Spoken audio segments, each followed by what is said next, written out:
Well, it's lovely to be out on such a sunny evening in Edinburgh, but it's a shame that we have to be out tonight protesting against the two-child cap and the rate clause.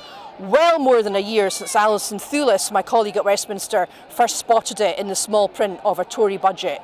Very glad to see such a huge demonstration today and so many people still coming along 1 year after the rate clause came into force to show their opposition to this vile and despicable policy.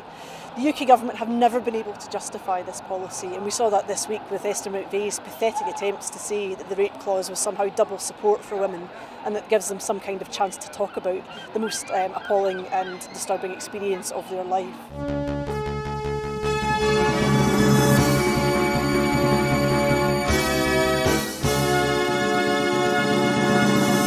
As you can see behind me, we're at the very beginning of the All Under One Banner rally. You can obviously hear the pipers behind me as events are about to kick off.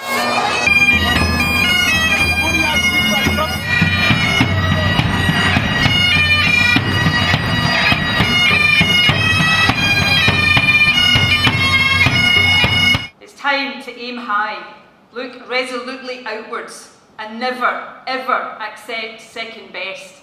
Above all, it's time to believe that we can. We can build that better country we know is possible. And friends, we will. If you enjoy watching our programmes, please help us to be Scotland's independent broadcaster by signing up to become a Broadcasting Scotland supporter.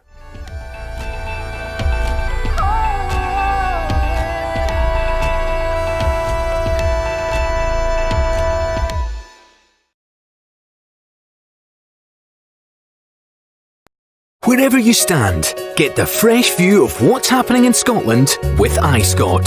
Celebrate everything about our country with intelligent, in-depth insight from lifestyle, culture to puzzles, and all the opinions you'll need. Whether it's digital or by post, subscribe now to iScot.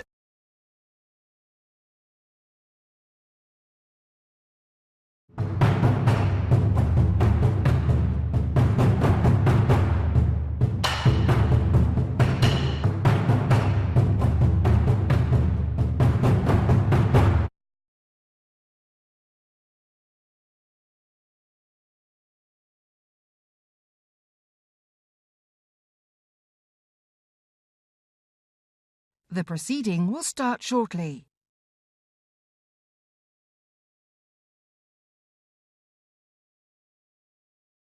The proceeding will start shortly.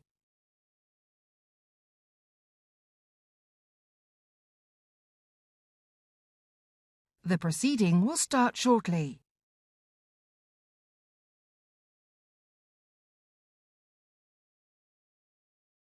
The proceeding will start shortly.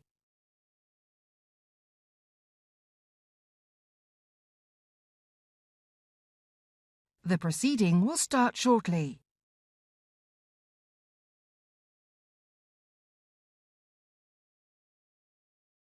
The proceeding will start shortly.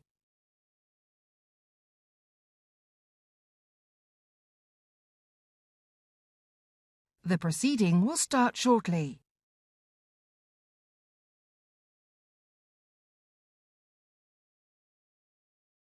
The proceeding will start shortly.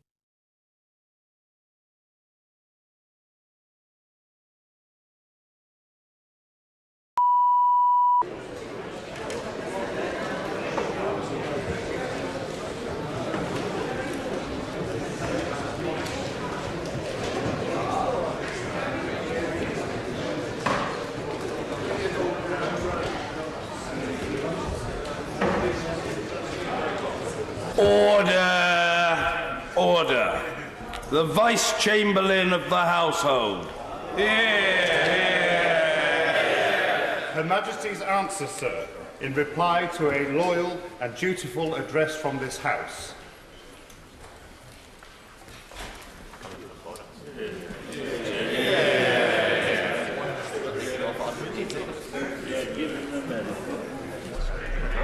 I have received your humble address, praying that I should reappoint Rob Vincent CBE as an electoral commissioner with effect from the 1st of January 2020 for the period ending the 31st of December 2023. I will comply with your request.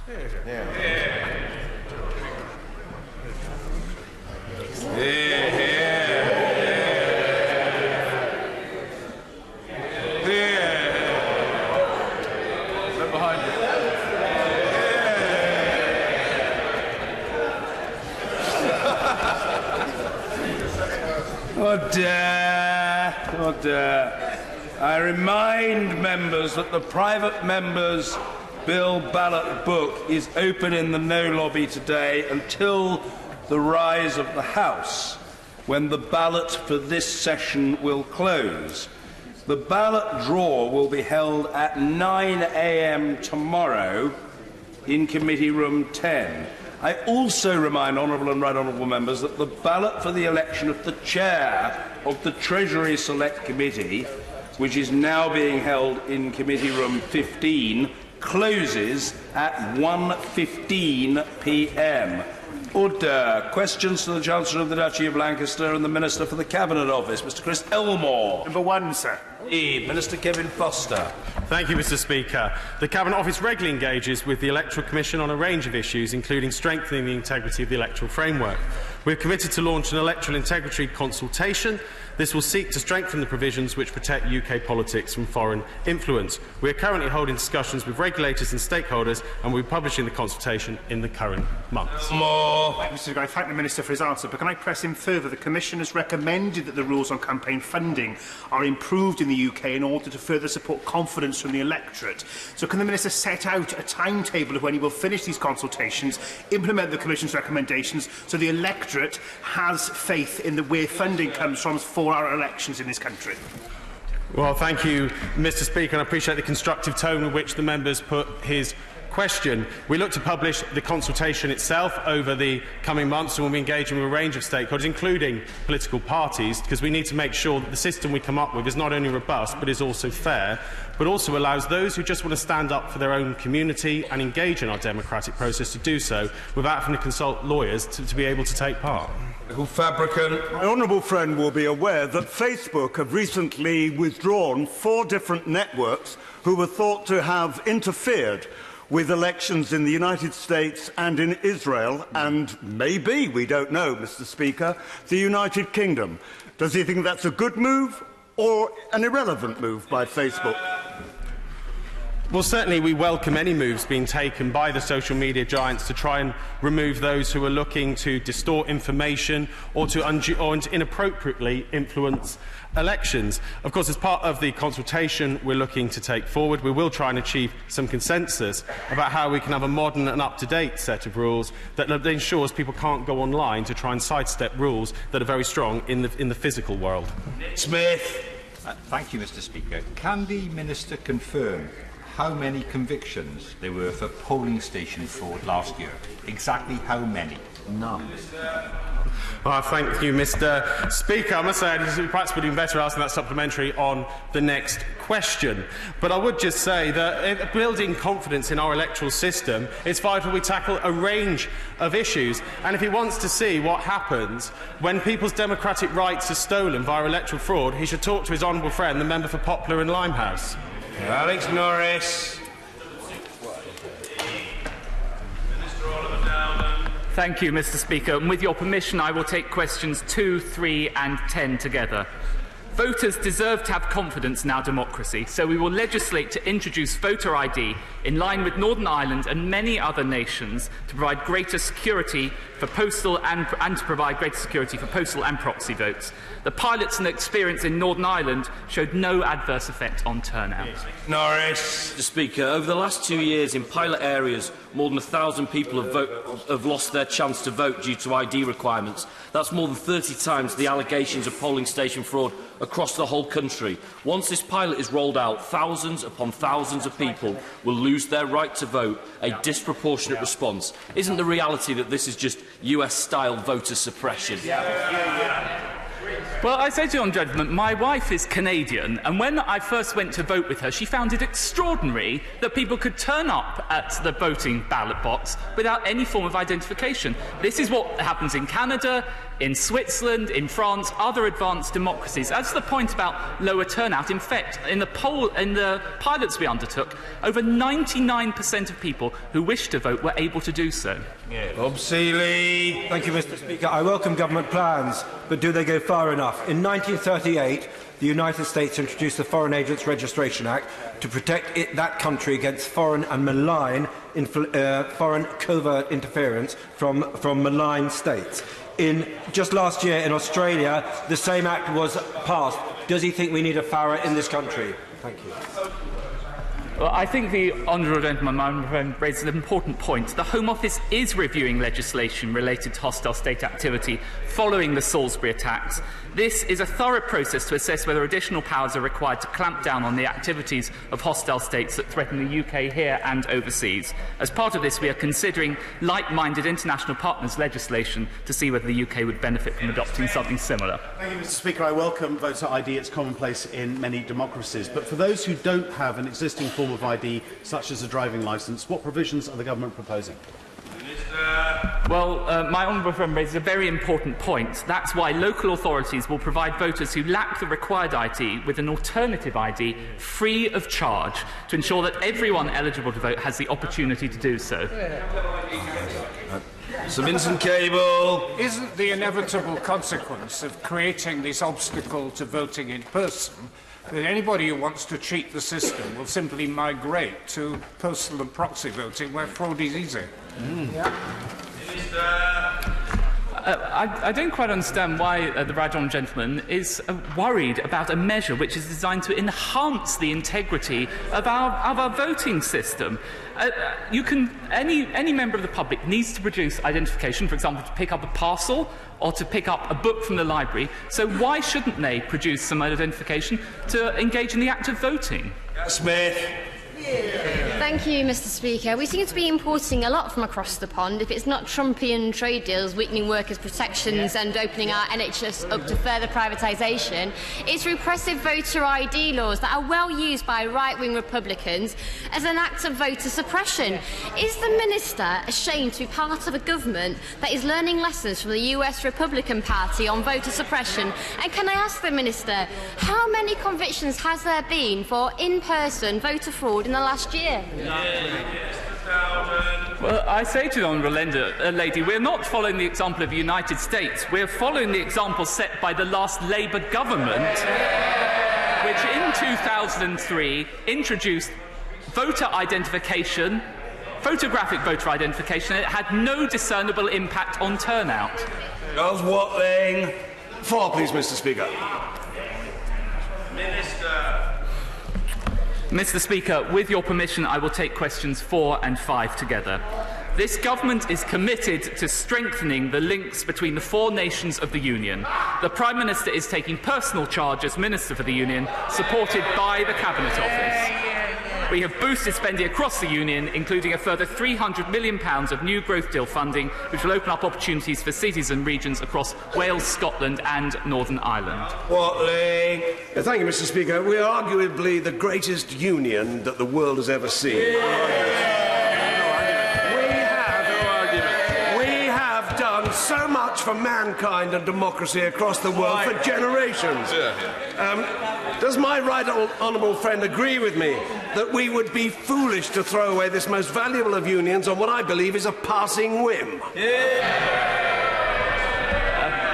Well, as ever, I agree with my honourable friend. I'm very pleased to see that his powers of oration have not dimmed. Ours is the most successful political and economic union in history. Our 4 nations are safer, stronger and more prosperous together. We are deeply committed to keeping our family of nations together.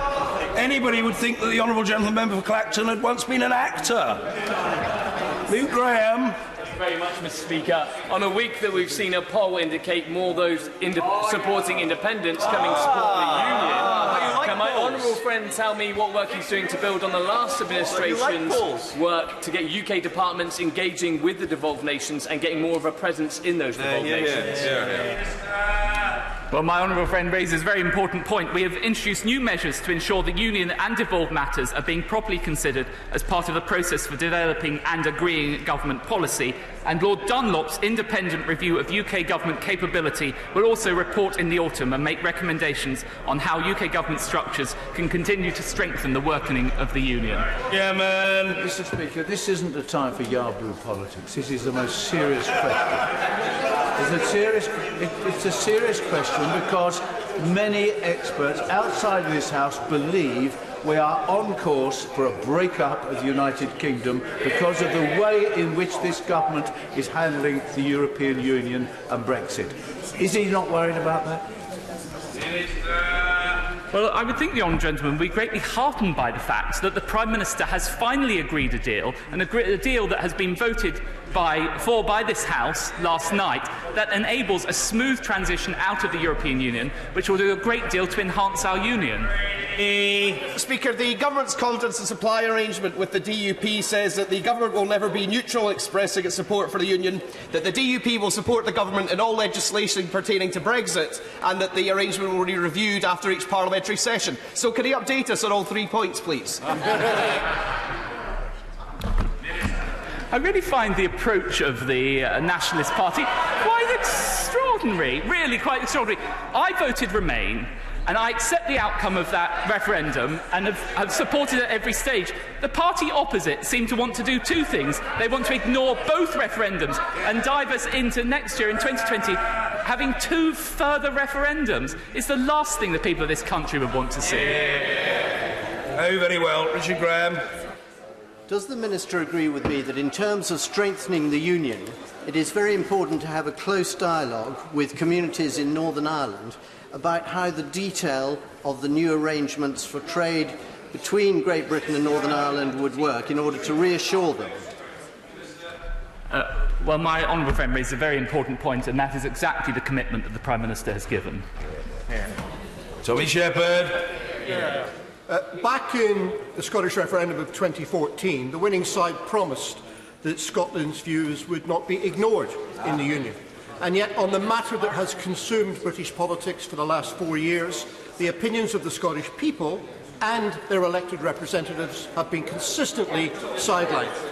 The Minister will know that this has driven many people to reconsider their faith in the Union. Does he have any regrets how the Conservative Party has approached this matter?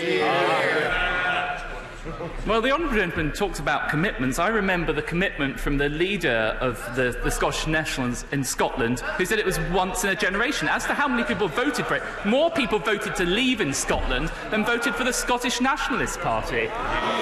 Christian Matheson. Thank you, Mr. Speaker. Last week, the government threw the DUP and every unionist in Northern Ireland under a bus.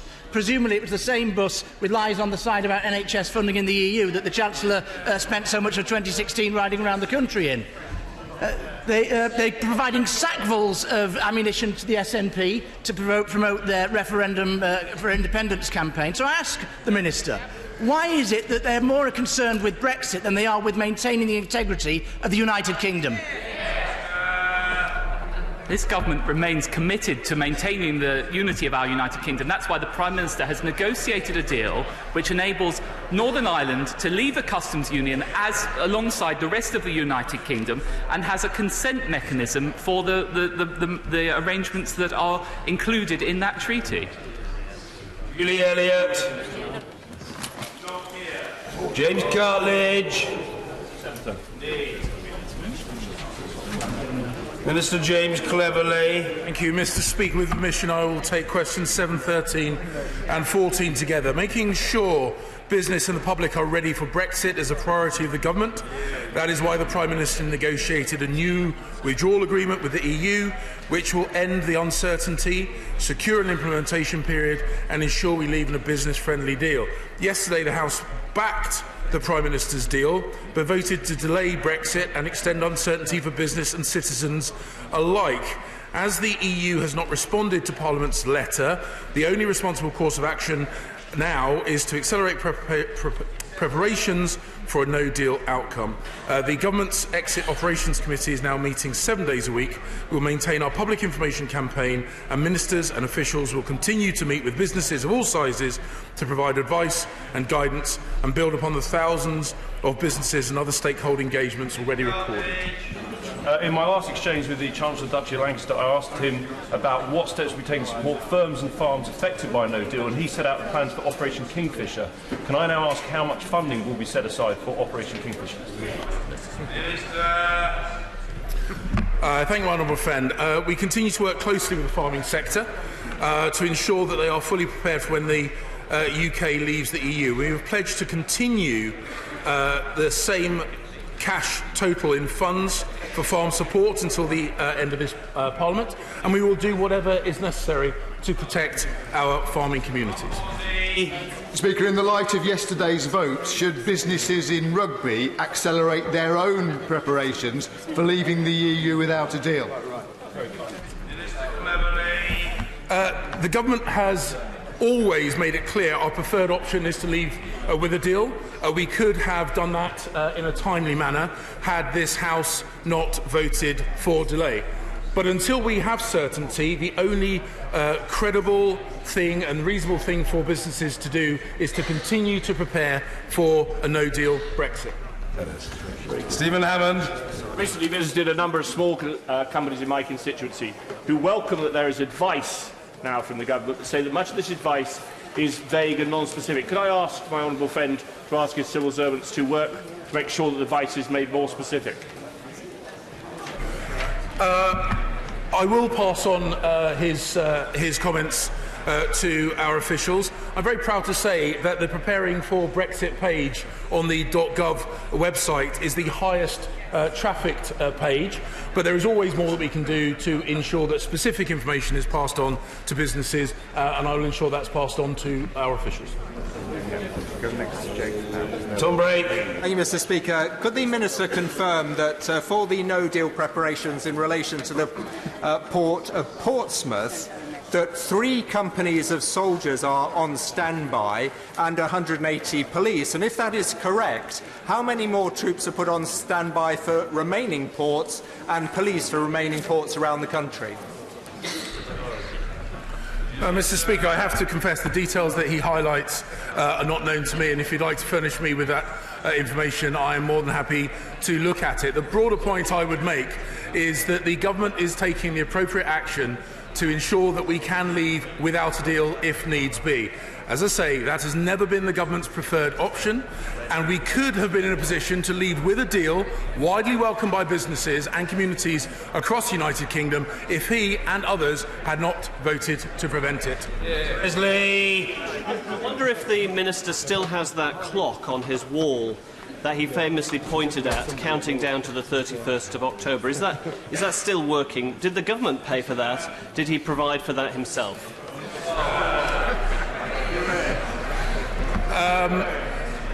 I, of course, don't answer questions from a dispatch box in my capacity as Chairman of the Conservative Party, but if you'll indulge me, Mr. Speaker, that clock was not paid for out of public funds, and had members across this House not voted to delay Brexit, we would have left on time, with a deal and in good order.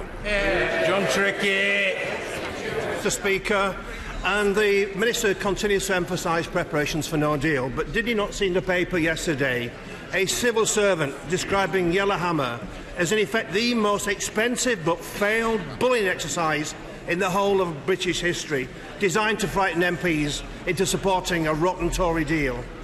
Does he agree that there can be no justification for no deal once the EU in the next few days extends Article 50, and under those circumstances, will the Minister for No Deal then declare himself redundant and send the civil service back to do their proper jobs?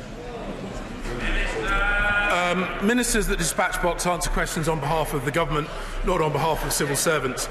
And the point that I would make is that preparing for a no-deal Brexit is the pragmatic and sensible thing for this Government to do. If he is so concerned about a no-deal Brexit, he could and should have voted in a way that ensured we left with a deal that works for the whole of the UK on the 31st of October. He chose not to. Order. Topical questions. Carol Monaghan. Thank you, Mr. Speaker. Topical one, please. The Chancellor of the Duchy, Minister of the Cabinet Office, Mr Michael Gove. Mr. Speaker, it is my responsibility to prepare this country for Brexit. I'm delighted that so many Democrats across the House voted for the second reading of the withdrawal bill last night, and the universal cry from across this country is please get Brexit done. Carol Monaghan. I think it would depend which nation in this country we're talking about. Mr. Speaker, at a recent meeting of the Scottish Parliament's Finance and Constitution Committee, the Chancellor of the Duchy confirmed that as part of his government's deal, Northern Irish businesses would have easier access to the European single market than Scottish businesses. Can he confirm how much this clear competitive advantage will cause, clear competitive disadvantage will cost Scottish business? Scotland's businesses benefit from being part of our United Kingdom. And I would gently remind the Honourable Lady, as was pointed out by the Minister for the Cabinet Office earlier, more Scots voted to leave the European Union than voted for the Scottish Nationalist Party at the last general election. Peter Alder. Thank you very much, Mr. Speaker. With the government being the largest client to the construction industry, will the Minister support a private member's bill, similar to the 10-minute rule bill that I introduced in the last session, to outlaw the abuse of retentions? Thank you very much, Mr. Speaker. I know how much work my honourable friend has put into that particular issue. The government has consulted on ways of preventing the loss of retention payments due to abuse or supplier insolvency. We continue to work with the industry and its clients to develop measures which will achieve this aim, and I very much hope my honourable friend will help us in that process. Dr. Philippa Whitford. Thank you very much, Mr. Speaker. 181 victims have died since the start of the contaminated blood inquiry. So when will this government accept the responsibility for the worst scandal in the NHS and pay compensation to surviving victims and bereaved families? Well, the Honourable Lady raises a very important point. The infected blood inquiry is a priority for the government. It is extremely important that all those who've suffered so terribly can get the answers they've spent decades waiting for. As to the point of compensation, the government has always made it clear that we'll wait for the determination of legal liability to which the inquiry's determinations relate, and then make a determination off the back of that. Green. Thank you, Mr. Speaker. The Mayor of Greater Manchester is the Police and Crime Commissioner, has responsibility for the Greater Manchester Spatial Framework, and has responsibility for health and social care devolution. London has an assembly to challenge the Mayor. What mechanism is there in Greater Manchester? Well, Mr. Speaker, as part of delivering our Northern Powerhouse, my right honourable friend, the Prime Minister, has committed to 100% devolution across the north of England. But in Greater Manchester, power must come with responsibility, and that is why last May the people of Bolton threw off the yoke of their Labour Council after 40 years. The new Conservative leader, David Greenhouse, will end Andy Burnham's era of impunity. Stephen Gethins. Mr. Speaker, the withdrawal agreement will have the most profound effect on devolution. And I don't trust the Tories with devolution. So does he agree with the First Ministers of Wales and Scotland meeting across the road that they must give legislative consent? Well, it's very interesting to hear from the honourable gentleman. He doesn't believe in devolution. He believes in smashing up our United Kingdom. So I will take no lectures from him on making our UK institutions work in the interests of all. Pauline Latham. Derby is only a short train ride from London and is a welcoming city for business. Would my right honourable friend please see which government departments could be moved out of expensive accommodation in London to much better value for money offices in Derby? Thank you, Mr. Speaker. I'm very grateful to my honourable friend.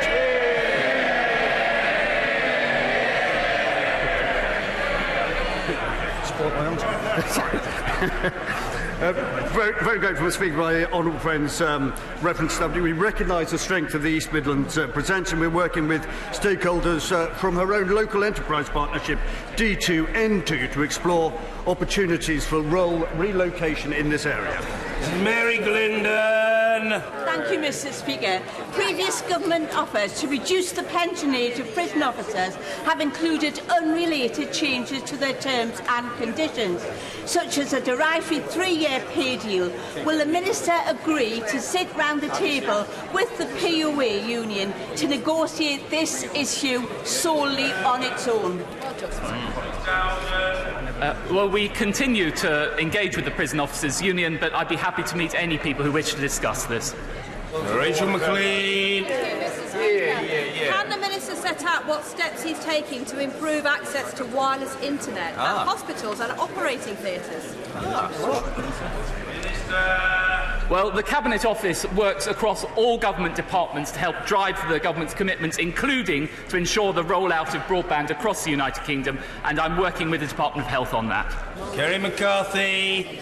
Yellowhammer identified possible food shortages and food price rises that would have a disproportionate impact on vulnerable groups. Can the Minister tell us what work they're doing with schools, hospitals and frontline charities to make sure this isn't an issue? I'm very grateful to the Honourable Lady. I know how seriously she takes these issues, and it is the case that through the EXO Committee we're working with Local Resilience Fora, and indeed we're working with the Department of Education, the Department of Health and Social Care and the Department of Work and Pensions in order to ensure that vulnerable groups are protected come what may. Amber Rudd. Thank you, Mr. Speaker. Existing electoral law seeks to control the spending and supervise the message whenever we go into elections. But does my right honourable friend share my concern that it may not be adequate to control and supervise the advertising and campaigning that takes place on social media, where most of our constituents are more likely to get the message and where it is so important to ensure adequate controls? Hear, hear.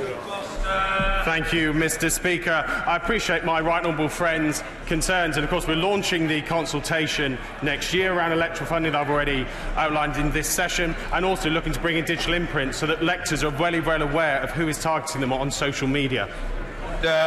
Questions to the Prime Minister. Dr. Rupa Haq. Number 1, please, Mr. Speaker. E. The Prime Minister. Mr. Speaker, the whole House will be shocked by the appalling news that 39 bodies have been discovered in a lorry container in Essex. This is an unimaginable tragedy and truly heartbreaking. I know that the thoughts and prayers of all members are with those who lost their lives and their loved ones. I'm receiving regular updates, and the Home Office will work closely with Essex Police as we establish exactly what has happened. And my right honourable friend, the Home Secretary, will be making an oral statement immediately after these questions. Mr. Speaker, this morning I had meetings with ministerial colleagues and others. In addition to my duties in this House, I shall have further such meetings later today. Dr. Rupa Haq. Mr. Speaker, can I completely associate myself with the remarks the Prime Minister made about the tragedy in Essex? I don't normally do that, but on this occasion I completely am with him. Good to see the PM at PMQs. In nearly 100 days, I think until today, he'd only ever done one. The Prime Minister has, we all know, a long list of shortcomings. So could he do something?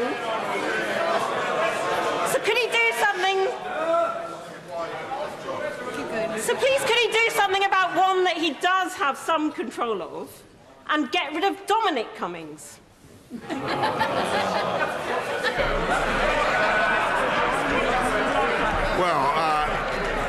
Mr. Speaker, I think I'll try to reply with the generosity of spirit that she would expect from me, and just say that I receive excellent advice from a wide range of advisors and officials, and it is the role of advisors to advise and of government to decide, and I take full responsibility for everything that this government does. Sir Patrick McLaughlin. My right honourable friend achieved what many said was impossible and negotiated a new Brexit deal which passed through this House last night. Does the Prime Minister share my regret that many in the party opposite, including the Leader of the Opposition, voted to delay us leaving with a deal on October the 31st once again, not least after what he said in this House on the 22nd of February 2016, that his party welcomed the fact that it is now up to the British people to decide whether we remain in the European Union. My right honourable friend, as so often, speaks with complete good sense, and I do think it was a remarkable thing that so many members of the House were able to come together last night and approve the second reading of the bill. I think it was a great shame that the House, as it were, willed the end, Mr. Speaker, but not the means. But there is still time for the right honourable gentleman to do that and to explain to the people of this country how he proposes to honour his promise that he made repeatedly and deliver on the will of the people and get Brexit done. Because we have, and perhaps, Mr. Speaker, he will enlighten us now. Jeremy Corbyn. Thank you, Mr. Speaker. I join others who've offered their deep sadness at today's news of 39 people being found dead in a lorry container in Grays. Can we just think for a moment of what it must have been like for those 39 people, obviously in a desperate and dangerous situation, for their lives to end, suffocated to death in a container. This is an unbelievable human tragedy that happened in our country at this time. We obviously need to look at the whole situation and answers to what has happened there. But also, I do pay an enormous tribute to the emergency services who've gone to the scene to deal with it. All of us should just think for a moment what it's like to be a police officer or a firefighter, to open that container and have to remove 39 bodies from it and deal with them in an appropriate and humane way. We should just think for a moment of what inhumanity is done to other human beings at this terrible moment. Yesterday, Mr. Speaker, before the Prime Minister decided to delay his own withdrawal bill, he promised to maintain... Let me finish. Decided to delay his own withdrawal bill.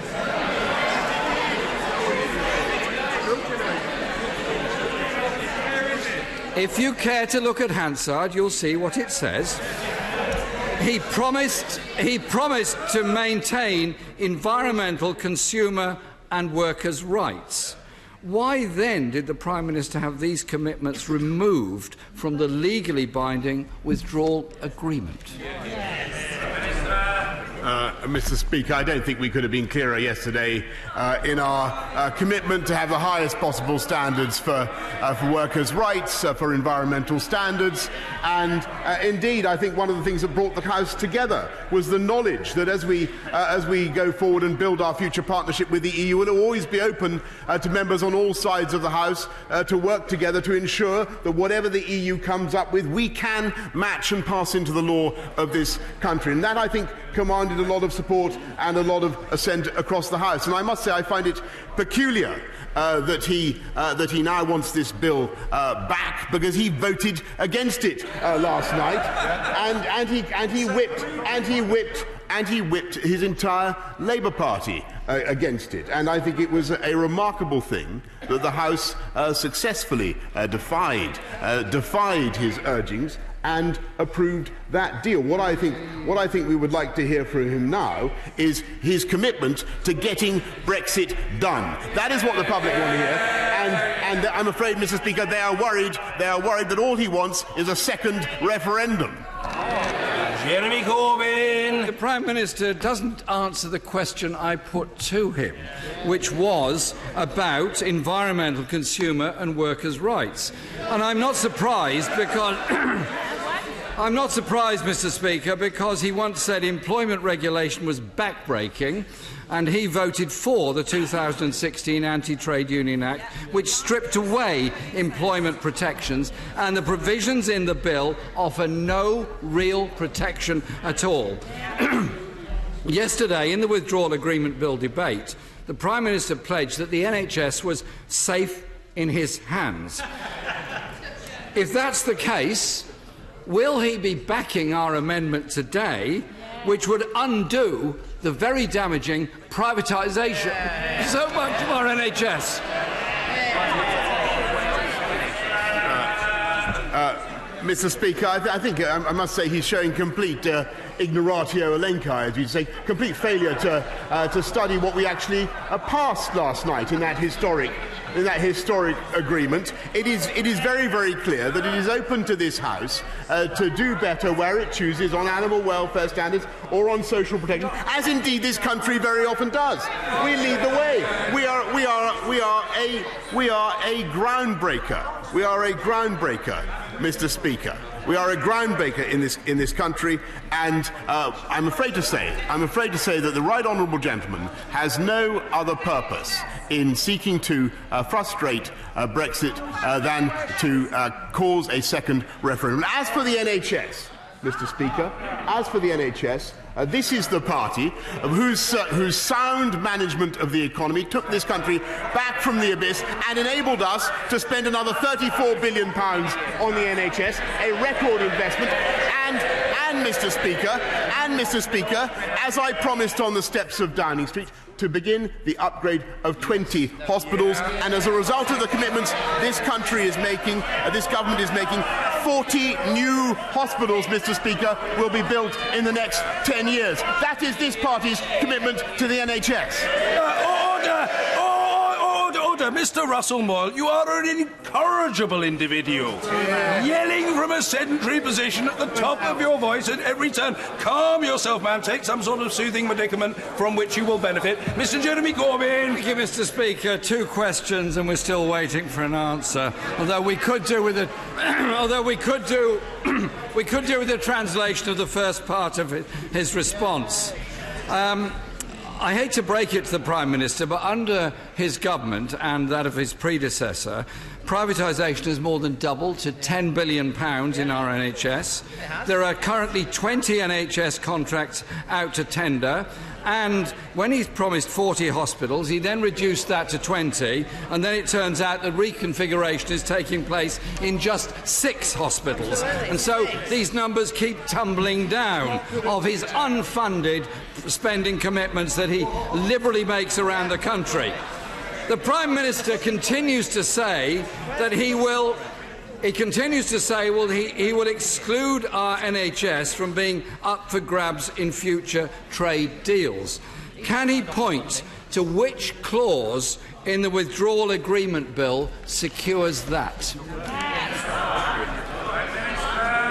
Mr. Speaker, I must say to him that he is completely wrong in what he says about privatisation of the NHS, and I must resist this, because those 40 new hospitals, those 47,000 extra clinical staff, including 17,000 nurses, they weren't paid for out of private funds, Mr. Speaker. They were paid for by the NHS. And the reason we're able to pay for them is because this party and this government believes in sound management of the economy, not recklessly putting up corporation tax, not recklessly wrecking the economy in the way that renationalising companies in the way that he would do. And he asks about the NHS in any future free trade deal, and I understand his visceral dislike of America and his visceral dislike, and I understand his visceral dislike of free trade. Jeremy Corbyn.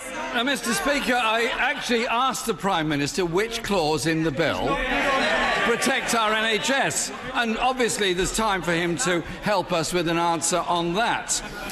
He should also be aware that there's no public capital allocations made for the funding commitments that he's announced. All he said is there's seed funding. I'm not sure what seed funding is, but it doesn't sound like the commitment that we were seeking, and it sounds awfully like private finance going into the NHS in order to deal with the issues it faces.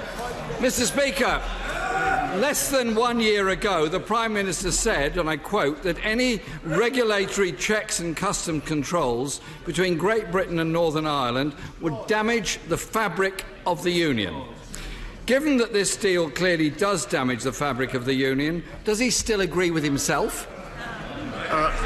Mr. Speaker, I believe that, and I know that this was raised many times in the House yesterday, I believe that the Union is preserved, and indeed we are able to go forward together as one United Kingdom and do free trade deals in a way that would have been impossible under previous deals. This is a great advance for the whole of the UK, and we intend to develop that together with our friends in Northern Ireland. But I must say to the Right Honourable Gentleman, and indeed his colleagues on the front bench, that I think it's a bit rich, Mr. Speaker, to hear from him about his sentimental attachment to the fabric of the union between Great Britain and Northern Ireland, when he has spent most of his political lifetime supporting the IRA and those who would destroy it by violence. Mr. Speaker, the Prime Minister has a habit of not answering any questions that's put to him. Northern Ireland will remain on single market rules within the EU on goods and agricultural products. The rest of the UK will not. As the Honourable Member for East Antrim pointed out yesterday, it does create a very real border down the Irish Sea, something he said in terms to a DUP conference he would never do. And it wasn't that long ago. It may be when he was trying to become the Tory party leader that he said that.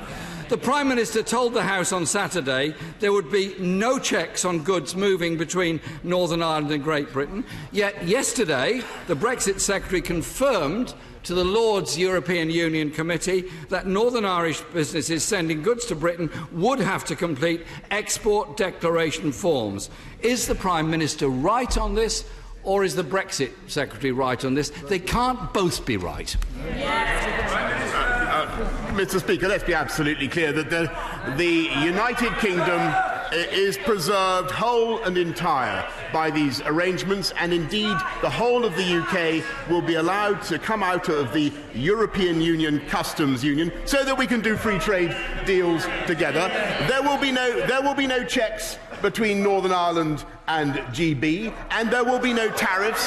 There will be no tariffs between Northern Ireland and there will be no tariffs between Northern Ireland and GB, because we have protected the customs union. And I may say, Mr. Speaker, this lachrymose defence of the union, as I say, comes a little ill from somebody who not only campaigned to break up the union between Great Britain and Northern Ireland by his support of the IRA, but who also, Mr. Speaker, wants to spend the whole of the next year in a referendum not just on the EU, but another referendum on Scotland, Mr. Speaker. That's what he wants. This is a threat to our United Kingdom on the Labour front bench. Mr. Speaker, I really do wonder if the Prime Minister has read Clause 21 of his own bill. The Good Friday Agreement was one of the greatest achievements of this House, led by a Labour government at that time. Mr. Speaker, the Prime Minister unlawfully prorogued Parliament. He said he would refuse to comply with the law. He threw Northern Ireland under a bus. He ripped up protections for workers' rights and environmental standards, lost every vote along the way, and tried to prevent genuine democratic scrutiny and debate. He once said the whole withdrawal bill, as signed by the previous Prime Minister, is a terrible treaty. And yet this deal is even worse than that. Even if he's not that familiar with it, does the Prime Minister accept that Parliament should have the necessary time to improve on this worse than terrible treaty? Mr. Speaker, it is this government and this party that delivers on the mandate of the people. And I listened carefully to what the Right Honourable Gentleman just said, but he said it before, Mr. Speaker. They said that we couldn't open the withdrawal agreement, and we did. They said we couldn't get rid of the backstop, and we did. They said we couldn't get a new deal, Mr. Speaker, and we did. And then they said that we'd never get it through Parliament. And they did their utmost, didn't they? They did their utmost to stop it going through Parliament. And we got it through Parliament last night, Mr. Speaker. And this is the party and this is the government and this is the government that delivers on its promises. We said we would put 20,000 more police officers on the streets of this country, and we are. We said we'd upgrade 20 hospitals, and we are. We said we'd uplift education funding around the whole country, and even more than that, Mr. Speaker, we are increasing the minimum wage, increasing the living wage by the biggest amount since its inception. This is the party, Mr. Speaker, that delivers on Brexit and delivers on the priorities of the British people. Order. There will be more of that, colleagues can be entirely assured. Closed question, Martin Vickers. Number 6, Mr. Speaker. Well done.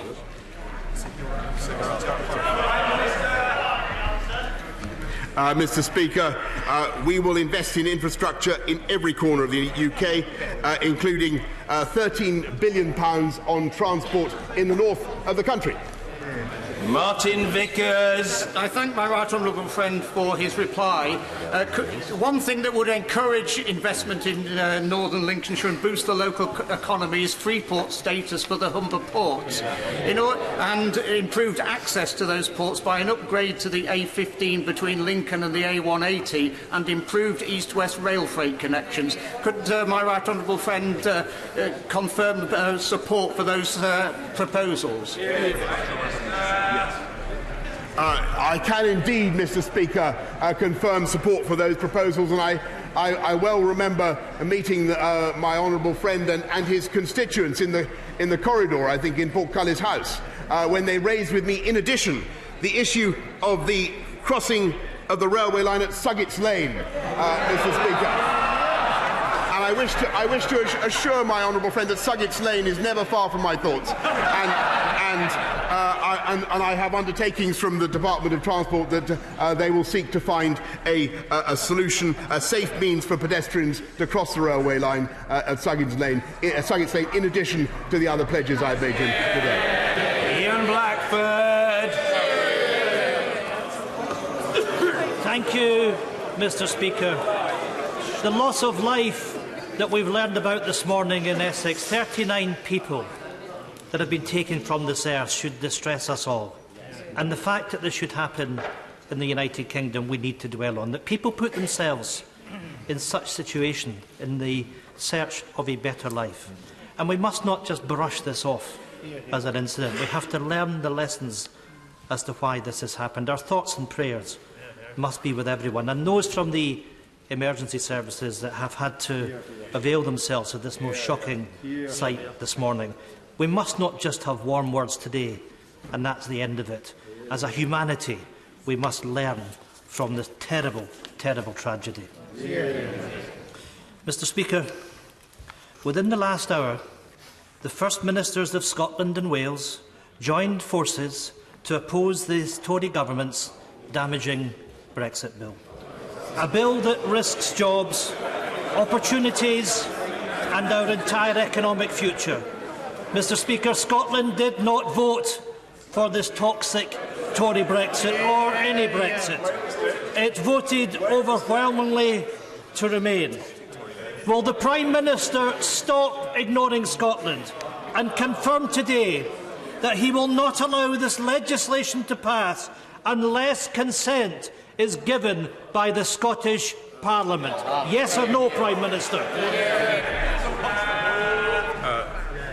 Mr. Speaker, I note very carefully what the right honourable gentleman had to say, but as he knows, the Scottish Parliament has no role in approving this deal. On the contrary, it is up to the people of this, up to the members of this Parliament to approve the deal. I'm delighted to say that they did. It didn't proceed, I think, with the support of many Scottish nationalist MPs, or any of them. But if he really still disagrees with this deal and he disagrees about the way forward, then can I propose to him that he has a word with other opposition parties and he joins our support for a general election to settle the matter.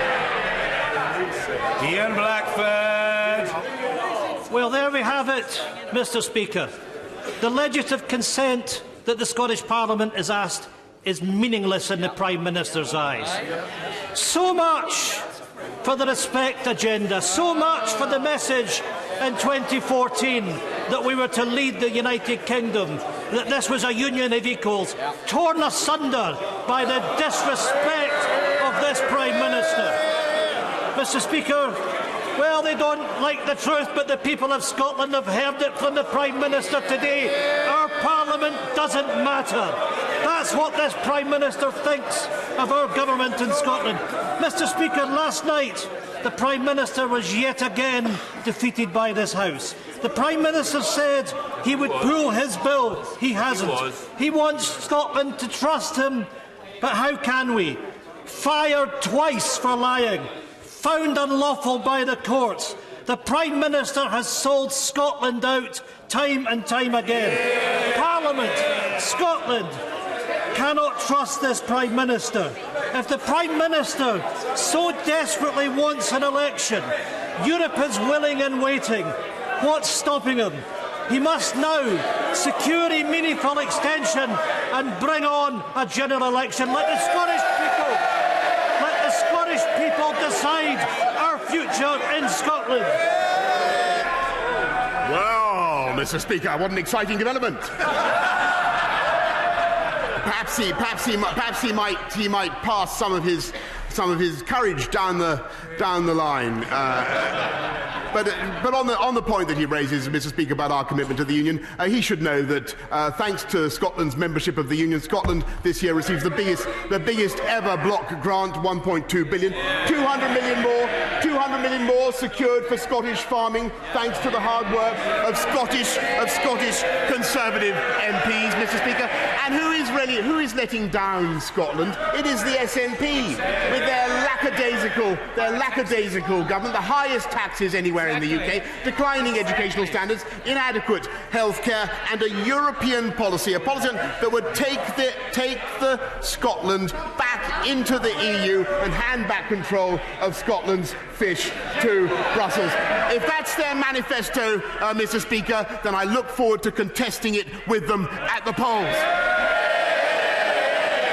Sir David Amis. When my right honourable friend was seeking to become leader of the Conservative Party, I was possibly the only one of our colleagues who asked him for anything in return for their support. I'm being charitable.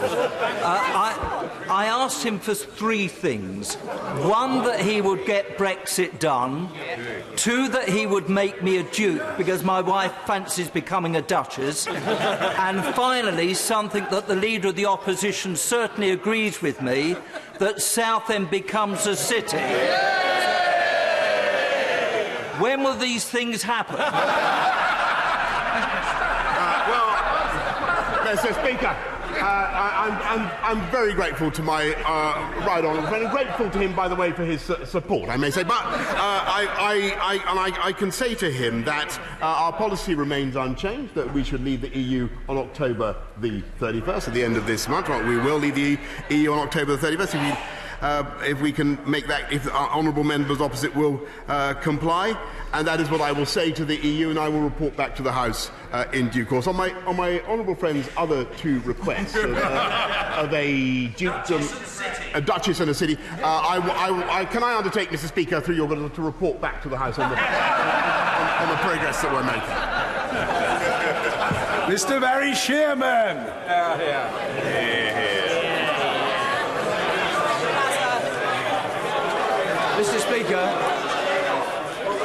Mr. Speaker, I wonder if the Prime Minister has seen the heartbreaking images of children being killed, mutilated, seriously injured on the Syrian border.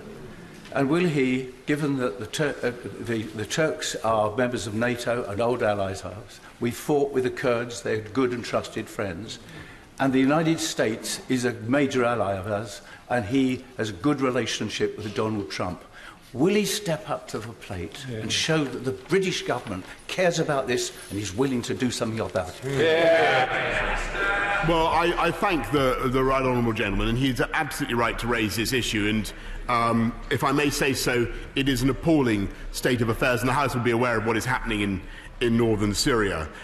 This is something that the British government has actively deplored, and I have spoken to President Erdogan twice now, I think both last weekend and this most recent weekend, on the matter, and urged him to cease fire, urged for a standstill, and everybody, I think, in the House shares the right honourable gentleman's feelings about the loss of civilian life.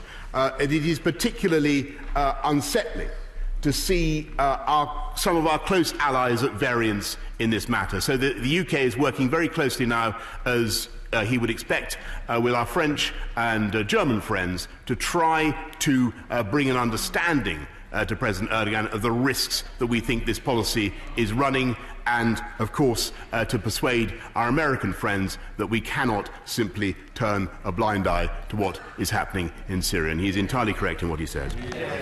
Jackie Doyle-Price. I'm grateful for the comments made by members about the tragic events that have been unfolded in my constituency this morning. To put 39 people into a locked metal container shows a contempt for human life that is evil.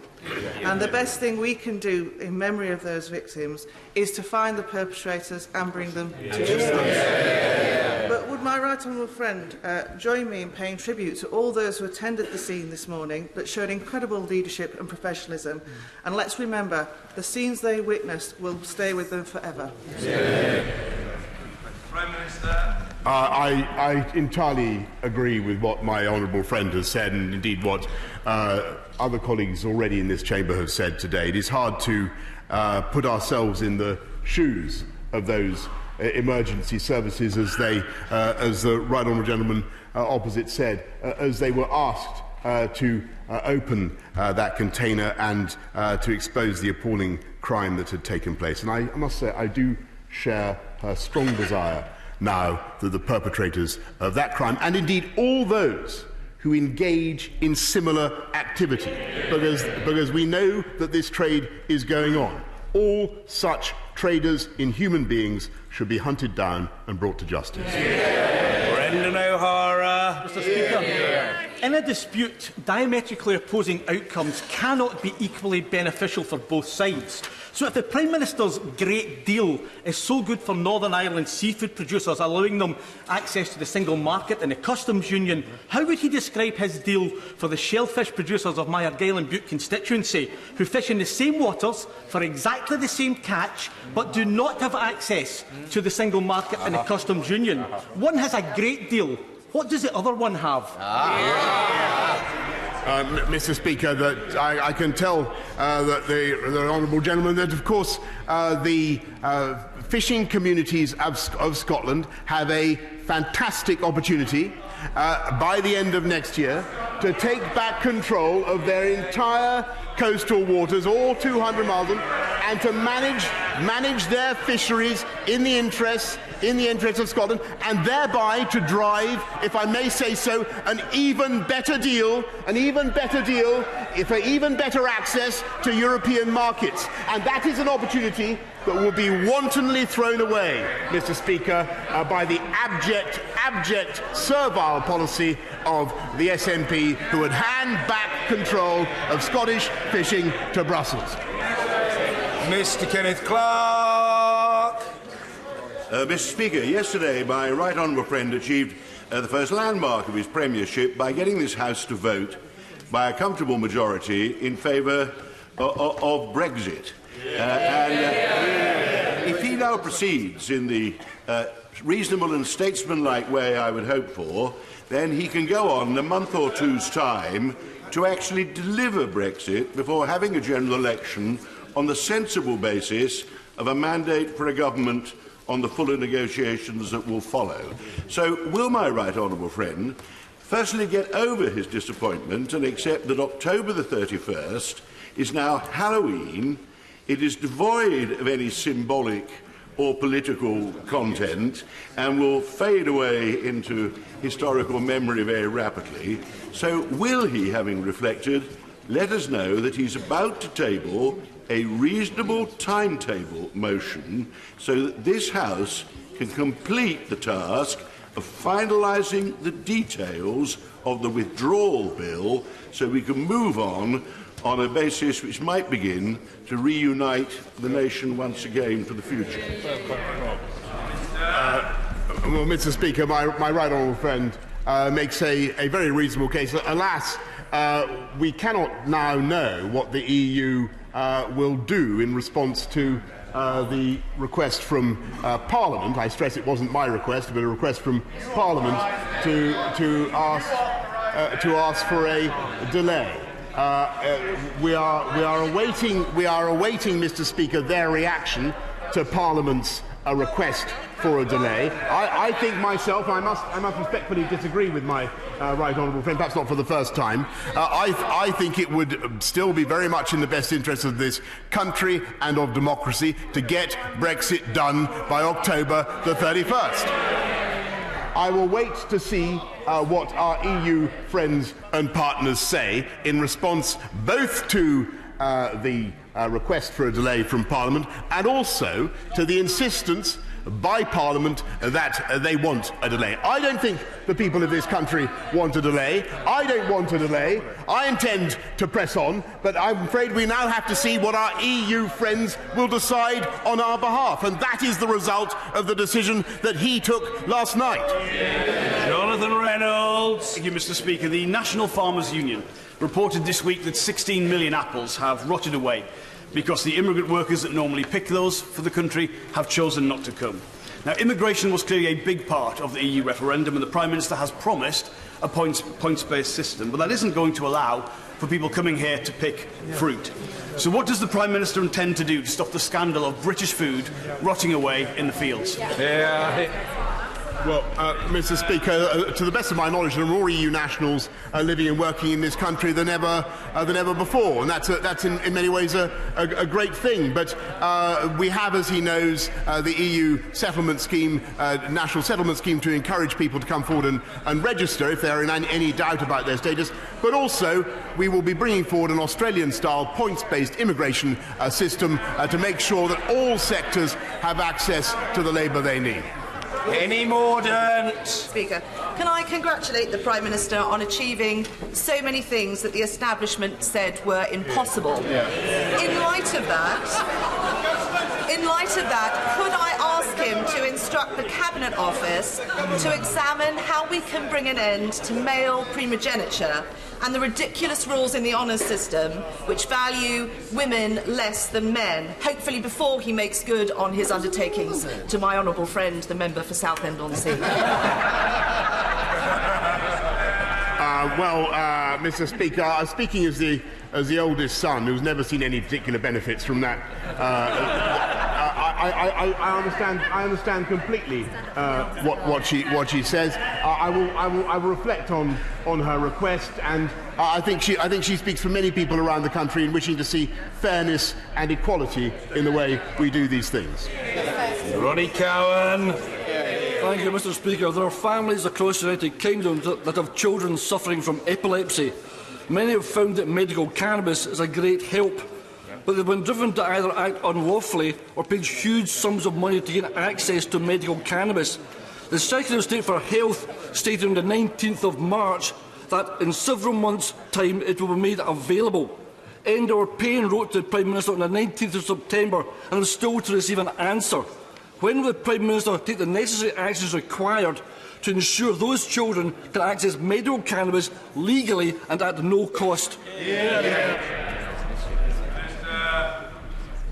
Well, Mr. Speaker, I understand the desperate difficulties that people who require the medical use of cannabis are going through, and of course it is, I think, right that we have changed the way we do things. The Chief Medical Officer and NHS England have made it clear that cannabis-based products can be prescribed for medicinal use. I think it must be up to doctors to decide when it is in the best interest of their patients to do so. But can I invite him, since I can tell that my answer is not satisfying, can I invite him I will take it up personally with him and also with the Secretary of State for Health so that he gets the satisfaction that he needs, and more importantly that his constituent gets the reassurance that they need. Sir Alan Duncan.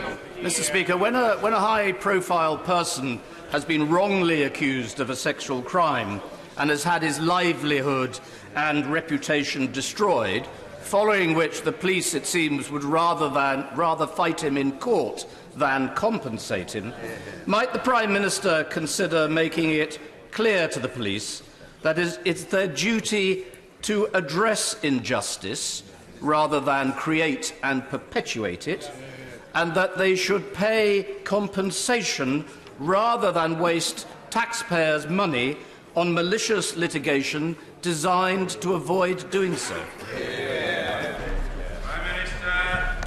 Yes, Mr. Speaker, I completely agree with that. There is obviously a very difficult balance to be struck, because clearly we do not wish in any way to discourage the police from investigating and prosecuting offences wherever they may be, no matter how high the people in office may be. But nonetheless, where they do get it wrong, and where they have manifestly got it wrong, then there should be a duty upon the police, not just to apologise, but also to make amends.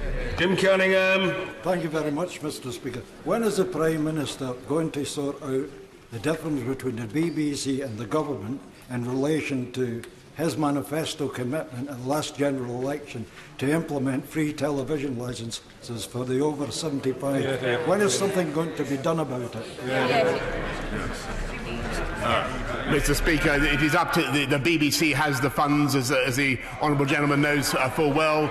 It is there, and they should be funding those free TV licences. And we continue to make that argument very vigorously with the BBC. And believe me, he asked me to put the screws on the BBC. We certainly will. Lucy Allen. Mr. Speaker, Telford needs its A&E and its Women and Children's Centre. It's a town that will have a population of 200,000 people within the next 10 years. A new town, a former mining town, with pockets of deprivation and poor health outcomes. And while funding is being pumped into the affluent county town of Shrewsbury, some 20 miles away, Telford is losing vital services. Will my right honourable friend reverse the decision of the Health Secretary to approve this plan, and will he urge him to listen to the needs and concerns of my constituents and the representatives of the local area? Mr. Speaker, my honourable friend is a battler for the people of Telford, as I've seen myself, and she does a great deal of good work for them. I can tell her that as a first step, my honourable friend, the Health Secretary, has called on the A&E at the Princess Royal Hospital to stay open as an A&E local, but has asked for the NHS to come forward with further proposals for better health care in Telford. But I will certainly be taking up her further points with him. Elmore. Thank you, Mr. Speaker. The elderly and the vulnerable are more at risk from scamming than ever before, and Age UK has highlighted just this week that when the government's decision to scrap free TV licences for the over 75s will now put them at further risk of scamming, because they're now expecting fraudsters to go door to door collecting the licence fee once the government's decision has been implemented. Can the Prime Minister please prioritise the economic crime that scamming is, give the police the funding they need to investigate and prosecute these crimes, and reverse his decision to scrap the TV licences for over 75s? Mr. Speaker, I must correct him on what he's just said about our decision. It is the BBC. No, on the contrary. And I was very clear. No, come on. I really think, honourable ladies and gentlemen, they should be clear about what's happening. It is up to the BBC to fund these licences. But on his point about scamming, I think he's being reasonable, and we will ensure that we do give people the protection and the security they need, not least through another 20,000 police officers on the streets of our country. Order. Given this widespread sadness that the very popular and respected member for Watford will be standing down at the next general election, it gives me great pleasure to call Mr. Richard Harrington. Thank you, Mr. Speaker, and it gives me great pleasure to be called, because as you have pointed out, this unfortunately may be my penultimate Prime Minister's questions, will unfortunately be your penultimate Prime Minister's questions, but I hope it will not be my right honourable friend, the Prime Minister. like to ask my right honourable friend, the Prime Minister, if he's aware that for many people, many members like myself who voted for his bill last night, but voted against the programme motion, we would be delighted to accept a reasonable compromise for the proper scrutiny of this bill, and this was not a vote for revocation in disguise.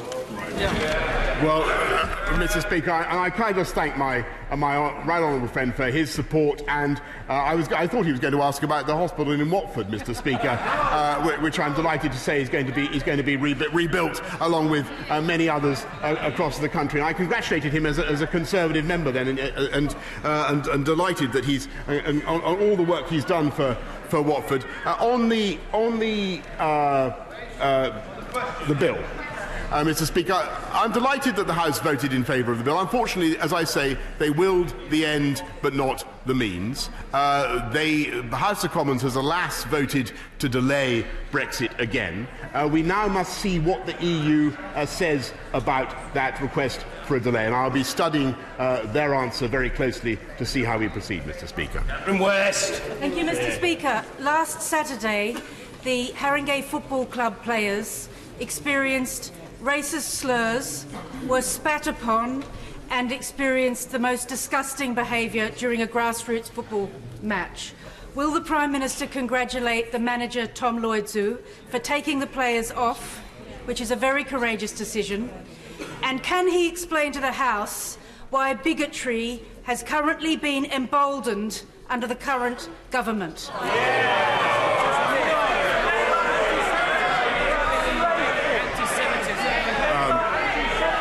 Mr. Speaker, I was with the honourable lady who until her last point. I certainly think that racism in football is utterly disgusting and should be stamped out at every possible opportunity. And she will have seen what happened in Bulgaria. I'm delighted to say that the head of the Bulgarian Football Association was dismissed from his position as a result of what happened in that match. We will certainly be making sure that we do everything we can to stamp out racism of any kind, wherever it takes place in this society, and whatever form it takes. Connectivity across Angus is one of the most urgent issues, and I want to see full coverage of mobile rollout throughout my constituency. So I wholeheartedly support the Shared Rural Network initiative, which is joint between the Government and the 4 main mobile providers, ensuring that we have masts in not-spot areas, but also reciprocal agreements between the operators to ensure that my constituents and constituents across the United Kingdom have that access. So will the Prime Minister assure me that he understands that connectivity is a top priority in Angus, and will he ensure that the funding that needs to get into this initiative to get it going will be given through the right channels? Mr. Speaker, once again, the voice of Scotland, the voice of Angus. Thank you very much to my honourable friend. We are indeed engaged in levelling up not just the provision of gigabit broadband across the whole of the country, but also improving 4G mobile signal as well. It is our ambition, Mr. Speaker, to have 95% of the UK covered by 4G mobile signal. We've made changes to the regulations and the planning laws to make it easier for the infrastructure to be put in place, and my right honourable friend, the Chancellor, Mrs. Speaker, has just assured me that the honourable lady's particular request is going to be addressed. Order. The Mayor of London has cut air pollution in central London by 1/3 in the first 6 months of his ultra-low emission zone. Does the Prime Minister support the Mayor's plan to expand that zone? And does he still oppose the 3rd runway at Heathrow that will reverse these gains? He's going to lie in front of the... Well, Mr. Speaker, I'm as scandalised as the honourable gentleman about the failure of the Mayor of London to improve air quality, if that's what I understood him to just to say. When I was Mayor of London, Mr. Speaker, well, I just pick a period entirely at random.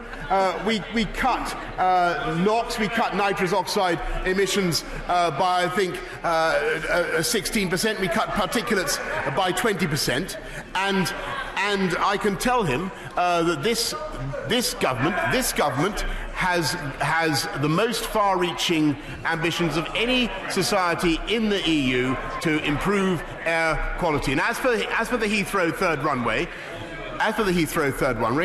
it remains the case that I have lively doubts about the ability of the promoters of that scheme, as I think he does, to meet standards of air quality and on noise emissions. And we will have to see how the courts adjudicate in that matter. Thank you, Mr. Speaker. In this House, we defend forever the right of peaceful protest. Yet on the 15th of August, and just 3 weeks ago, pro-Pakistani organisations held violent protests outside the Indian High Commission. This Sunday, there's the threat of 10,000 people being brought to demonstrate outside the Indian High Commission on Diwali, the most holy day for Hindus, Sikhs and Jains.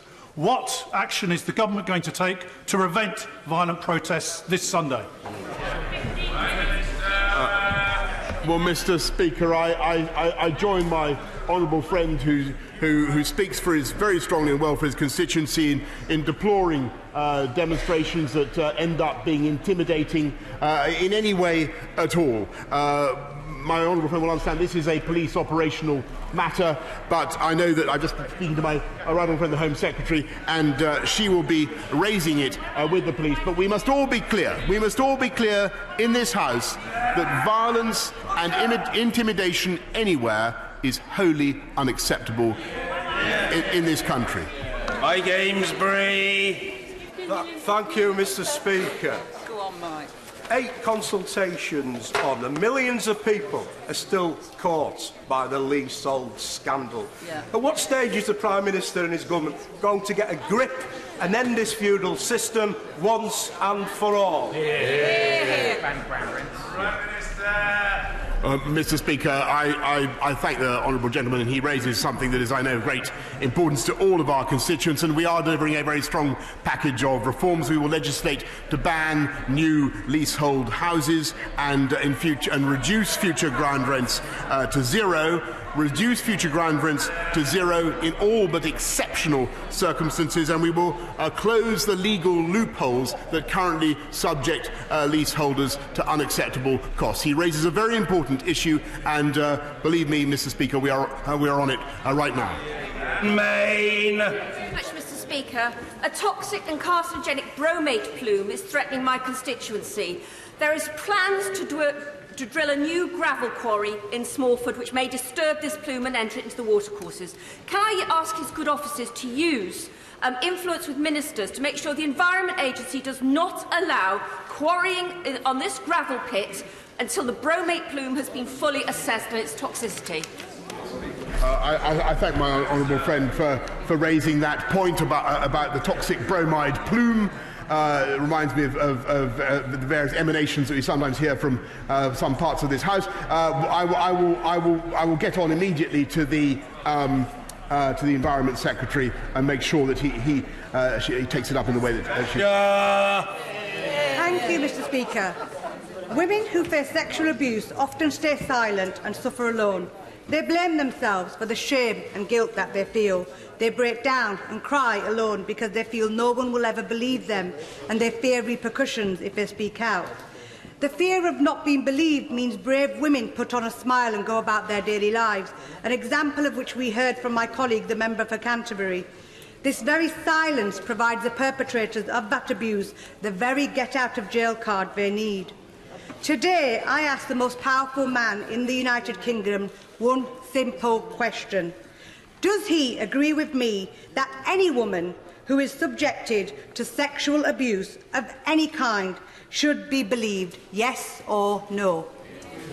Mr. Speaker, I think she raises, if I may say, an absolutely crucial issue that I think many people in this country feel is not being sufficiently addressed, and that is one of the reasons why we've expanded the provision of independent domestic violence advisors, independent sexual abuse advisors, because I do think that every woman in this country who is a victim or a potential victim of domestic violence or sexual abuse should feel that she has the certainty of knowing that there is somewhere she can go, someone she can turn to for reassurance and support. It is absolutely vital as a society that we do that. And I would say also that I do not believe that as a country we are doing enough to bring rapists to justice. I think the level of successful prosecutions for the crime of rape is frankly inadequate. And I wish to raise that with the criminal justice system, because I've looked at the numbers. They are not going in the right direction.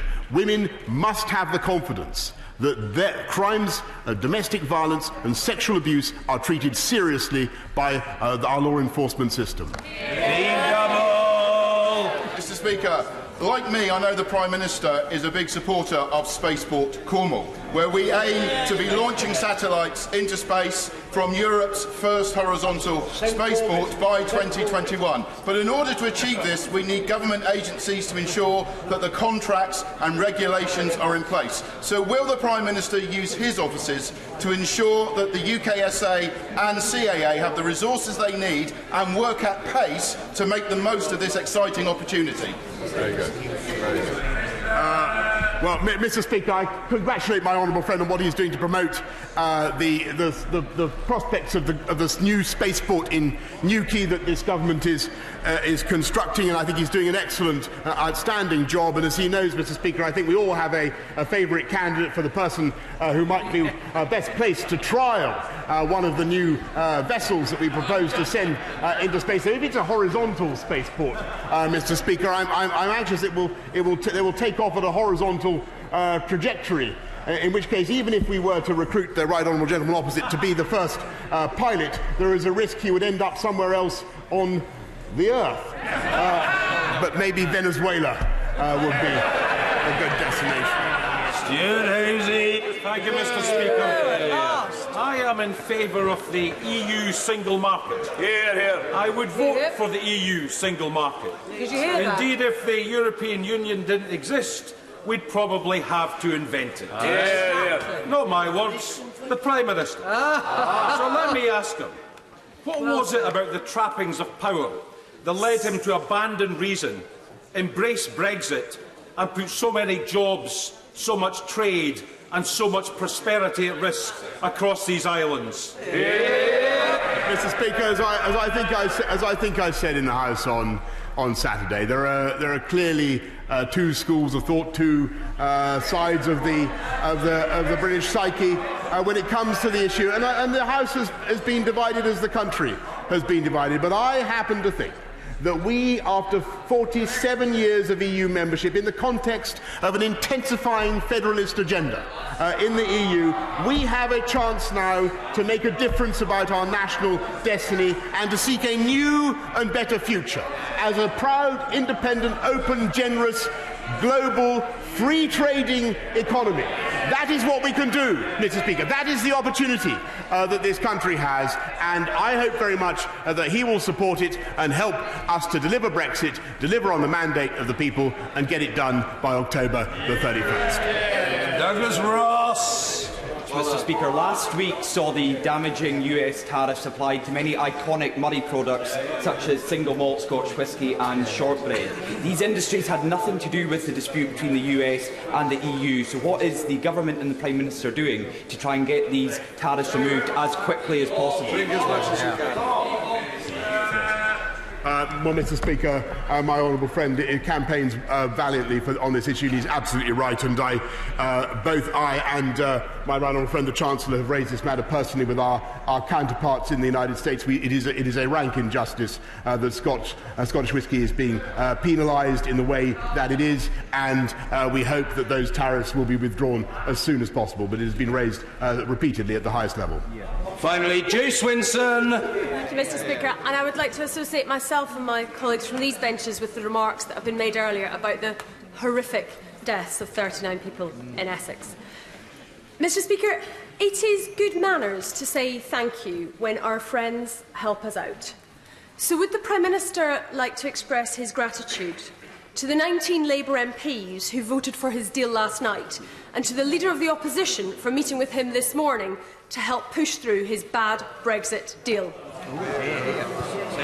Well, Mr. Speaker, I'm grateful to the honourable lady for giving me that opportunity, and I do indeed express my gratitude. I think I did last night, and I'm happy to repeat again today, for the avoidance of doubt, to all members of the House who have so far joined the movement to get Brexit done and deliver on the mandate of the people. I don't think I can yet count her in that number. Perhaps I could ask her in return to cease her missions to Brussels, where she is, to the best of my knowledge, been asking for them not to give us a deal. I think that was a mistake. That was a mistake. They have given us an excellent deal, and I hope very much, in the cross-party spirit that she supports, that she will endorse that deal. Order. No, I say to the honourable gentleman in all courtesy that points of order come later. I'm playing for time as members beetle out of the chamber before I call the Home Secretary, so I merely note en passant that there is a distinguished orthodontist observing our proceedings today, accompanied by his splendid wife. Very warm welcome to the House of Commons. Very good to see you. And momentarily, when members have completed their beetling out of the chamber quickly and quietly, we will be able to proceed with the statement by the Secretary of State for the Home Department. Statement, the Secretary of State for the Home Department, Secretary Priti Patel. Thank you, Mr. Speaker. Following the tragic discovery of 39 bodies in a shipping container in Essex this morning, I want to take this opportunity to update the House on the facts that are available so far. At 1:40 a.m. this morning, Essex Police were alerted to an incident at the Waterglade Industrial Park, Eastern Avenue, Grays. At the scene, Essex Police discovered a lorry container with 39 bodies inside. Early indications suggest that 38 of those found were adults and one teenager. From what police have been able to ascertain so far, is that the vehicle is believed to be from Bulgaria and entered the country at Holyhead, North Wales, one of the main port or ferries from Ireland, on the 19th of October. Essex Police, Mr. Speaker, have now launched a murder investigation. A 25-year-old man from Northern Ireland has been arrested on suspicion of murder. He remains in police custody as inquiries will now continue. I think the whole House will agree that this is a truly shocking incident. My thoughts and all thoughts and condolences are with the victims and their loved ones at this utterly terrible time. And I'm sure the whole House will also convey their condolences at this sad time. While the nationalities of the victims are not yet known, I have asked my officials to work closely with the investigation, providing all assistance we can in these horrific circumstances. This is on top of the joint working that's taking place already between the police, border force, immigration enforcement, the National Crime Agency and other law enforcement agencies to ascertain exactly how this incident occurred. Day in, day out, they work tirelessly to secure our borders against a wide range of threats, including people trafficking, and we will continue to work with international partners to keep people safe. Mr. Speaker, this is a tragic loss of life, and I and every one of my team will continue to update the House as more facts on this dreadful incident become known. Well done. Diane Abbott. Thank you, Mr. Speaker. I'd like to thank the Home Secretary for early sight of her statement. Any death under these circumstances is truly appalling. The fact there have been 39 reported deaths in this incident is a terrible tragedy, one of the worst of its kind. And each of the 39 will have partners, family and friends who perhaps even now don't know how their loved one died and the horrible circumstances. So I'm sure I speak for the whole House when I say that our thoughts, prayers and wishes go out to the bereaved and all the loved ones of the victims. I would like to commend the emergency services for their work and also share with the member for Thurrock the horror that these emergency service workers will have seen sights that will live with them forever. It's important to remember that these 39 poor, unfortunate people are the victims in this. They are preyed on by the greedy, the unscrupulous, and people who simply have a willful disregard for the lives of others. But we should take account of the wider context. Nobody leaves their homes on a journey like this with so much risk and fear on a whim. They often do it because they are actually desperate. They can be the victims of economic privation, of war, famine, catastrophic climate change. There are many adverse conditions that people are fleeing from, but we shouldn't lose sight of the fact that these people are victims. I would also like an assurance from the Home Secretary that the cooperation with the EU27 on people trafficking, which is vital to make sure that these events don't happen in the future, that it will not actually become harder or imperiled because we're actually leaving the EU. I think it's important as well to raise the general conditions of refugees and asylum seekers. On this side of the House, we've long argued the government should establish safe and legal routes for genuine refugees to make their way here. If they do not, I fear there may be further tragedies like this. When one thinks about the events of this incident, when one thinks about how these people died, how terrifying their death must be, we should always remember when we're talking about migration, refugees and asylum, these people are people, and there is an obligation on us to make sure that where these people are moving legally, we do provide safe and legal routes. Secretary. I thank the Right Honourable Lady for her comments and her reflections following this tragic incident this morning. And she, of course, is right. There are a number of points that she has made in terms of our emergency service workers who are dealing with this whole incident on the ground. And, of course, we'll be working now collaboratively with part of the investigation teams, not just with Essex Police, but also with the National Crime Agency, Border Force and many others to look now to further this appalling investigation. I think it's important, Mr. Speaker, to just emphasise a few other points, because this is now a murder investigation. We are still ascertaining various facts.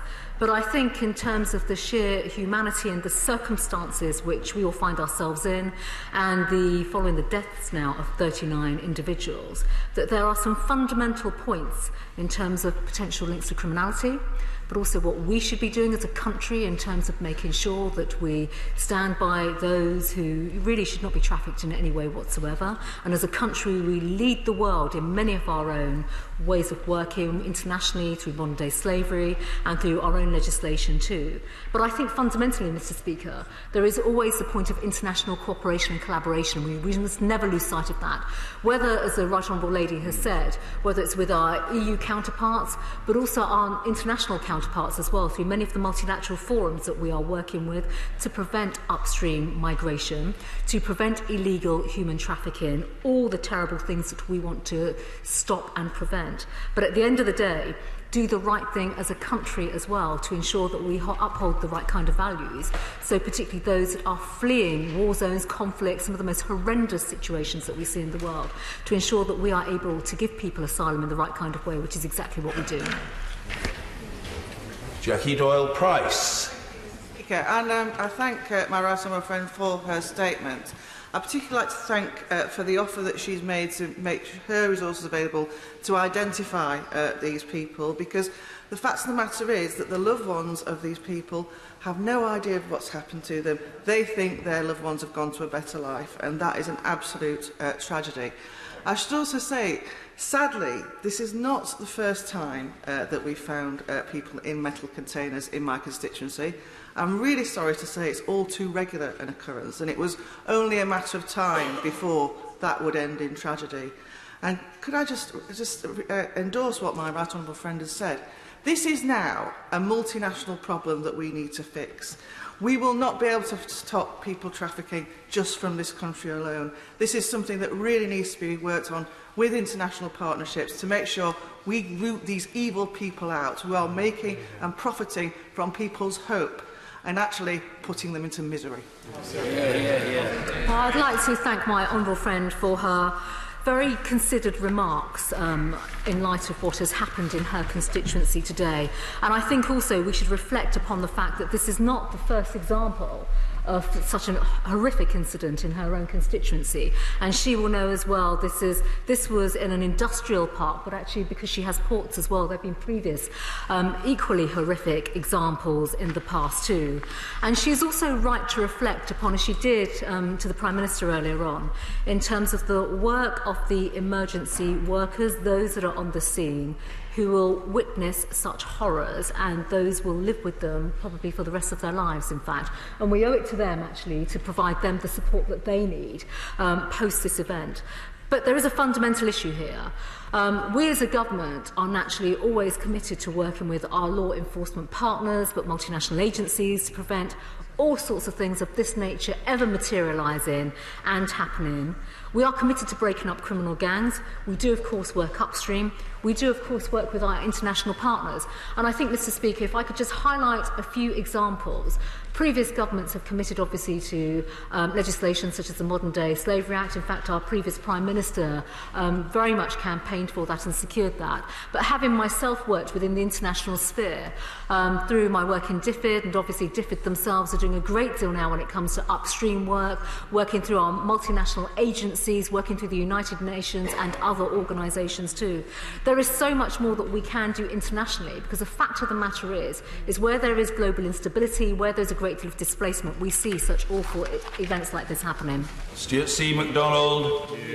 Mr. Speaker, I thank the Home Secretary for her statement. I think we all share the same sense of shock and horror at this unspeakable tragedy and terrible crime. The thoughts and prayers of my party are certainly also with the victims and their families, and we wish Essex Police and their partners every success in bringing to justice those who are culpable.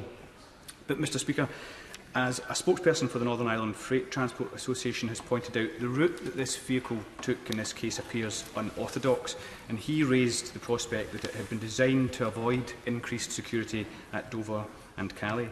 So as she ponders a response to this horrific event, will the Home Secretary accept the general point that focusing security and checks on one route is not going to work if security and checks elsewhere are weaker? And most importantly of all, will she accept that a sole focus, an obsession almost on border securitisation, will never stop desperate people using desperate means and routes to try to get here? In fact, such a focus simply means desperate people taking even more desperate and dangerous routes.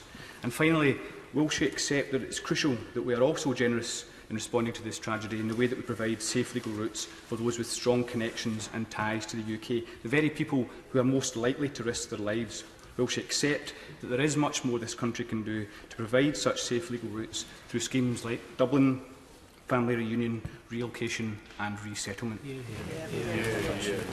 Well, I thank the honourable gentleman for his remarks and the questions that he's posed too. I'm sure he will recognise, as will the whole House, that obviously the United Kingdom is very proud of its record when it comes to a lot of the work on national resettlement schemes. And clearly he's alluded to principles such as Dublin as well, where we do support resettlement. And that is absolutely the right principles that we as a nation stand by. And nobody would doubt that or question that at all. I think when it comes to obviously the route through which the potential lorry came through, and specific to his remarks as well, I think it is important, Mr. Speaker, to reflect upon the fact that, you know, across all avenues, all entries through our ports and airports, in fact, obviously the UK operates intelligence-led controls. We have Border Force, obviously doing checks at every single level. But the fundamental principle here that we cannot ignore is the fact of the matter is we are dealing with those that are using people for the most appalling purposes. And what we have seen today and what we are witnessing is one of the most horrendous crimes against humanity and crimes against individuals. And that's why I think as we don't know the full facts, we don't have the full details behind what is going on, we must give the police and other agencies the space to investigate what has happened, and then obviously look at what more we can do to prevent incidents like this from happening again. Damien Green. Mr. Speaker, my right honourable friend will be aware that words are barely available to cover the full horror of this.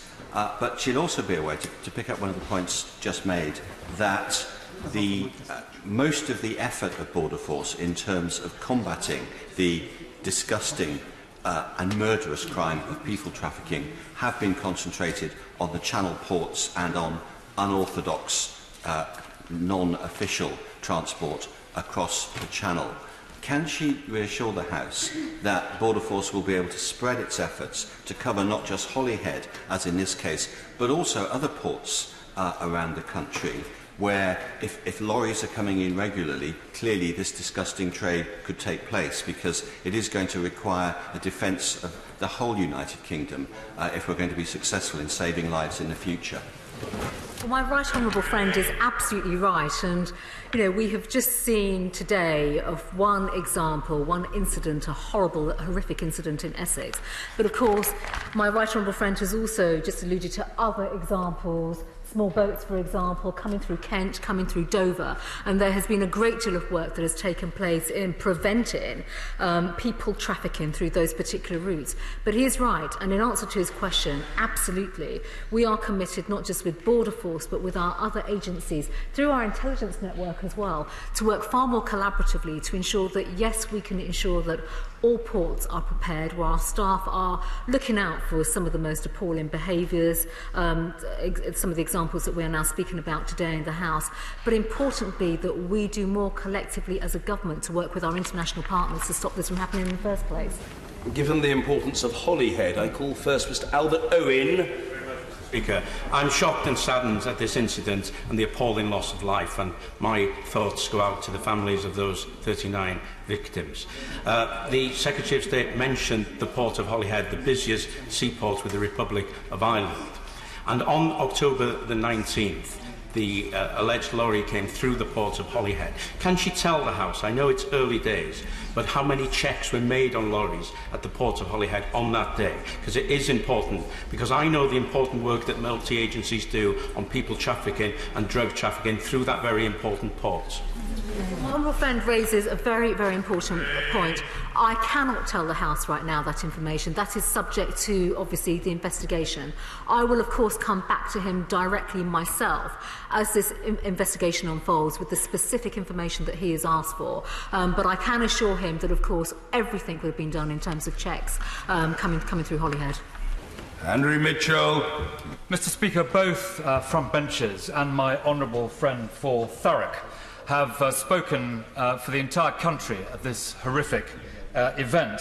But isn't one of the most specific lessons that the existing international conventions simply don't work anymore because of events of recent years? We've seen this in the Mediterranean, off the coast of Libya, as well as in the Channel and through events like today. This is what the modern equivalent of the slave trader is perpetrating. So will she use her past experience, along with other members of the government, to try and persuade the United Nations to modernise and introduce a new convention which will be, hopefully, more fit for purpose and avoid these terrible events happening in the future?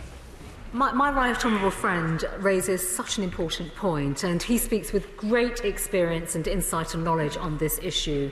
And he is right that as the world has changed, conflict has changed, we are seeing all sorts of desperate situations around the world, and there is much more that we can do in terms of leveraging our own voice and our own influence with the big organisations such as the United Nations. So there is no doubt that there is much more that can be done, and he will also be very familiar with the UN Migration Compact, which I think came about in around 2015, where great work, and in fact the United Kingdom stood up and spoke very, very convincingly to do much more in this space. But I think he's absolutely right, there is much more that we can do internationally.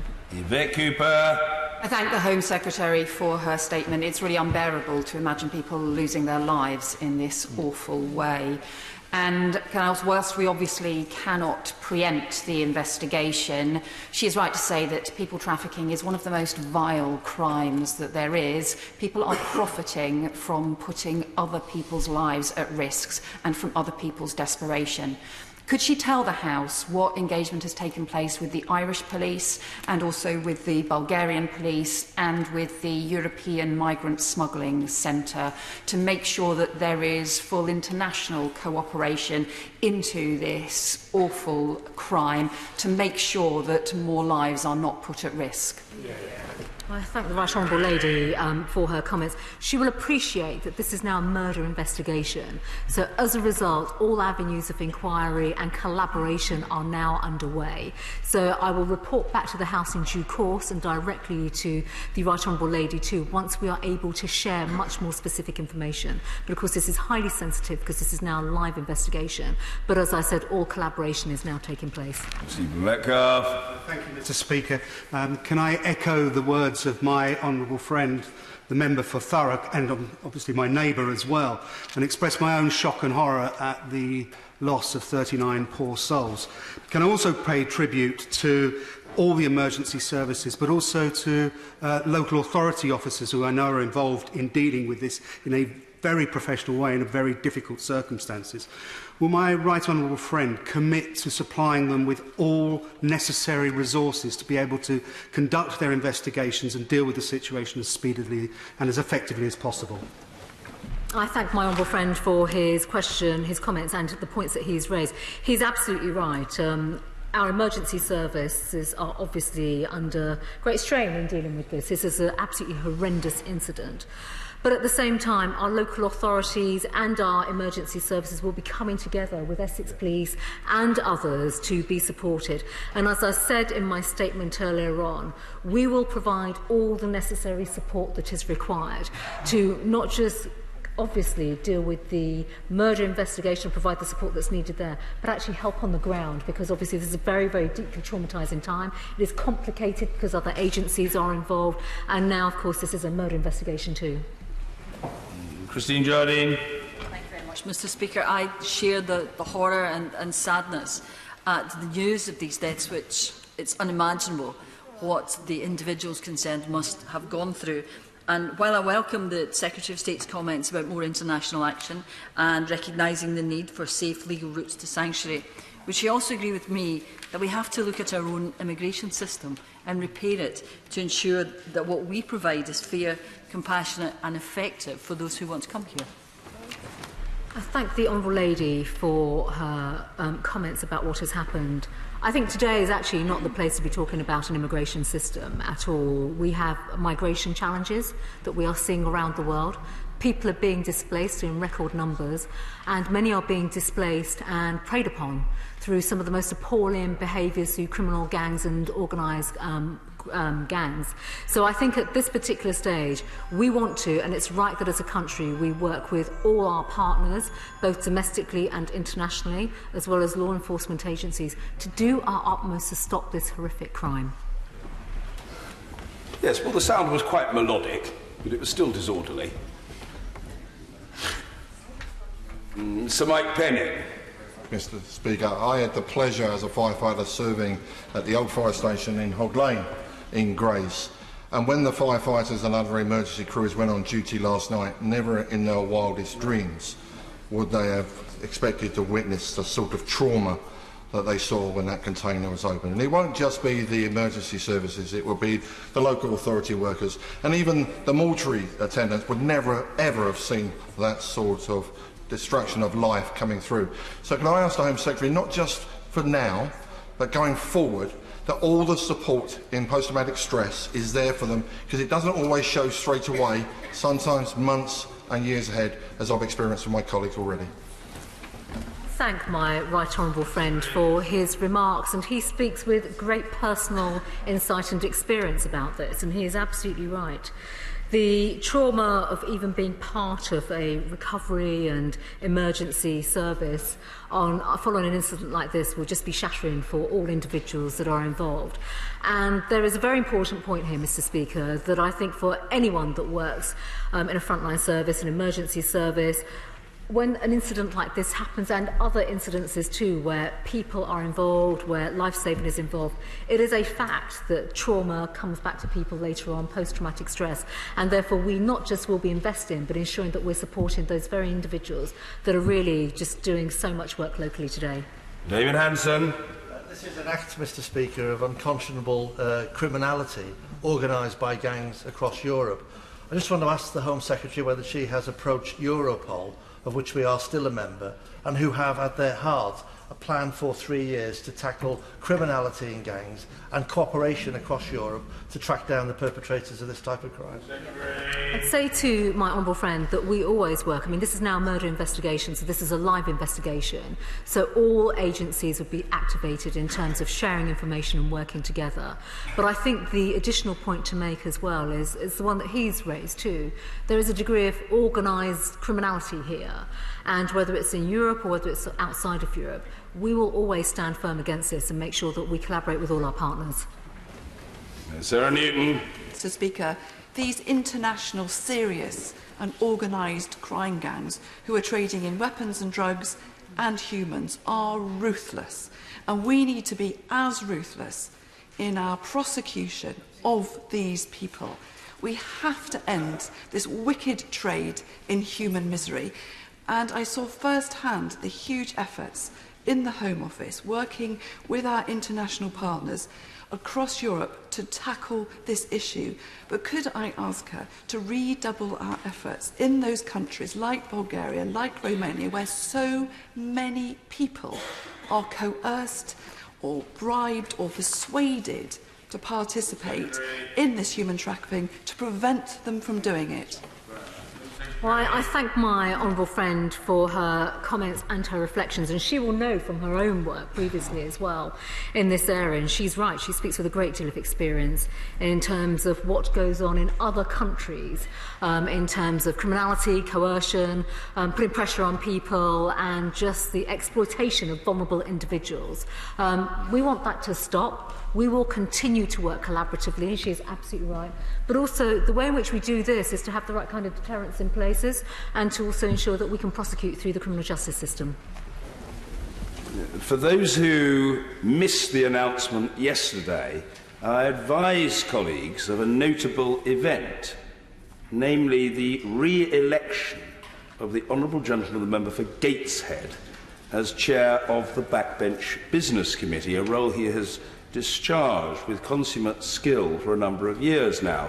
More particularly, the Honourable Gentleman is a most extraordinary specimen in this place, in that he has secured re-election unopposed, which is a commentary upon the esteem in which he is held. Mr. Ian Mearns. I'm even more grateful than usual, Mr. Speaker. Thank you very much. Mr. Speaker, in my constituency of Gateshead, the bulk of the face-to-face casework that I do is with refugees and asylum seekers. And with that in mind, I'm very mindful that we need to establish the identities of these victims as quickly as we possibly can. We need to identify their identities and their points of origin, because many of the victims may well have relatives and friends who are already here in this country and settled all around this country. They are our constituents.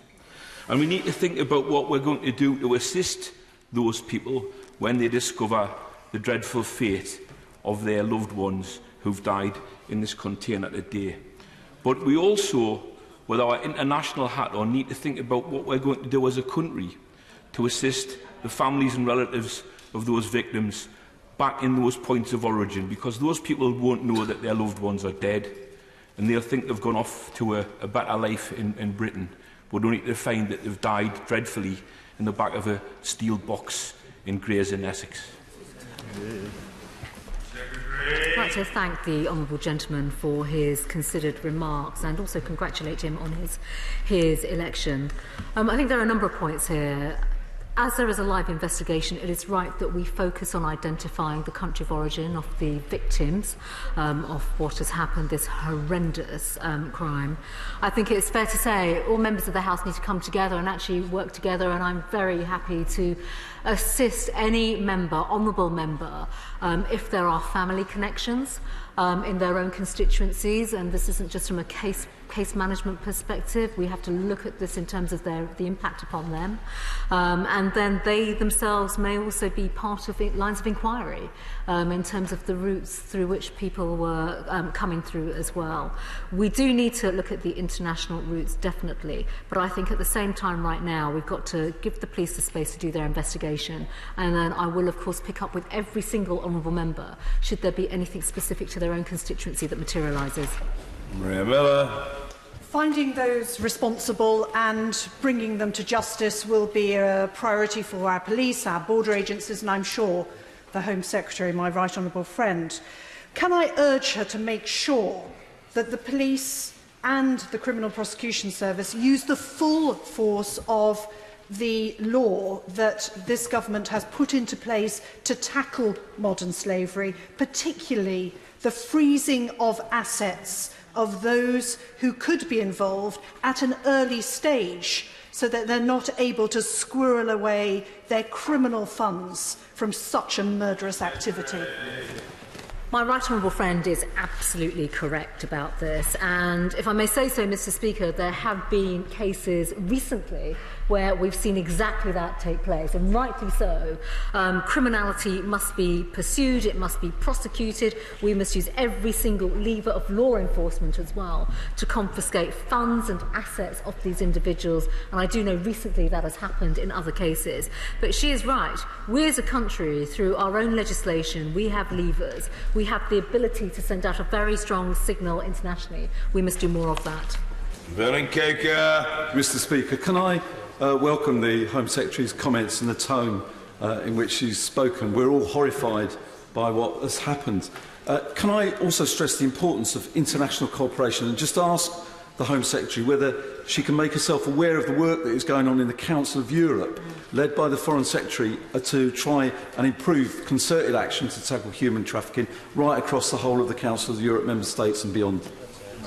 Well, my honourable friend is absolutely right about this, and I'd like to thank him as well for the work that he has undertaken through the APPG, modern slavery and human trafficking. And again, I think he's a very good example of how that collaboration can take place, not just in this House, but across other organisations too. Yes, in the Council of Europe, yes, across government and multilaterally as well, multinationally.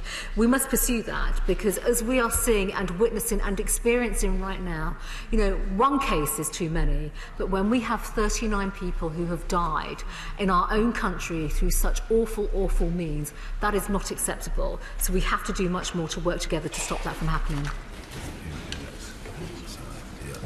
Mary Robinson. Incident and an appalling loss of life. Whilst the murderous vehicle appears to have begun its journey in Bulgaria, there's less clarity as to where the victims themselves began their dreadful journey towards death. Could the Minister confirm with me that she is working with international agencies as well as using the forces here and the immigration forces in order to ascertain where these people began the journey so that we can make that contact with their families and loved ones? My honourable friend is absolutely right to raise this point, and this is now an active line of inquiry now that this is a full-on murder investigation. I do want to emphasise, of course, because this investigation is obviously being led by Essex Police. They are working with other agencies, including the National Crime Agency, and of course they will be able to determine the identities of country of origin first and foremost. But I do also just want to pay tribute to Essex Police for the leadership they have given on this as well. In what is an incredibly challenging investigation and just a dreadful, dreadful scenario that, quite frankly, any police force would find deeply challenging. Tangham Debonair. Thank you, Madam Deputy Speaker, and I thank the Home Secretary for the tone as well as the content of what she said. And I'd like to press her further on the international cooperation. She rightly praises the work of the Council of Europe and the cross-party, cross-national cooperation to expand refugee resettlement and other forms of safe and legal routes. I wonder if I could ask her if she thinks it would be a good idea for us to expand that still further so that we can increase the very low number of countries worldwide, only 27, who take refugees on the resettlement route via the UN, which is a safe and legal route that we have much to offer. We do very well. What will she do to help increase that with other countries? The Honourable Lady for her comments, and as I've said already, and she has recognised in her remarks, we lead the way. And we have led other countries through multinational forums, through much of our engagement, through migration compacts as well. It's pretty clear that there is more that can be done. And the United Kingdom, the British government, working with our counterparts, will continue to do that, because when we live in such an unstable world, when we see the biggest displacement of people, more people on the move since the Second World War, through terror, through conflict, through just some of the awful scenes that we see in the news every single day, it's pretty clear that actually we can lead others, and we have great skill and great experience in doing that. Vicky Ford. Thank you, Madam Deputy Speaker. This incident is beyond horrific, and can I thank the Member of Parliament for Thurrock, who I think has spoken for all the people of Essex today.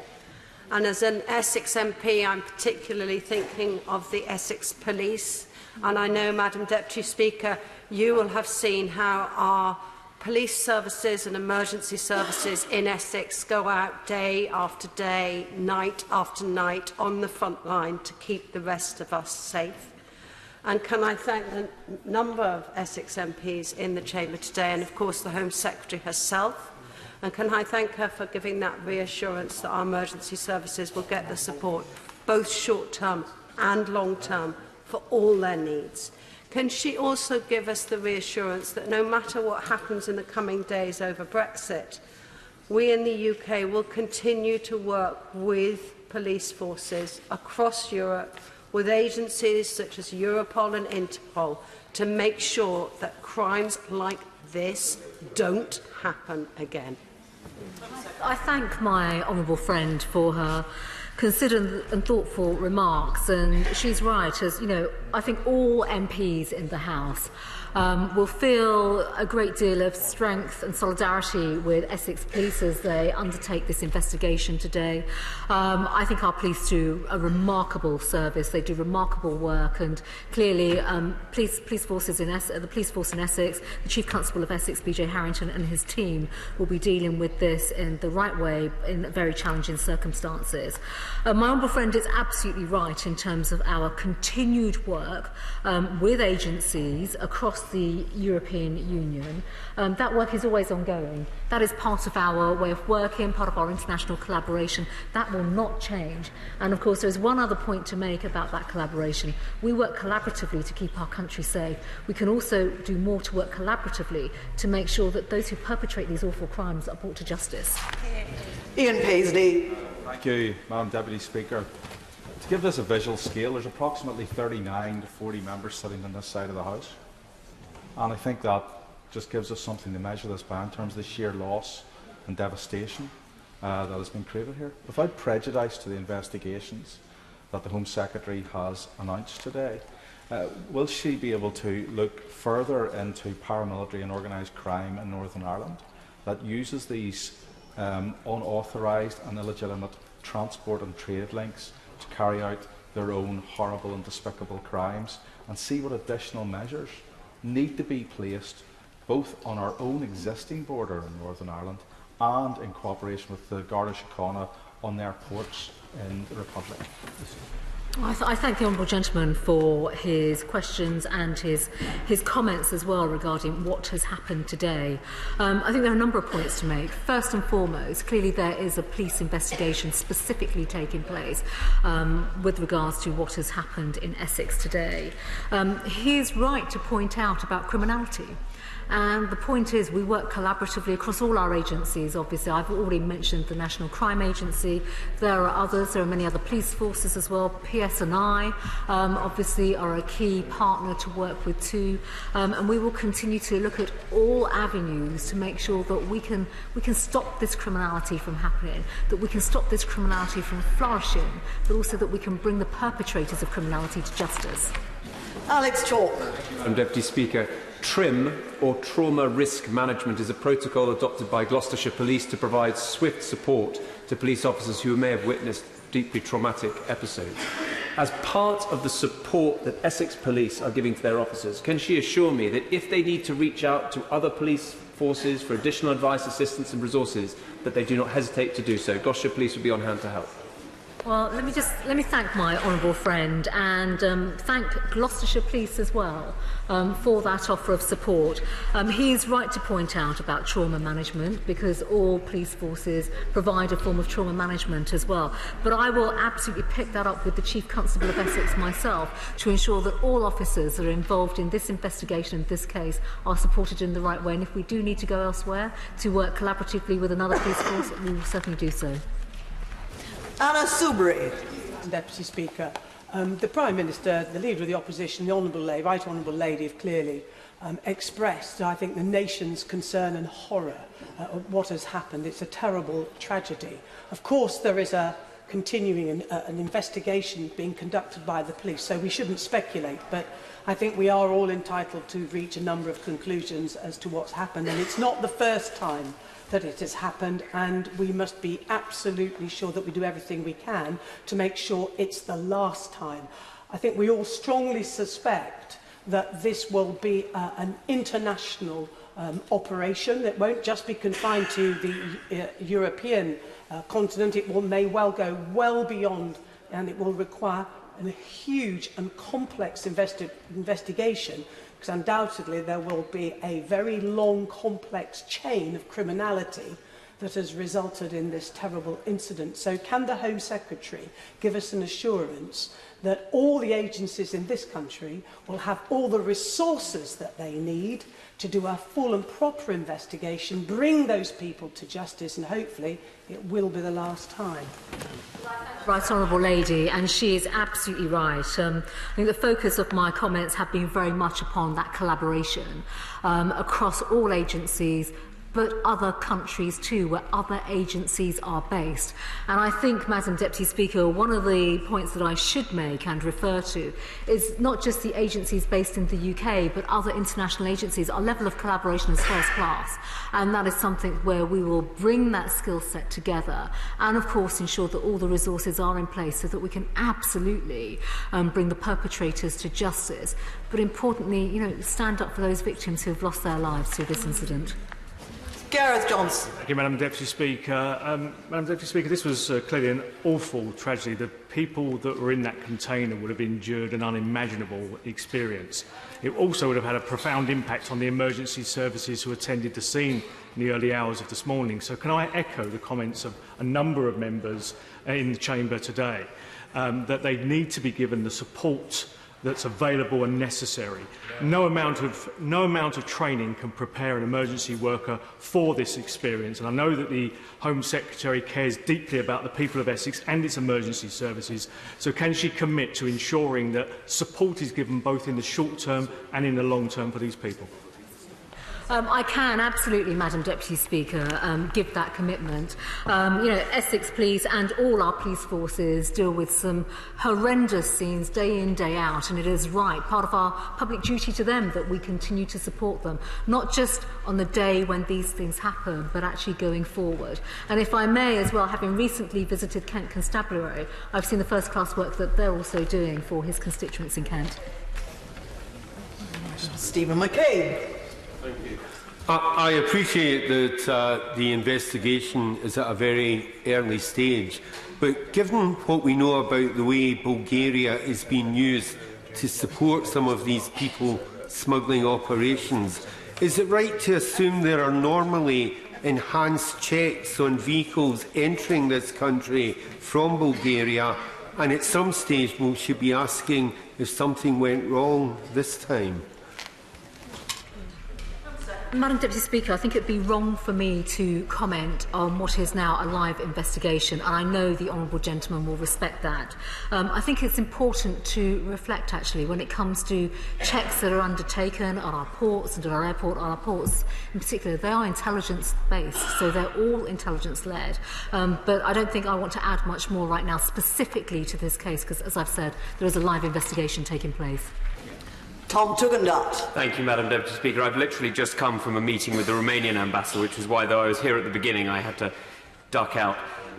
This case raises a great concern for those cross-European truckers who do so much to keep our people fed and our businesses going. Can she assure me that she's reaching out to the nations that supply these truckers, as it were, Bulgaria, Romania and so on, so that these drivers are aware of the risks that they face and the protections that they can seek if they ask for it? When she was on the committee that I'm privileged enough to chair, we did a lot of work on migration. Could she also tell me what she's doing on North Africa, where we both know from our joint inquiry there are very, very serious problems? My honourable friend poses, he raises the right questions effectively, because there are specific countries, and when it comes to road haulage in particular, where we have drivers that come from certain countries, including Romania, Bulgaria, Poland. And it is right, actually, that we work through the road haulage network in the UK and across Europe to provide the right kind of care and guidance and awareness that they themselves need, because they can unwantingly become part of what could be a criminal gang organisation or trafficking process. And we need to stop that. We absolutely need to stop that. The honourable gentleman is also right to raise the whole issue, and we've spent many, many hours, in fact, days, weeks, months working together on his committee, but looking at migration. And in fact, the migration report that he refers to looked at North Africa and the upstream work that is required. There is much taking place right now through international collaboration, but there is absolutely more that can be done. John Woodcock. Thank you, Madam Deputy Speaker. There is, of course, a murder investigation into these sickening deaths, but is it not the case that every single human trafficker who subjects fellow human beings to these appalling conditions does so knowing the risk of life to those people? And so, in due course, will she commit to reviewing the sentencing guidelines for human trafficking? Is there not a case, potentially, to bring them into line with attempted murder, where, of course, the maximum sentence is life imprisonment? I thank the honourable gentleman for his comments.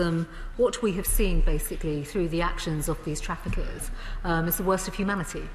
And it is right that we use our law enforcement and all aspects of the law through existing legislation to make sure that justice is served and that the perpetrators are prosecuted.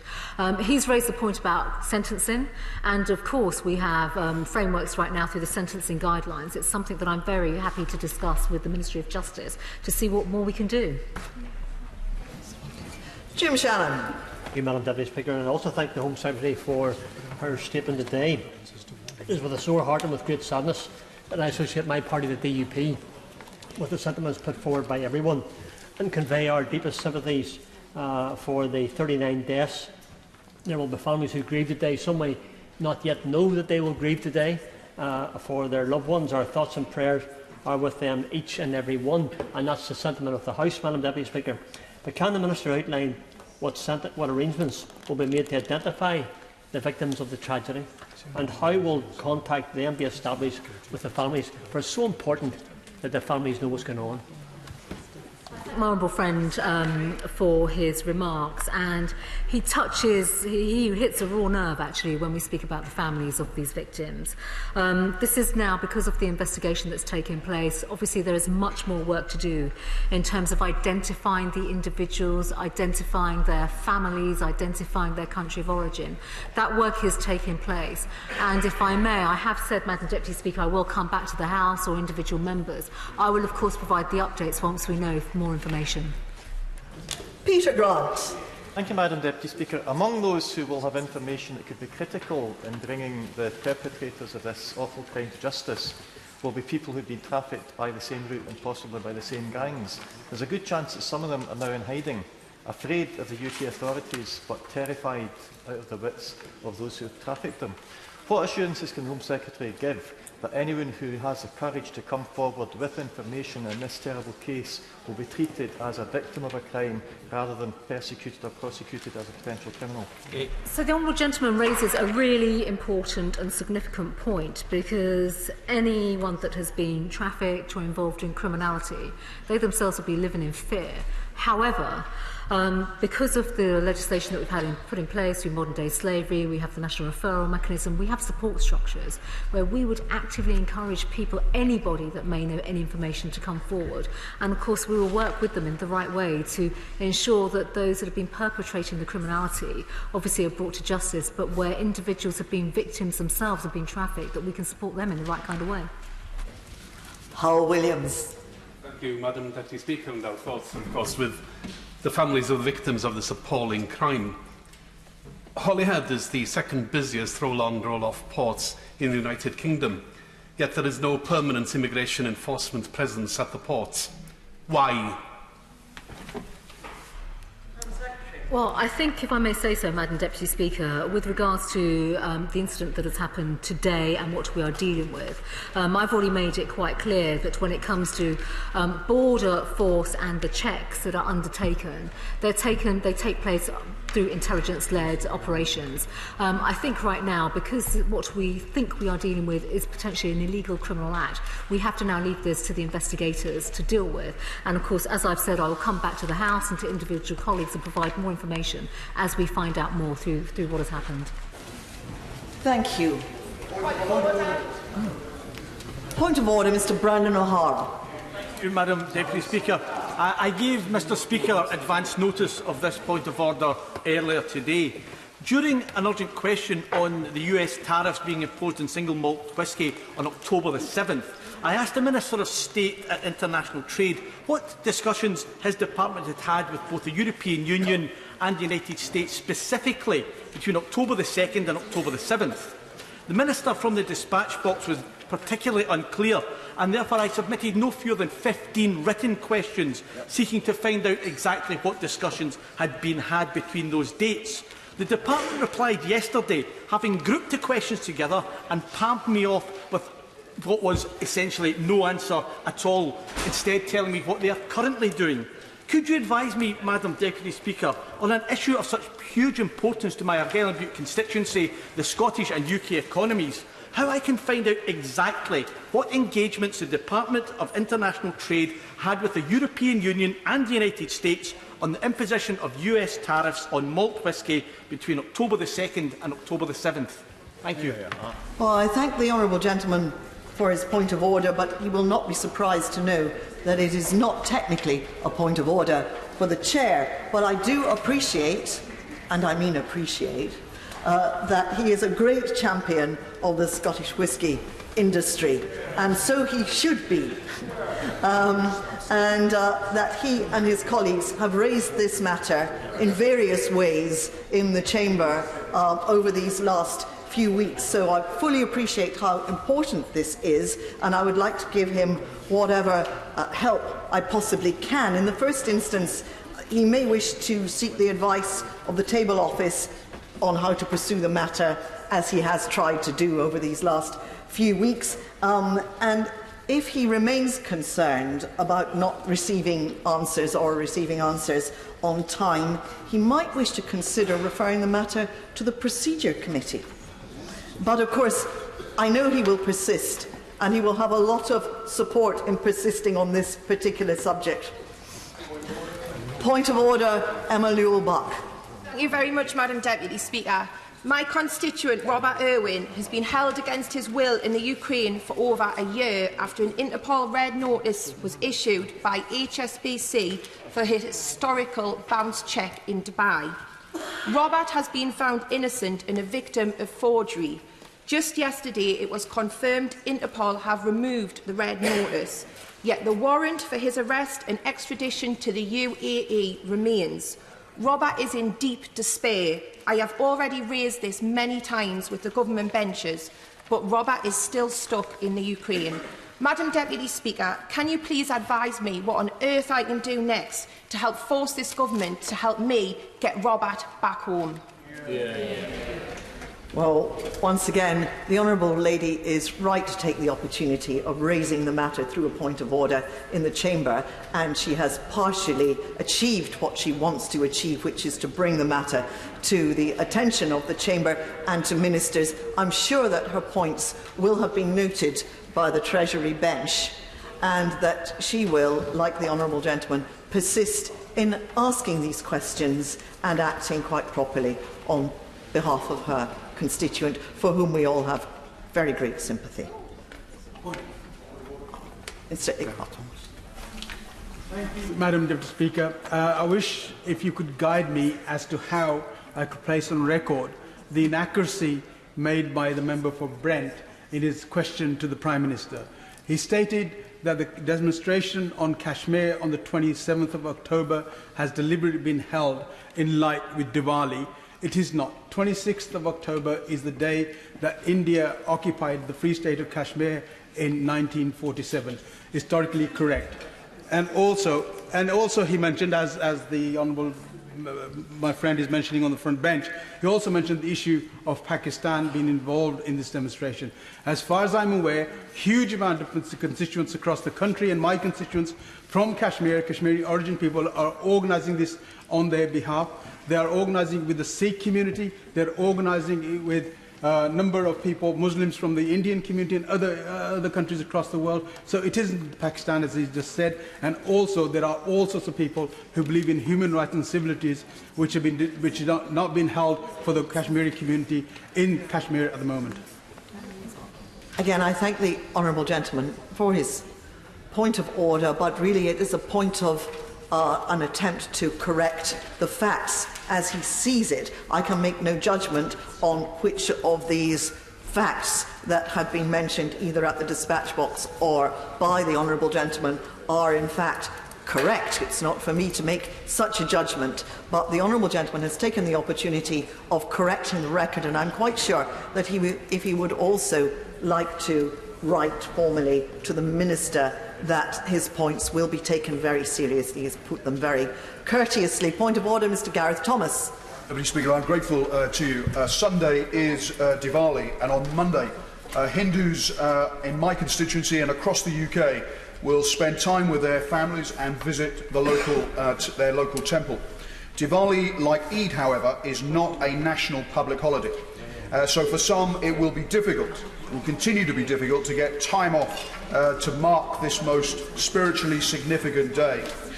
What can I do, Madam Deputy Speaker, to ensure that there is a debate in government time so that those of us who are sympathetic to the campaign for these 2 days to be made national public holidays, to have our case heard by ministers, and at the very least to get ministers to work with business organisations to be sympathetic to staff requests for time off to mark these important days? I thank the Honourable Gentleman again for his point of order, and I will try to help him. Once upon a time, a long time ago, when I sat on the back benches, I tried to introduce a 10-minute rule bill to bring about a public holiday for Magna Carta Day, and I have to tell the Honourable Gentleman that it was notably unsuccessful. So I don't recommend that he does it by that method, but I do recommend that he raises the matter at business questions tomorrow, and I'm sure that he will have every opportunity to do so. If there are no further points of order, the clerk will now proceed to read the orders of the day.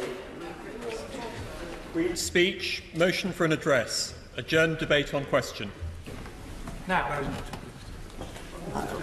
I inform the House that Mr. Speaker has selected the amendment in the name of the official opposition.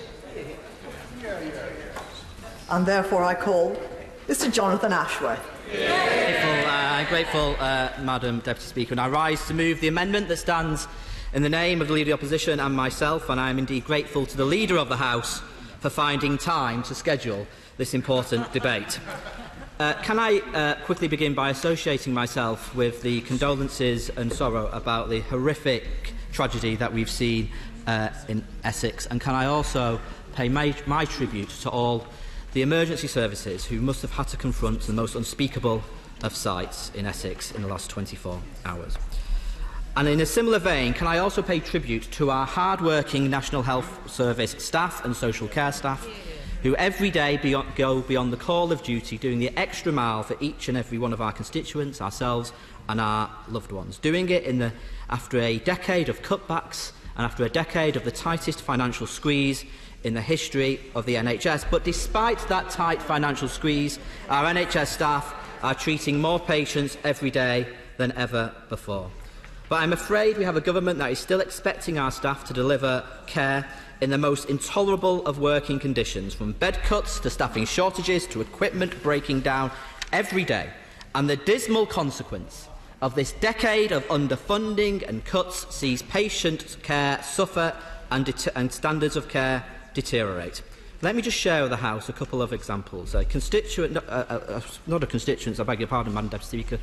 Somebody from another part of the country got in touch with me and asked me to raise this directly with the Secretary of State, although she asked that we anonymised it in these exchanges. But essentially, her 91-year-old mother fell in her house on a Sunday at around 2:40 p.m. She waited 2.5 hours for an ambulance. She then, when she got to the hospital, waited an hour and a half in a cold corridor before being admitted to a bay.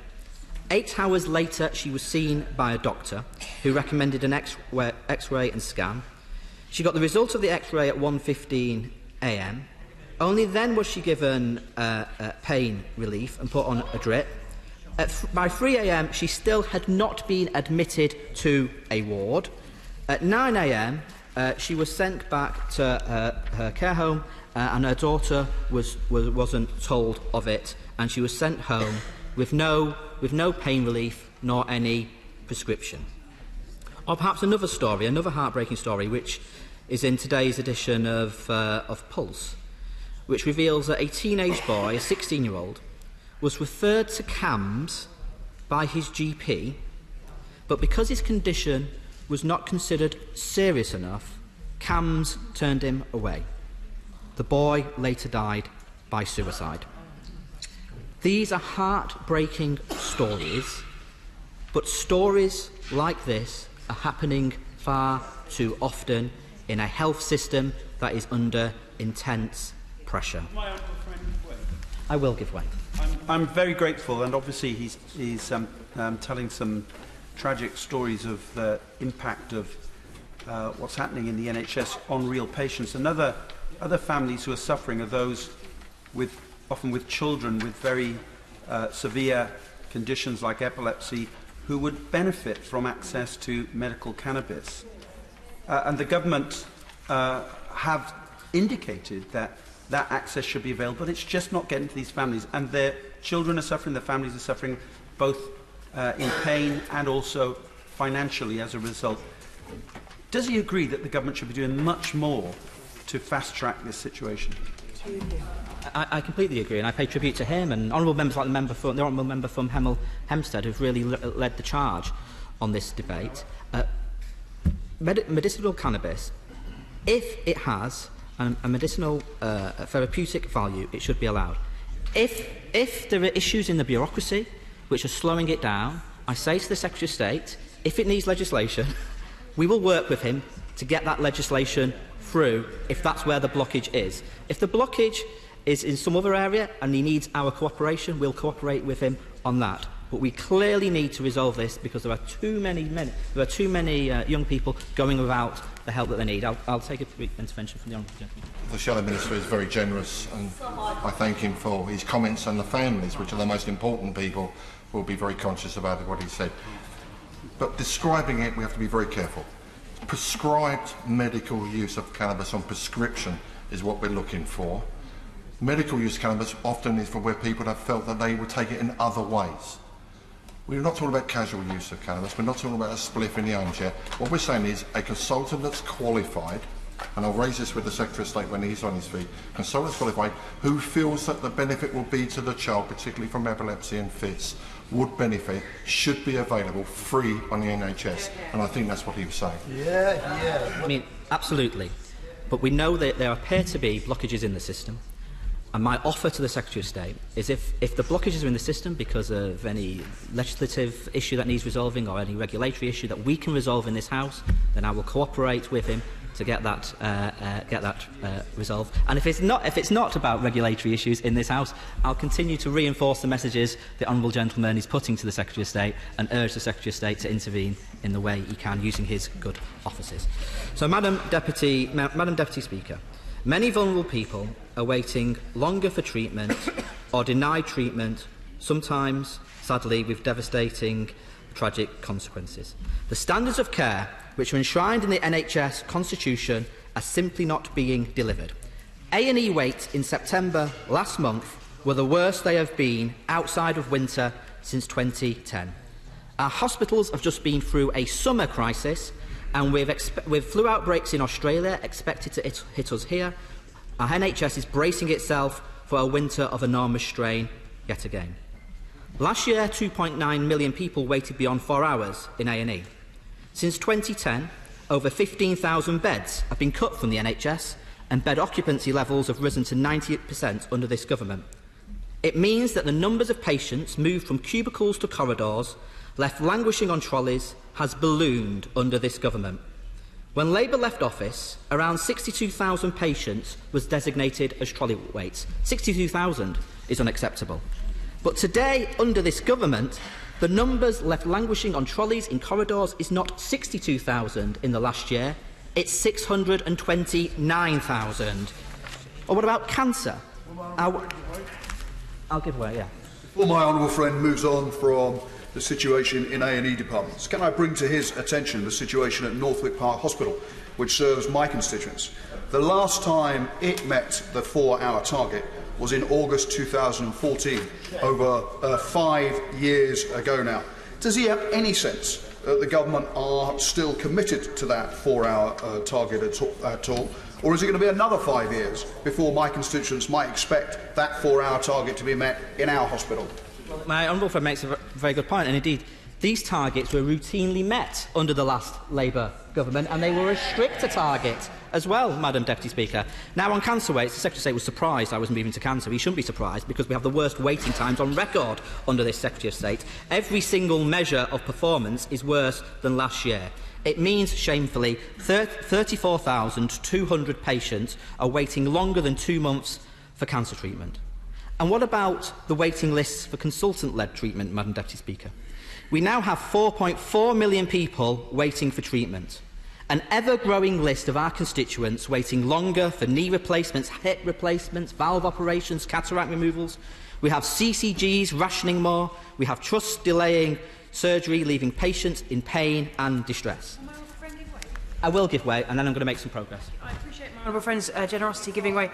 He's absolutely right about the pressure on trusts. The Chief Executive of my NHS Trust in South Tees has recently resigned, calling the current funding situation underfunded and unsustainable, and warning any more efficiencies are a step too far. Does he agree with me? Beneath this spin, services are at breaking point. I agree, and I'm not surprised that your Trust Chief Executive has taken that action, because we've just been through a decade of the tightest financial squeeze in the history of the NHS, and that is why standards of care have so deteriorated. And since the Honourable Gentleman, the Right Honourable Gentleman, became the Health Secretary, the number of patients waiting more than 18 weeks for treatment under him has jumped from 504,000 to 662,000.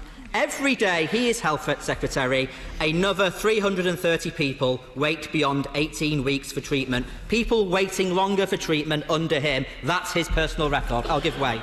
I'm grateful to the honourable member for giving way. He's right to identify delays that are inevitable in a massive state-led system. Would he therefore agree with me that there is a huge opportunity here for individuals to get treatment in other ways as well? I'm speaking here particularly of a couple who I have the privilege to represent in Parliament, who have taken themselves, because they live half the year, to a hospital in Portugal where they spend 6 months, and they have got care there. Now, their care has been refunded by the National Health Service at a rate significantly cheaper than is available in the UK.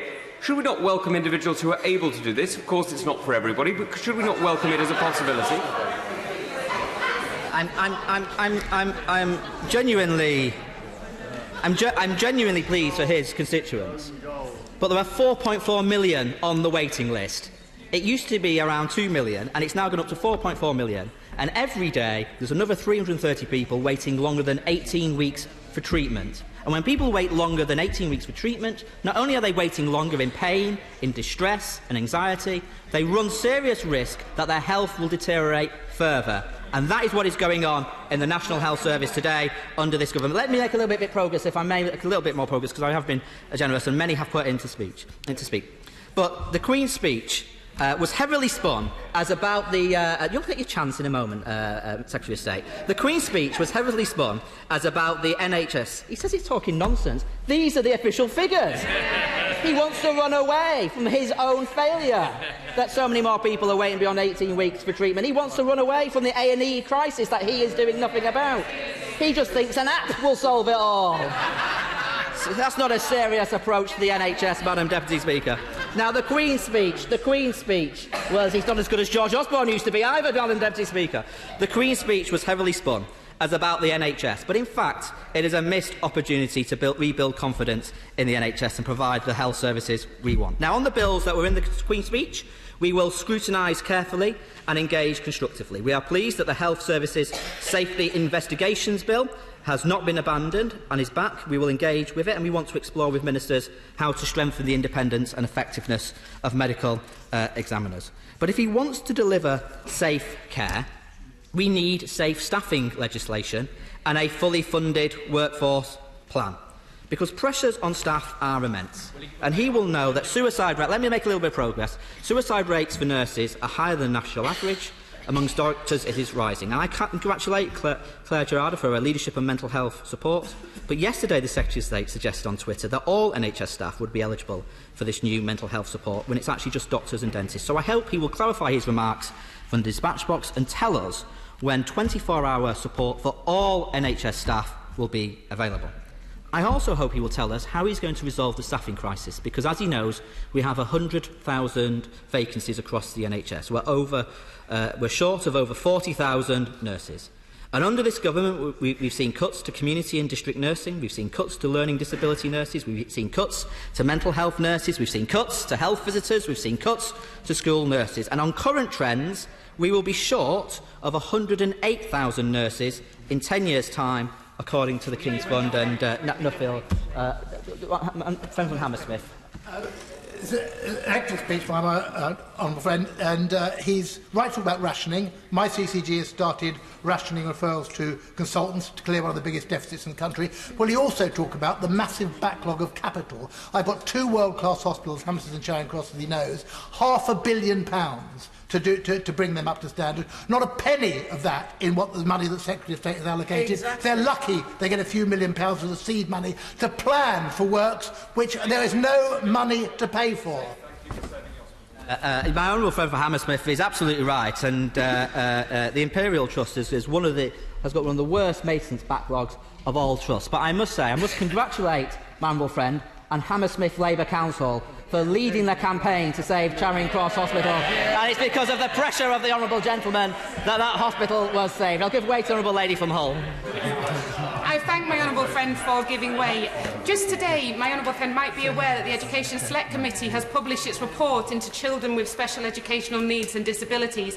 And one of the things we found was that the staffing shortages is having such an impact upon these children, because it means that the plans being written for these children are written on the basis of what is rationed and available, rather than the basis of what those children actually need. But does my honourable friend agree that what we need is a review of the therapy services around the country, so we can ensure that wherever the child lives, it gets the support it needs? Honourable friend from Hull is absolutely right, and she brings home how these staffing shortages are impacting service delivery every turn. I'm going to make a little bit of progress, because the whips are looking slightly askance at me because of the numbers who want to get into the debate, and I will make a bit of progress. But there is one bill that will fundamentally impact the staffing in the NHS that is proposed in the Queen's speech, and that is the immigration bill. So can the Secretary of State tell us that this immigration bill that ends free movement and introduces a points-based system, does he recognise that freedom of movement has allowed thousands and thousands of staff from Europe, doctors, nurses, paramedics, care workers, hospital porters, cleaners, to come to the UK to care for our sick and elderly? Does he recognise that our NHS and care sector needs that ongoing flow of workers from the EU? And how does he reconcile the need for the NHS to continue to recruit with the rhetoric and the proposed restrictive policies of the Home Secretary. He will know that Conservative campaigners have lobbied for a salary threshold of £36,700. If that was applied, there are 60,000 current staff in the NHS who are not covered by the shortage occupation list who would be impacted. Is he really going to allow the Home Secretary to introduce a salary threshold of that order, which will hugely impact the ability of the National Health Service to fill vacancies, recruit for the future, and then therefore impact on patient care? I'll give way to St Helens now. Will my honourable friend join me, and I'm sure all on these benches, in sending our solidarity to NHS workers, Unison members in St Helens and other parts of the country who are on strike this week because, despite doing the same job in the same place, wearing the same uniform, they are paid less than their colleagues because they work for an agency. So will he urge Compass to do the right thing, pay these workers properly, and commit a Labour government to ensuring we have equal pay for equal work in our NHS? For St Helens is absolutely right, and this is what happens when privatisation and outsourcing goes wrong. It means workers are worse off, and we should bring an end to it. And also, I'm going to make some progress. I am generally going to make some.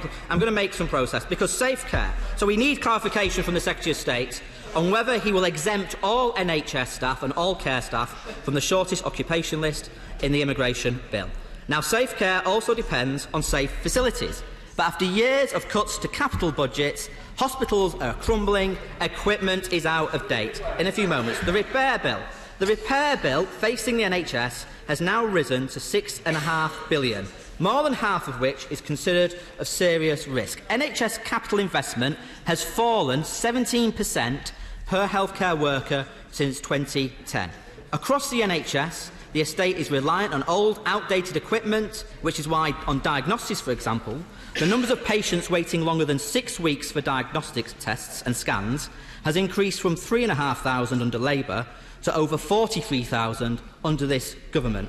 And even if in a few moments, and even if he replaces all the MRI scanners, which are more than 10 years old, and he's adopted our policy on that, but even if he replaces all those MRI scanners, we will still be struggling with the lowest numbers of MRI and CT scanners per head of population in Europe. So isn't it time for a proper strategic health review?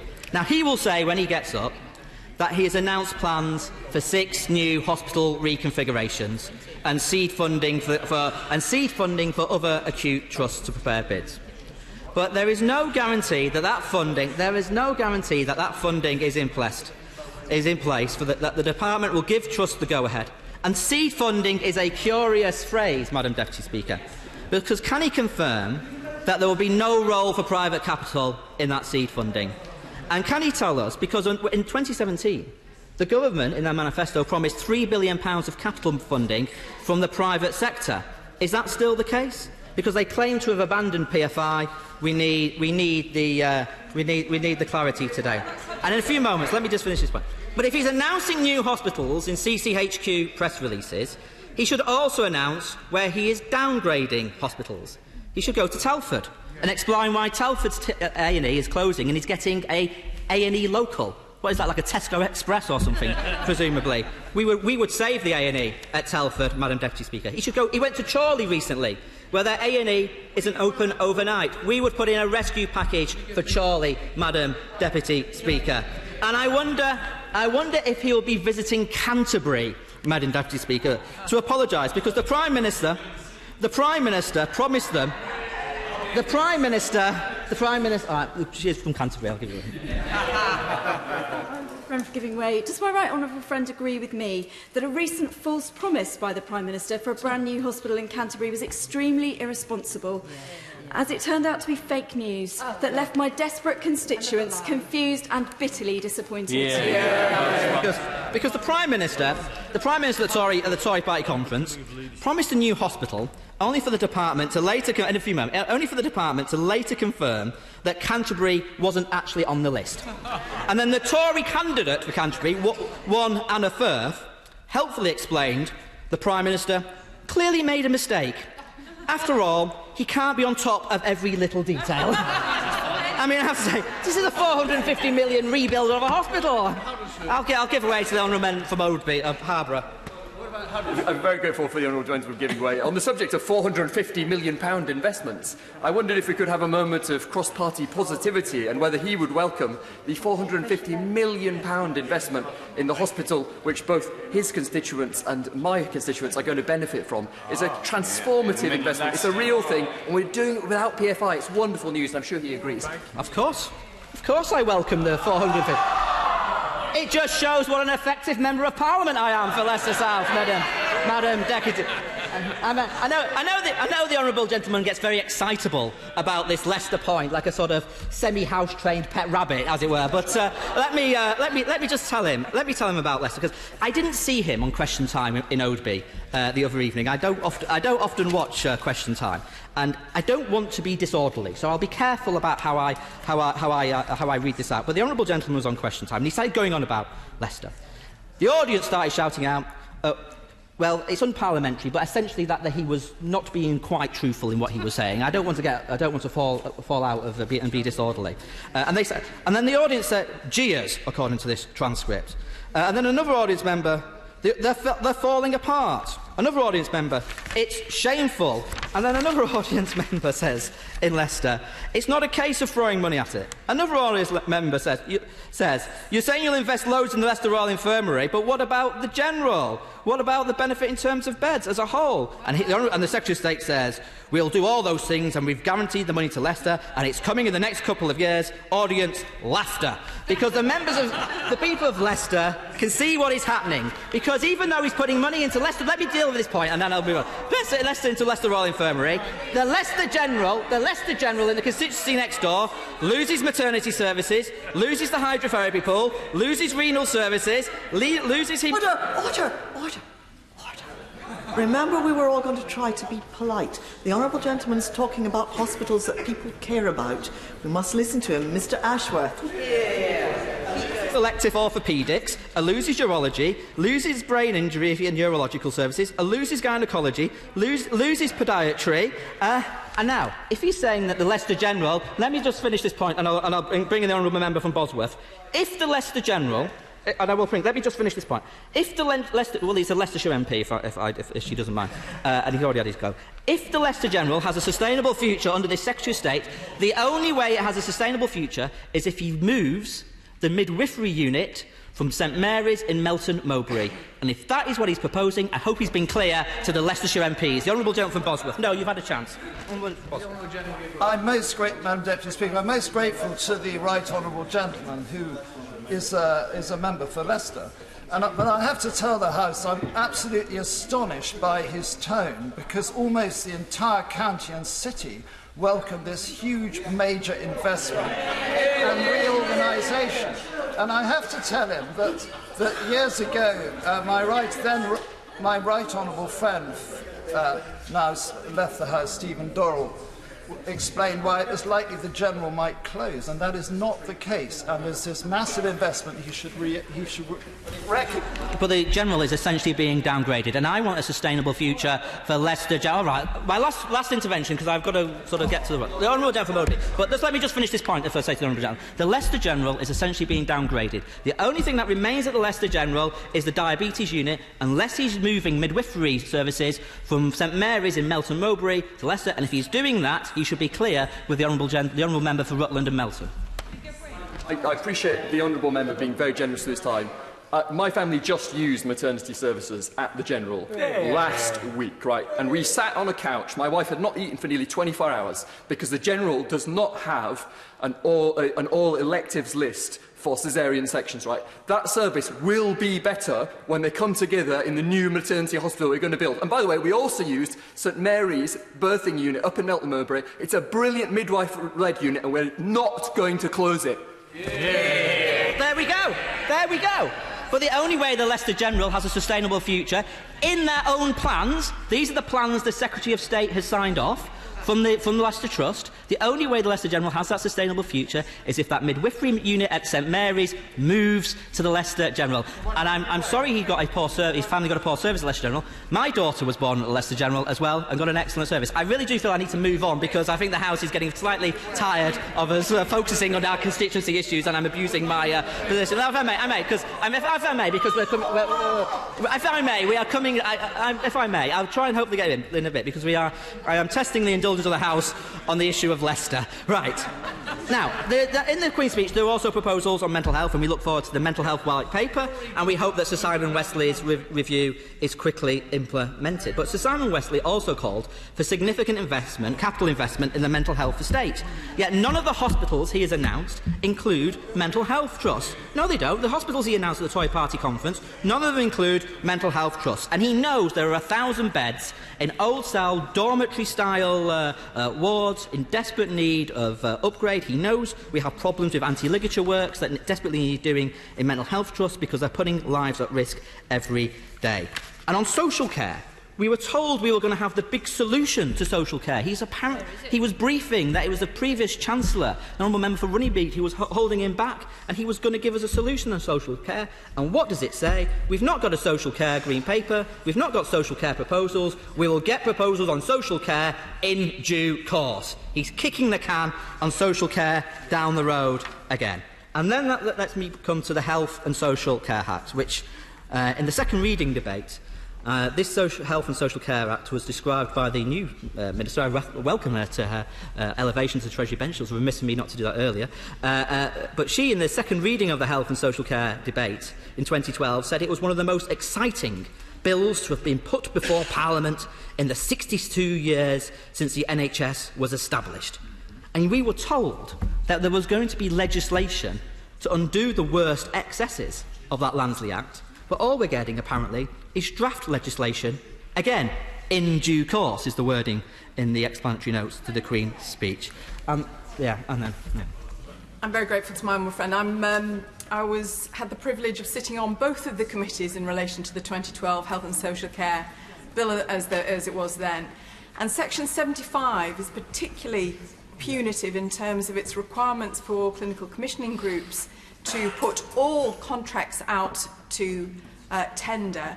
£25 billion worth of public money has gone to the private sector, with implications of an increase in health inequalities, both in access and outcomes. Doesn't my honourable friend think this is an absolute travesty? Absolutely. Just before the honourable gentleman answers the intervention, he's been very generous in taking interventions, and that is good for the debate. But I'm sure he'll bear in mind that he has been at the dispatch box for nearly half an hour. And I just say to him gently that that's all right with me, but he will incur the wrath of those who are waiting to speak later in the debate when they only get 3 minutes. Mr Ashworth. For your guidance, Madam District, and you're absolutely right. I will not take any more interventions, and I will move to the wrapping up. But my honourable friend from Oldham is absolutely right. The compulsory competitive tendering provisions of this Act has forced through the privatisation of £9 billion worth of contracts. Everything which was promised in this Act, from delivering on health inequalities to delivering more integrated care, has not come to fruition, which is why now everybody understands it needs to be repealed. But there's another reason why it needs to be repealed, is this, that while that Act is on the statute book, it runs the risk of the NHS being sold off in a Trump trade deal. Because, Madam Deputy,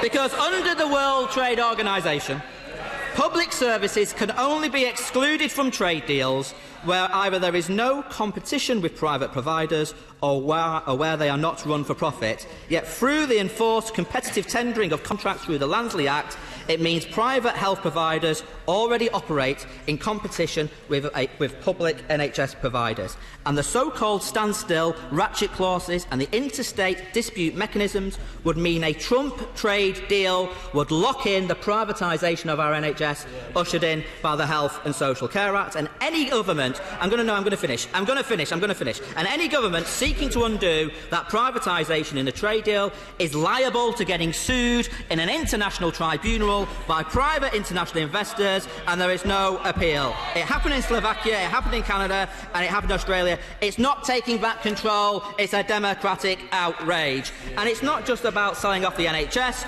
We know that Donald Trump wants to break our pharmaceutical market as well, forcing us to buy more expensive drugs from the US and crippling our National Health Service. So if Tory MPs want to save the NHS, they should vote with us in the lobbies tonight, because the party that created the NHS, the party that has always rebuilt the NHS, the party that will end the privatisation of the NHS is the Labour Party, and no one will trust the Tories in the NHS. The original question was that a humble address be presented to Her Majesty as on the order paper. Since when an amendment has been proposed as on the order paper, the question is that the amendment be made. Secretary of State, Mr. Matt Hancock. Thank you very much, Madam Deputy Speaker. And, Madam Deputy Speaker, I rise in support of this Queen's speech, which has more action on health than any Queen's speech in a generation. At its heart, it has 5 major legislative reforms that will set the course of health and social care for years to come. I'll turn to each of these in a moment, but I just wanted to address something that the honourable gentleman opposite said. Let me be completely clear. The NHS is not and never will be for sale under this Conservative administration. The Prime Minister made it abundantly clear, the President made it clear, the NHS will not be on the table. And we know why the Labour Party likes to spread this nonsense about the NHS, because they haven't got anything constructive to say. They don't want to talk about Brexit because they've decided not to decide on their position, and instead they're trying to scare some of the most vulnerable people in our society, the very people they claim to represent. Mr. Speaker, the nonsense we just heard shows that the party opposite will stop at nothing to hide their Brexit position, which is just for more delay, more confusion, more indecision, and it shows the Labour leadership is not up to the job of governing their own party, let alone the country. By contrast, the Conservative Party has protected and nurtured the NHS for 44 years of its 71-year history. On this side of the House, we are the party of the NHS, and I'll give way to my honourable friend. I'm grateful to the Secretary of State for giving way. When trying to assess what Labour might do if they were in government, shouldn't we look at the words of Nye Bevan when he said, "Why gaze in the crystal ball when you can read the book?" And don't we have the book of the NHS under Labour control in Wales to look at, which is an appalling mess? There is no doubt that looking at the facts of the delivery of the NHS in Wales, we see what happens to an NHS under Labour control, and I support all those who work in the NHS in Wales. They do a great job, but sadly it is harder to deliver the NHS in Wales. But there's another argument too. In a minute, there's another argument too. We know that you can only fund good public services and the NHS with a strong economy, and the plans of the party opposite would ruin it. I'll give way to the honourable lady. State for giving way, but I think it's absolutely disgusting that he can stand there and say that about the NHS in Wales when it is this government that underfunds the NHS in the whole of the UK. Absolutely. Well, I did find it surprising that the honourable gentleman opposite didn't mention the £33.9 billion largest and longest funding settlement in history. But I would also note this, Madam Deputy Speaker. Funding for the NHS under the Welsh Government in Wales has risen more slowly than it has in England because we've funded the NHS properly. I'll give way over there. I thank the Secretary of State for giving way, and can I also thank him for his announcement earlier this year, first to guarantee A&E at Charing Cross Hospital, and secondly for the floor-by-floor refurbishment of that hospital. Last month, Hammersmith and Fulham CCG told me that the very popular Parsons Green Walk-in Centre would have to change to appointment only after the 31st of December due to a rule change. Can he confirm that there is no need for them to do that, and that the future of the walk-in centre, Parsons Green, is as bright and rosy as that of Charing Cross Hospital? Yes, I can give that confirmation. I have seen some reports from the local Labour Party putting fears into people's minds about the future of Parsons Green Walk-in Centre. There are no plans to close this centre, and anybody who says so is simply scaremongering. And I'm absolutely delighted at the campaign that my right honourable friend ran to save the A&E and to save the services in West London, and it was thanks to him and his efforts that we managed to do exactly that. And I'll give way to the right honourable lady. Thank you. I'm very grateful to the Health Secretary for giving way. Does he not feel ashamed that we have the highest rate of child mortality in Western Europe? We have a declining life expectancy. For women, it's getting worse. For deprived areas, it's getting worse. We're one of the only developed countries where that is happening. And that is partly because as a result of the underfunding of the NHS, but more widely because of austerity. I'm afraid to say, and because I have a great regard for the campaigning that the Honourable Lady does on many topics, I'm afraid to say that she was factually inaccurate in what she said just now, and it's not true. Now, we are putting in the largest and longest investment into the NHS in its history, and I think that's the right thing to do. I'll give way over here. Thank you, Madam Deputy Speaker. I just tell the Secretary of State what an amazing job he's doing for Leicestershire and how proud the county is of this forward investment. But may I draw to his attention the NHS carbon footprint in England, which is around 27 million of carbon dioxide equivalents, and suggest to him that with these new hospital builds across the country, he ought to make better use of zero-carbon medicines and treatments. And that means embracing acupuncture, herbal medicine, homeopathy, chiropractic and osteopathy. And will he make sure that the osteopaths, the chiropractors who've been regulated by Act of Parliament since 93 and 94 work with the orthopaedic surgeons? Well, I'm absolutely delighted to work with my honourable friend on that subject and also on the capital investment into Leicester. I mean, I don't want to go too long into the issue of Leicester because it was almost like we had an adjournment debate. But I would say this. When we have announced 40 new hospitals over the next decade, 40 new hospitals, which we will ensure include carbon neutral and green elements, and we've discussed that. Whilst we're doing that, such is the honourable gentleman opposite's commitment to opposition that he even opposes the new hospital we're building in his constituency. £450 million of investment, which he describes and described on the 29th of September as downgrading, where he talked about the local opposition. Long-term investment that the Trust Chief Executive describes as completely transformational. He should rejoice at this excellent news. Madam Deputy Speaker, he is so good at opposition. I've got a long-term plan for the honourable gentleman, which is to keep him in opposition for the long term.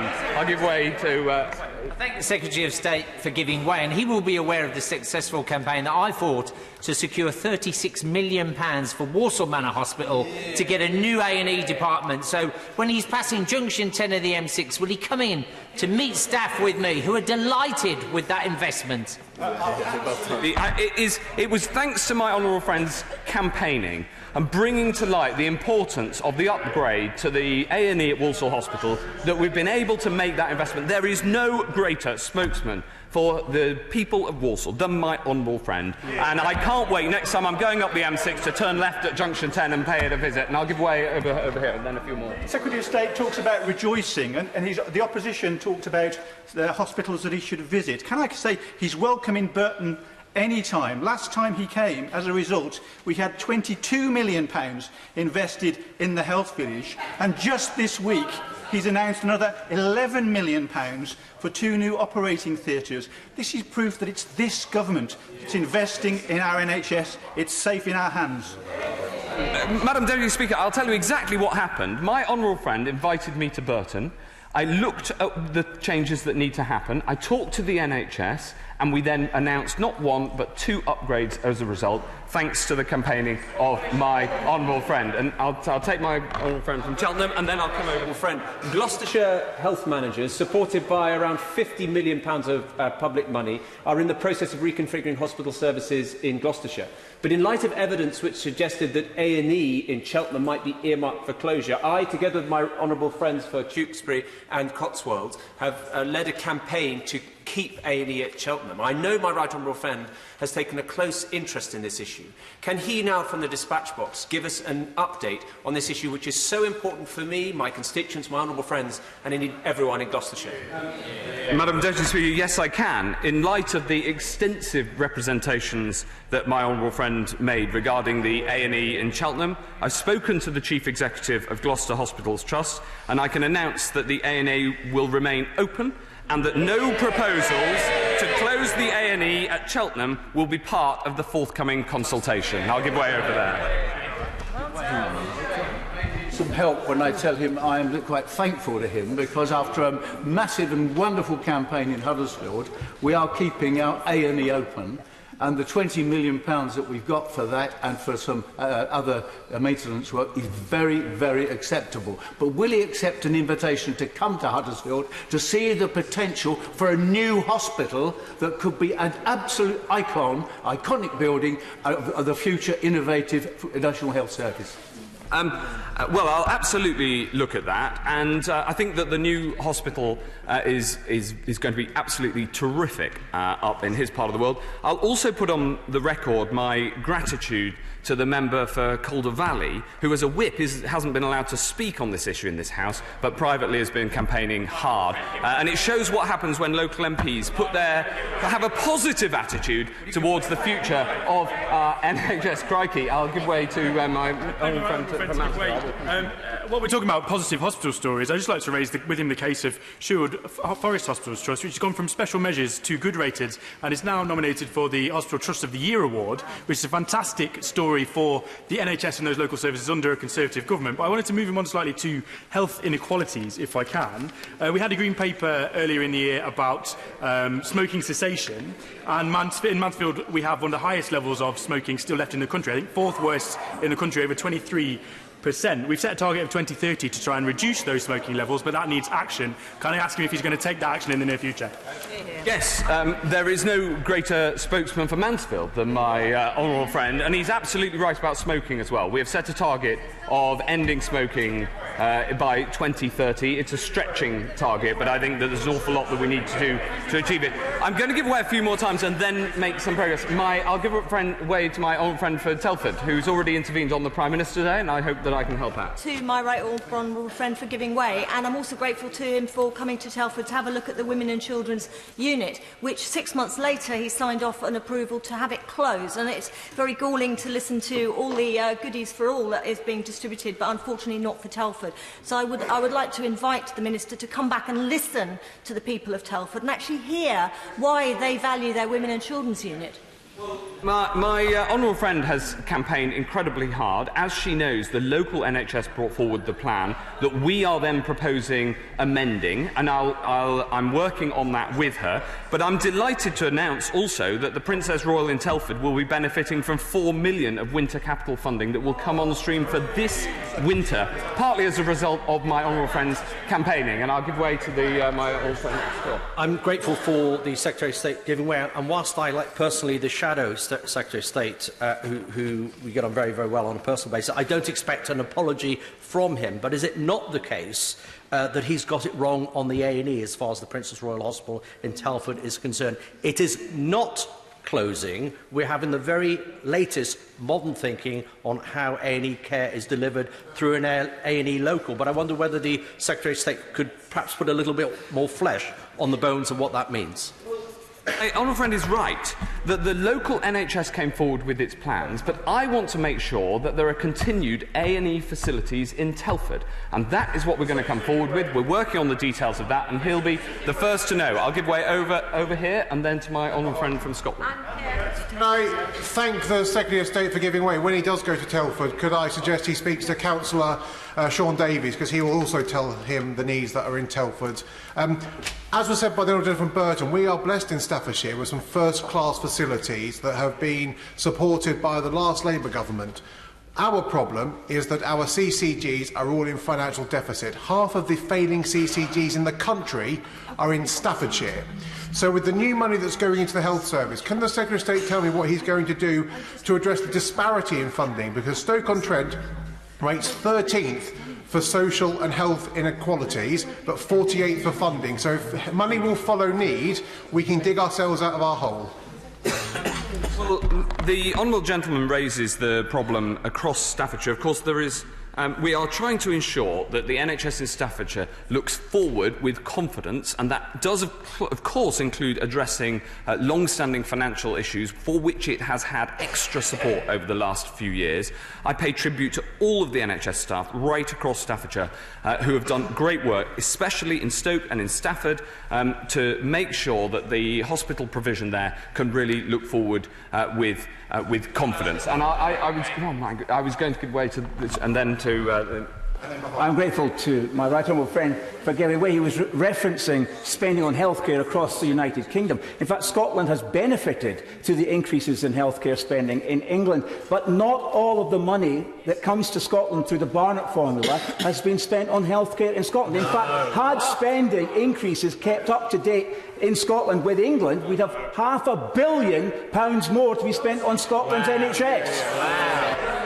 Well, there speaks the voice of Scotland, because it is absolutely true that as we have put record amounts of funding into the NHS in England, so that funding proportionately flows through the Barnett formula to Scotland, but the Scottish Government has refused to increase proportionately the funding for the NHS in Scotland, and I wish they'd increased it as quick as we have in England, with the faster increase in the numbers of doctors and in nurses that we've seen in England than in Scotland. And I'll give way to the honourable gentleman from Bracknell. Could he help me and point me towards an online resource that gives the evidence base for the decisions that he has made on locations of A&E departments and the like?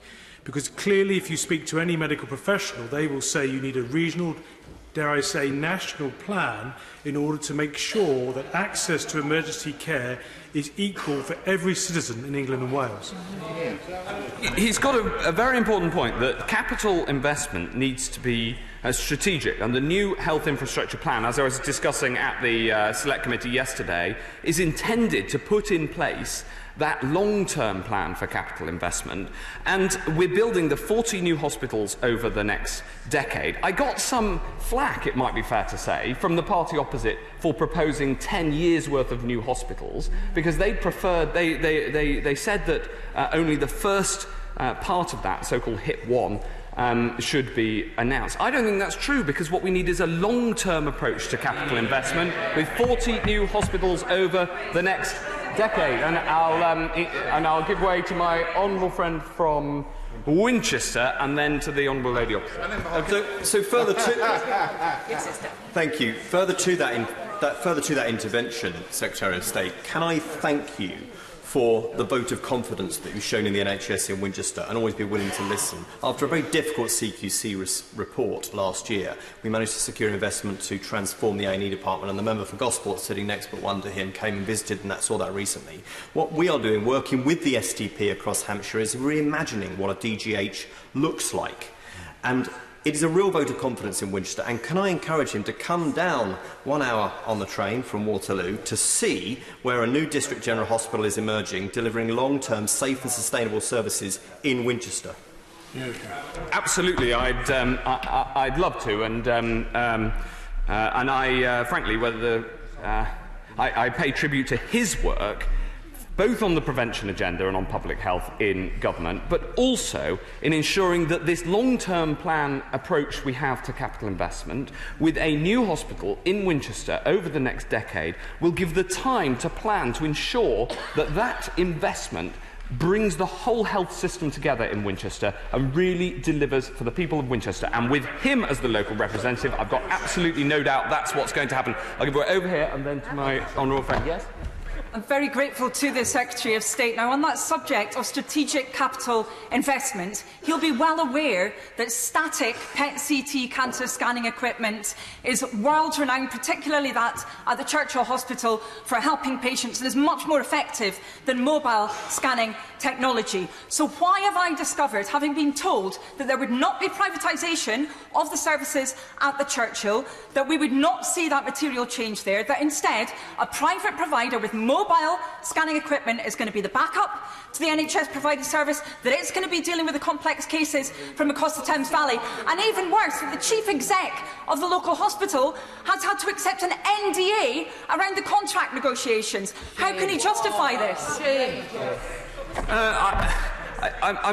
This is a decision taken by the local NHS. The proposals that we're putting forward in law, if a debate in this Queen's speech, are to change those regulations in a way we must absolutely get the best solutions for local patients. And I'll come to this point, if I may, in my speech, before taking some more interventions. I'll come to this point, because I want to address very specifically the amendment that has been laid down in the name of opposition members, because it's not only unnecessary, it's also counterproductive. And I think it would do the opposite of what they themselves say they intend.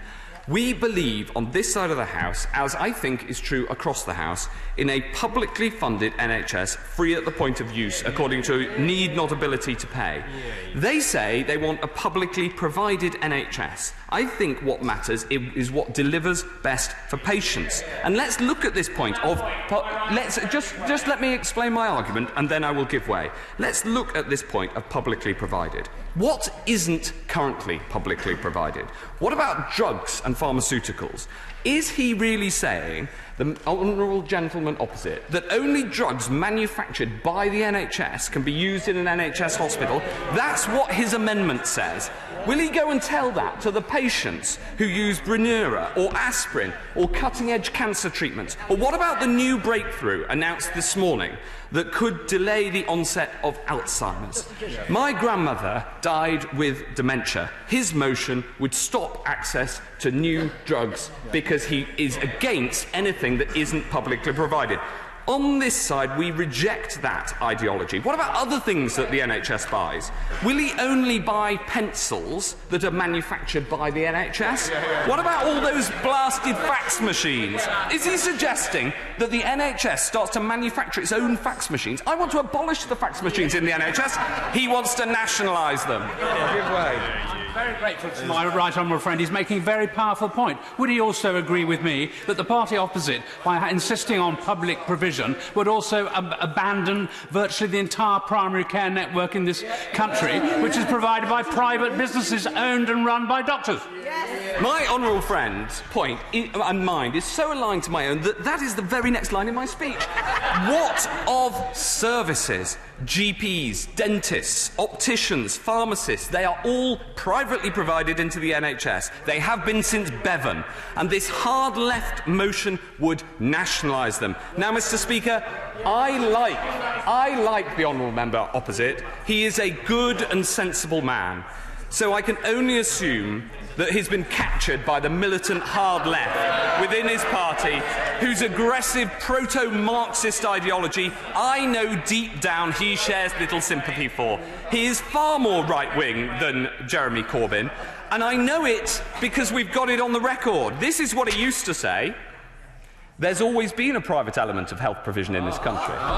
That's what he used to say. That's what he really thinks, but he's hostage to the hardliners and he's captured by Corbyn. I'll certainly give way to my friend. Secretary of State is very generous in giving way. He knows full well what I'm going to raise with him at my intervention. which is the prescribed medical use of cannabis. In my speech later on, I'll talk about the nationalisation and privatisation that took place under Labour, Darcy clinics and polyclinics and PFIs.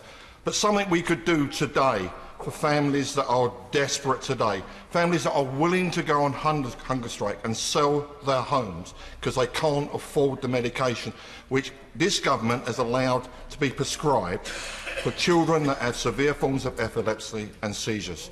I know there's a lot of work going on, Secretary of State, but these families are desperate.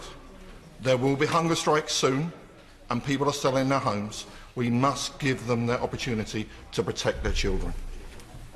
Yes, I entirely understand where my honourable friend's coming from, and he's been a tireless campaigner on this. And I also, on this point, want to welcome the cross-party approach that was set out by the honourable gentleman opposite. And this is an important thing to get right. Now, of course, each decision for an individual patient has got to be clinically led. We can't have MPs calling for specific clinical interventions, and I think he and everybody recognises that. But there is a problem in the system here. I've asked the medical director of the NHS to lead the work to resolve the problem, and we are working on it, and I look forward to meeting with him and others with an interest in this soon. I'll give way over there and then over here. I'm very grateful to my right honourable friend giving way. May I, on behalf of my constituents, give a very warm welcome to his announcement this afternoon of extra funding to keep the A&E at Cheltenham open. My constituents already have to travel 25 miles to get to Cheltenham. This will be a huge relief to them. We've been able to give that assurance and thank my honourable friend for the work that he's done. Thank you, Secretary of State, for giving way. This is further to the point made by the honourable member for Stirling.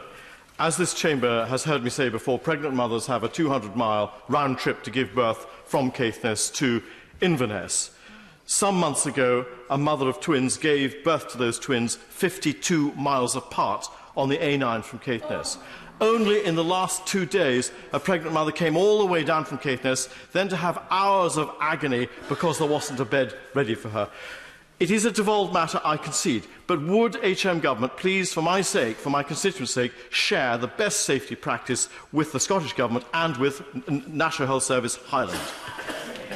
We'll absolutely do that. He's quite right that this is a devolved matter in terms of the provision, and we've already had a debate about the relative funding increases. But this case clearly needs looking at very seriously, and I'll make sure that I get in contact with my colleagues in the Scottish Government who are responsible for the provision of this service to make sure that it's looked at properly. I'll give way to the honourable gentleman over there. And I enjoy the knockabout that's been going on, but will he accept that the NHS reforms brought in by Andrew Lansley actually led to a fragmentation and a duplication and inefficiencies which we are now trying to remedy by reconstructing, bringing together groups as we are in North East London, and that therefore there is merit in that part of the opposition's amendment? Secretary of State answers the intervention. I will say to him what I said to the spokesman for the opposition, that he has been very generous in taking interventions, but having been at the dispatch box for nearly half an hour, I hope he will be careful not to incur the wrath of backbenchers who will have to wait till 7 o'clock to speak.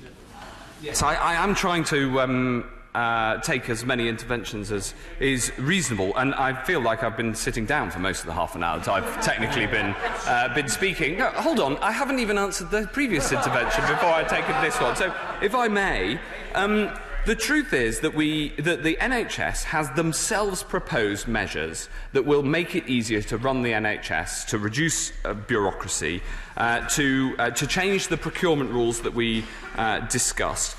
And ultimately, these responses, with nearly 190,000 responses to their consultation, have the support of the Royal Colleges, the Local Government Association, the unions.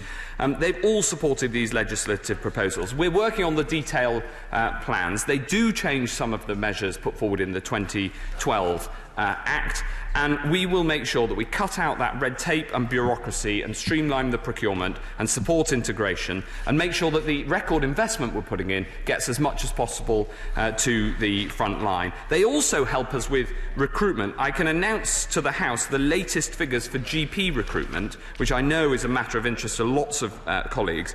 Building on the record numbers in training this year, this year we have 3,530 GPs in training, the highest ever number in history.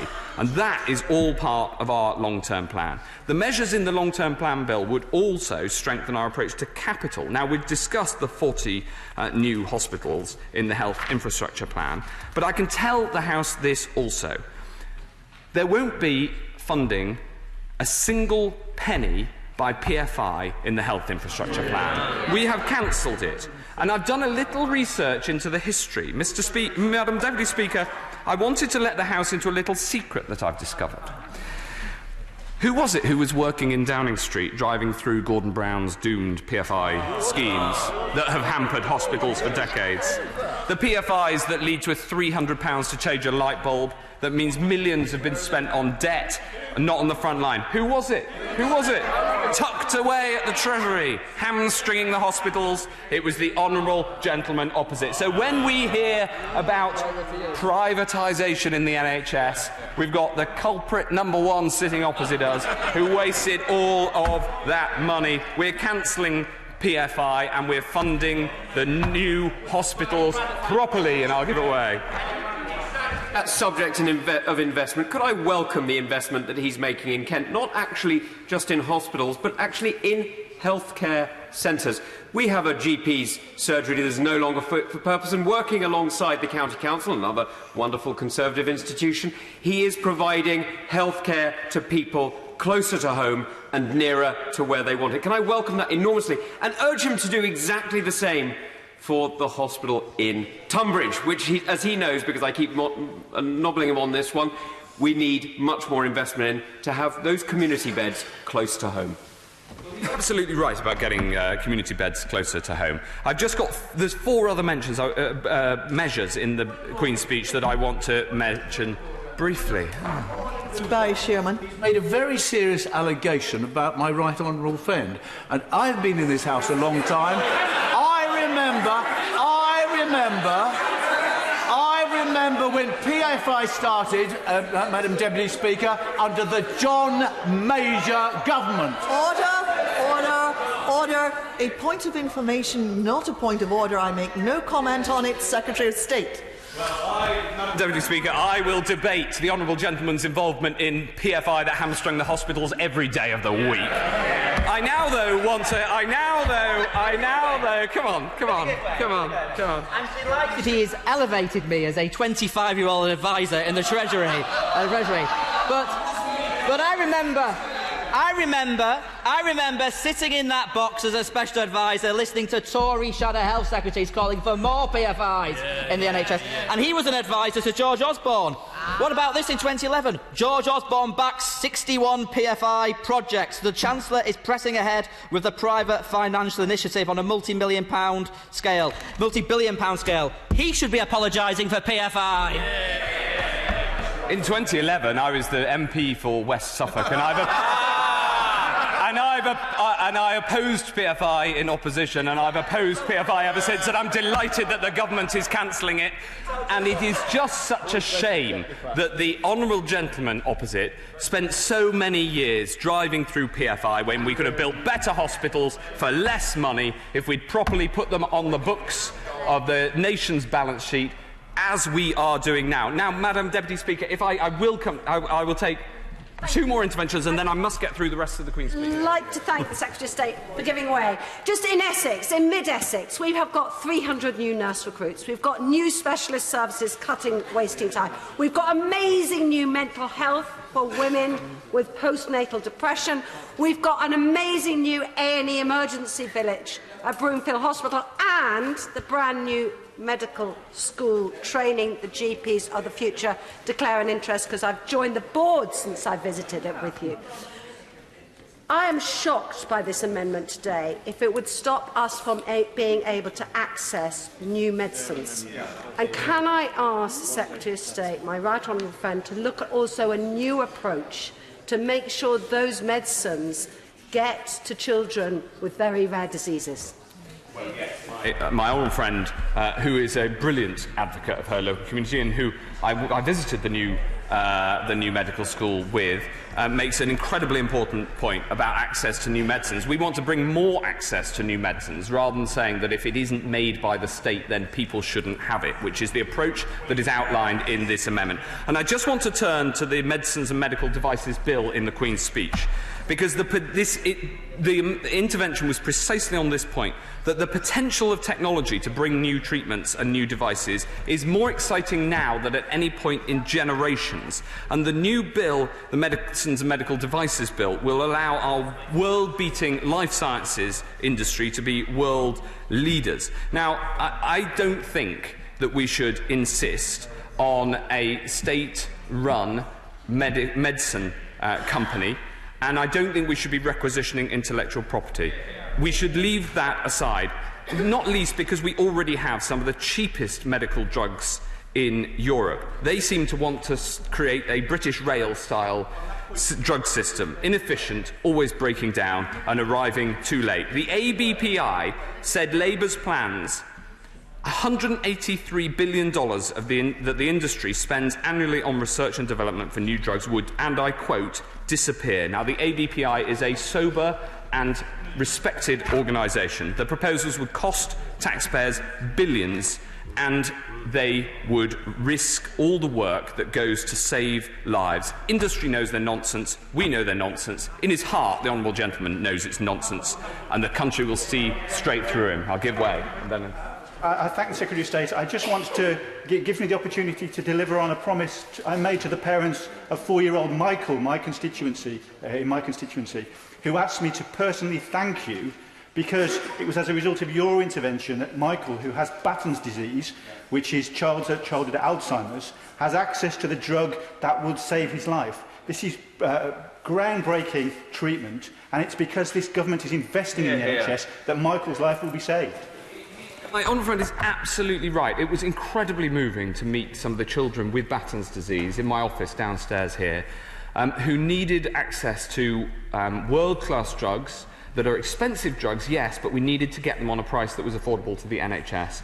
I met the parents, met some of the children. It was incredibly moving. And some of the twins, where one twin had access to the drug and the other didn't, and just to see the difference in their development. And then we did the negotiation with the company. We got the drugs on the NHS. That is how we should be providing world-class drugs. That's how it's been done under sensible Labour administrations. And I just would urge the opposition, even if it may sound good when they look in the mirror, it is not sensible to undermine our world-class life sciences in this way, and I hope that they think again. Now, if I may, I'll give way to the honourable friend. Order. Point of order.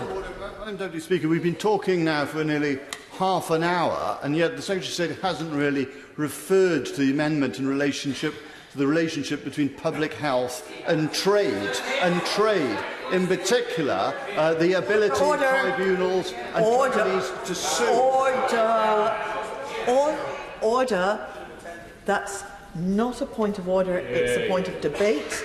But I understand the honourable gentleman's frustration, so I will repeat what I said earlier, that the Secretary of State, as with the opposition spokesman, has been most dutiful in taking lots of interventions and I have allowed these interventions because I recognise that members want to refer to particular hospitals and other things in their own constituencies. Therefore, I have allowed this, but I'm now encouraging the Secretary of State to cease being so... No, it's not a point of order if I say it's not a point of order. Just say no. I encourage the Secretary of State to make progress, and I appreciate his generosity to his colleagues, but we will have to make some progress. Well, quite right. I'm voting for you, Madam Deputy Speaker. Let me be... look, on the point that the honourable gentleman, who I will not give way to, I'm just not going to give way after that nonsense. I'm not going to give way after that nonsense. On the point that he raises, maybe he wasn't here at the start, but on the first page of my speech, it says this: the NHS is not and never will be for sale under this government. The Prime Minister and the President have made it abundantly clear that the NHS will not be on the table in any trade talks. How many times do I have to say it? I'll say it every day of the week. And I'll give way to my friend. Sit down. He's giving way to this honourable friend. Thank my right honourable friend for giving way. He will be aware of the number of women across the country, including Elaine Holmes in East Renfrewshire, whose lives have been ruined by vaginal mesh. And one of the big problems that they have had has been the very poor response by the MHRA to patient concerns around device licensing. Will the bill that he's talking about give an opportunity to look again at how the licensing regime works, in particular how it responds to patient concerns? Yes, absolutely, that will be addressed. And we've also got the report by Baroness Cumberledge looking into specifically this matter, which is incredibly important for many people. We've absolutely got to get it right. There are 3 further measures I want to touch on briefly. First, the Health Service Safety Investigations Bill. Millions of people receive life-saving care in the NHS, but saving lives also does involve risk. And what's important is that we learn both when things go well and when things go badly, and we want to create that learning culture right across the NHS. And this legislation will establish in law the first independent body of its kind to investigate patient safety concerns and share recommendations to improve care. And I want to pay tribute to my predecessor, the Right Honourable Member for South West Surrey, for all of his ongoing work in this area. Fourth, I want to turn to adult social care. We've already announced a new £1 billion grant for social care to address urgent needs, building on the 11% rise in social care budgets over recent years. We've got to end the injustice that means after a lifetime of hard work, of striving and saving, people are being forced to sell their home to pay for care. And I'll give way. I commend my right honourable friend for the work he is doing to improve patient safety. Will he also look at how whistleblowing is being managed in the NHS? We have had a very concerning number of issues surrounding the whistleblowing area in my local Dudley healthcare provider. And I do feel that we have not managed to get a free and open environment for whistleblowers all through the NHS yet. I very much agree with my honourable friend. And in many trusts, this has gone very well over the last few years, and there is a much more open culture, a less hierarchical culture. There is less bullying, more openness to challenge. But that is not the case in every part of the NHS, and it needs to change.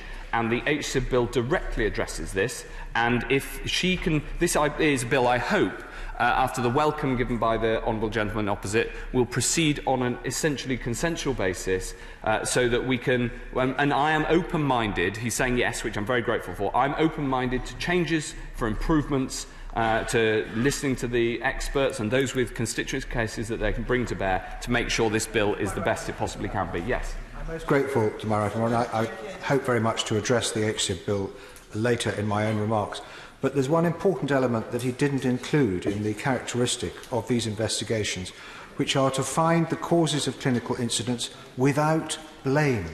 It is not about satisfying a complaint, it's about finding without blame, in order to be able to talk about things going wrong without blaming people. It's about understanding the clinical human factors that lead to people to make perfectly understandable mistakes. Quite right, and Madam Deputy Speaker, I missed out the paragraph because I was trying to shorten my speech to say that the purpose of this bill is to enable staff to speak openly and honestly about errors without fear of blame or liability, which is exactly the point that my honourable friend, right honourable friend? Honourable so far friend has made and has paid an awful lot of attention to in the drafting and the pre-legislative scrutiny of this bill. Finally, Madam Deputy Speaker, I will turn to the proposals on mental health, because this country has been on a journey over a generation to recognise that mental health is as important as physical health, and there have been contributions to this change in mindset from all sides of the political debate, from members of the Labour Party, from especially the member from North Norfolk, to whom I pay tribute, and very much from the government benches too. I'd also like to take a moment to say how much I value the enormous contribution that the Duke and Duchess of Cambridge and the Duke and Duchess of Sussex have made to changing attitudes towards mental health on this journey. But the Mental Health Act is nearly 40 years old, and some of our law is still shaped by 19th century acts and indeed their views of mental illness, and this is completely out of place in the 21st century. Of course. My honourable friend for giving way. I think people from across the House will be united in terms of ensuring that we do reform the Mental Health Act. Can I encourage him, as part of the proposals to improve respect and dignity for those that are in treatment, that we look at individual care plans and make sure that everyone who is discharged from some sort of residential treatment actually does receive an individual care plan, but also has access to home visits, especially in those first 72 hours? Yes, I will look precisely into what my honourable friend raises, because care plans should be the norm, and across the country there are now a high proportion of people leaving inpatient care have a care plan in place, and if it's not high enough in her area, I will look into it, I will write to her and make sure that she gets the full details. I'll give way, yes, here, and then... Again, for the Secretary of State giving way, has been very generous.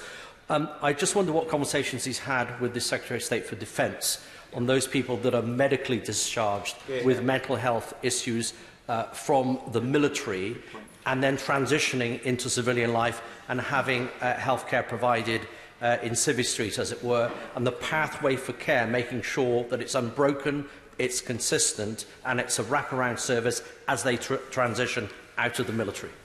Yes. This is another incredibly important point, and I met the new Minister for Veterans, the member for Plymouth, who I'll be working with, and with the Minister for Mental Health to address exactly that sort of concern. So this is a long overdue. You want to give way? Before he leaves mental health, I wonder if he'll address the issue, which really is an issue that's been around for far too long, the issue of 2,300 autistic people and people with learning disabilities in inpatient units. Last week, the CQC announced that 1 in 10 of those units was inadequate, and he knows, and I've written to him about it, Bethany, the young woman who's still in seclusion, still in a locked cell. Yeah. When is he going to do something about those 2,300 people? Yes, we are absolutely acting on this area that she quite rightly raises. The number who are in inpatient facilities who have learning disabilities and or autism has been falling. The number has fallen from 2,700 a couple of years ago to 2,250 on the latest figures. We have a plan to reduce the number further. We've got to make sure that everybody who is who comes out of inpatient facilities has the proper care plan, the community support to make sure that that is a sustained change in circumstance. It's something we're working incredibly hard on. In fact, I was having a meeting with the Minister for Care only yesterday on precisely this issue, and I'm very happy to ensure that she gets a full briefing on what we're doing. I'm very happy to give way. Well, the Secretary of State takes the intervention from the Honourable Lady from Liverpool Wavertree. I simply make the point that 35 honourable members wish to speak, and therefore I think I can say with great confidence that the right honourable gentleman is approaching his peroration. Luciana Berger. I thank the Secretary of State for very kindly giving way, and I welcome the fact that he is going to be taking forward the recommendations of the independent review into the Mental Health Act on legislation. Can I ask him if that will be accompanied by the recommendation by Sir Simon Westley that the sector needs £800 million of capital infrastructure to bring mental health settings up to the same standard as physical health care? I want to pay tribute to the work that Sir Simon has done in bringing this forward. We are absolutely looking at the capital requirements as well as the requirements for revenue funding, which have gone up in this area. We'll be publishing a white paper by the end of the year, and then we'll bring forward the new mental health bill in the first instance as a draft bill. Mental health is a priority for the government. These reforms need to be done with care and I hope again with consensus. The timetable for reform is that requested by the mental health community, but make no mistake, we will act, and I'm very happy to talk to her with more details. Mr. Speaker, I don't think I've ever taken more interventions in a speech, and I am now happily coming to my conclusion, because this Queen's speech has health and social care at its heart. The reforms will help improve the delivery of the NHS, bring new cutting-edge treatments and work to world and make sure our world-beating life sciences are supported, have a safer NHS where we always seek to learn and to improve, a permanent solution for social care, not just a short-term fix, and dignity and support for everyone receiving mental health care as we put record funding into mental health services. All of this properly funded because we've turned the economy around, because without a strong economy, you just can't properly fund the NHS. And Mr. Speaker, I think today's debate has shown why we on this side are now regarded as the true party of the NHS, and we'll make sure it's always there for generations to come. Order. Order. Before we proceed with the debate, I will now announce the result of the ballot held today for the election of a new chair of the Treasury Committee. 512 votes were cast with one spoilt ballot paper. The counting went to 2 rounds. 505 valid votes were cast in the second round, excluding those ballot papers whose preferences had been exhausted. The quota to be reached was therefore 253 votes. Elected Chair of the Treasury Committee with 263 votes was Mr. Mel Stride. The Right Honourable Gentleman will take up his post immediately.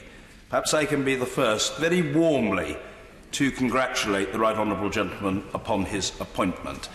He and I have interacted regularly over the years, both, of course, during his service as a minister, notably as a Treasury Minister, when he was unfailingly courteous both to the House and to the Chair, and during his short but distinguished period as Leader of the House, in which capacity, of course, he sat on the House of Commons Commission under my chairmanship.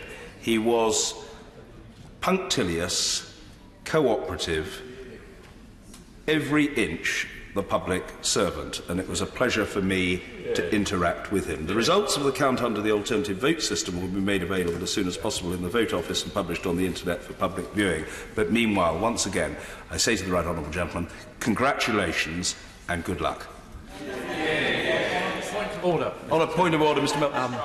On a point of order, Mr. Speaker, can I thank you very much indeed for your personal kind words, and can I also say what an honour it is to have been elected by this House to this very important committee. I would like to extend my thanks to the fellow candidates. We had a very strong field, and to say that the confidence that the House has shown in me, I will reciprocate in terms of chairing that committee with the utmost fairness. And could I finally say that at a time of great sound and fury in this chamber, I hope that our committee now brings forward some illumination and light. Yeah. I'm grateful to the Right Honourable Gentleman. Now, one of those distinguished competitors was the Honourable Lady, the member for West Worcestershire. Point of order, Harriet Baldwin. Mr. Speaker, thank you for calling me. I would just like to congratulate and add my voice of congratulations to my right honourable friend, the member for Central Devon, and also to my honourable friends, the members for Wyre Forest and for Thurston Moulton, and to thank the House staff for organising such an orderly election and for all those who voted for me. Thank you. Particularly gracious response by the Honourable Lady, which I think resonated with colleagues, and I underline it. And I know the Honourable Gentleman Member for Wyre Forest and the Honourable Gentleman Member for Thurston Moulton also very well, very committed parliamentarians, and I want to thank them for putting themselves forward, for being here for the announcement of the result, and I'm sure for their ready acceptance of the verdict of colleagues. I wish them well in everything they go on to do. I think we'll leave it there, unless anybody... of course. Point of order, Mr Kevin Hollinrake. Mr Speaker, and I've my first ever point of order in the House, actually, for 4 years. But and what better occasion than to thank my colleagues in this race. It was always conducted in the best of spirits, and my congratulations particularly to the victorious, my right friend opposite. He will make a brilliant job of chairing that Treasury Select Committee and will do an important job at a very key time. Yeah, well said. Very, very quick point of order, Mr Speaker. It would be wrong of me not to add my congratulations to the honourable member for West Devon, North Devon, Central Devon even. It's all of Devon. He's a very good MP. And thank you, Mr Speaker, for all the work of your clerks of the House. I think this is also my first ever point of order. So thank you very much indeed. Congratulations. Typically gracious of honourable members, and I thank them for what they've said, as I'm sure the honourable gentleman for Central Devon does. Order, order. I have now to announce the result of today's 3 deferred divisions on questions relating to regulations in relation to exiting the European Union. In respect of the question relating to freedom of establishment and free movement of services, colleagues, a point to which I know the Honourable Lady, the member of Wakefield, is keenly attending rather than engaging in her fevered private conversation with her honourable friend, the member for Bishop Auckland. I'm sure she wants to hear this announcement. The ayes on this matter. Essay question. Does the Honourable Lady know in relation to which question I'm announcing the result? Yes, European Union, yes. The question relating to freedom of establishment and free movement of services. The ayes... Very good, you passed, absolutely. First class honours. The ayes were 315, the noes were 286, so the ayes have it. In respect, colleagues, of the question, I know this is all on your lips, relating to auditors... The ayes were 315, the noes were 287, so the ayes have it. And in respect of the question relating to financial services, the ayes were 315, the noes were 284, so the ayes have it. Order. Sorry. We proceed with the debate, indeed. Dr. Philippa Whitford. Thank you very much, Mr. Speaker. Just before I start, I would like to just factually correct the Secretary of State, who claimed that Barnett consequentials in Scotland are not passed on. I can reassure him they are all passed on, but when he talks about it in a percentage, because Scotland spends £185 a head more and £157 a head more on social care, of course it is a smaller percentage. Yep. But in actual cash, Barnett consequentials, they are all passed on. So I would be grateful if he would either improve his maths or stop repeating this narrative. Now, there are some things I really want to welcome from the Queen's speech, particularly the Healthcare Safety Investigation Bill. I was asked to serve on the committee, and I felt the committee did an incredible job, which we completed last July. So we are now approaching a year and a half on, and sadly that bill has not yet come forward, and therefore I hope it will not be too tardy from this point. It's in the other place at the moment. Okay, I welcome that. I would, however, suggest that the Healthcare Safety Investigation Bill is about looking at mistakes after they have happened, and I would again invite the Secretary of State to look at the Scottish Patient Safety Programme, which is over 10 years old and has reduced hospital deaths by over a third, including post-surgical deaths, because actually the aim is to prevent harm in the first place. I also welcome his reference to whistleblowers. But it isn't just about having guardians in hospitals. It is critical that the Public Interest Disclosure Act is reformed. Only 3% of employment tribunals are successful. And therefore, all of us who have taken anything to do with this will know that the wreckage of whistleblower careers acts as an absolute brake on people coming forward. And you can say what you like, they are faced with this: do I speak up? And do I risk my career, my family income, my home? And therefore, it's not just a matter about paying lip service to this. We actually need change. I also have to welcome the ending of PFI, which was actually originally brought in under a Conservative government, but really accelerated, I'm afraid, under Gordon Brown. And what we are facing is £13 billion worth of hospitals in England will have cost £80 billion by the time they're paid off. So I would call on the Secretary of State not just to end PFI going forward, but to actually look at whether these contracts could actually be ended, could be renationalised to avoid another £55 billion having to be paid over the next 30 years. And this is UK-wide. In Scotland, we were saddled with these as well. And there are health boards across England who are paying up to 16% of their income on their PFI. And that obviously undermines patient care. I will happily give way.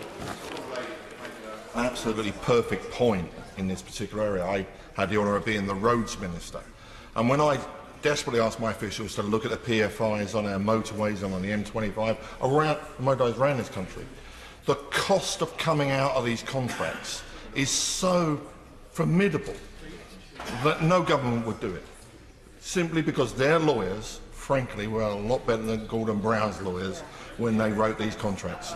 And we are trapped in this way. And some of the trusts, and not least the trust around Romford, I think, actually has a polyclinic alongside of it as well. So the debt they have from the private sector makes them completely inefficient and traps them into debt.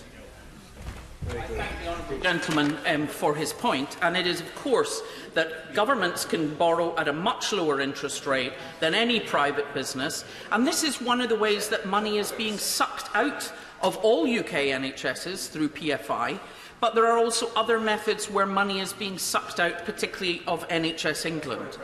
And that is from the Health and Social Care Act, obviously outsourcing. Private companies have to make a profit. Their chief executive is bound to make profit for the shareholder. They are not bound to deliver quality of care. And what we have seen is also clinical commissioning groups get trapped into that. 6 commissioning groups in Surrey tried to bring a community care back into the NHS. They weren't breaking a contract, but Virgin did what Virgin always does. If they don't get a franchise renewed, they sued them.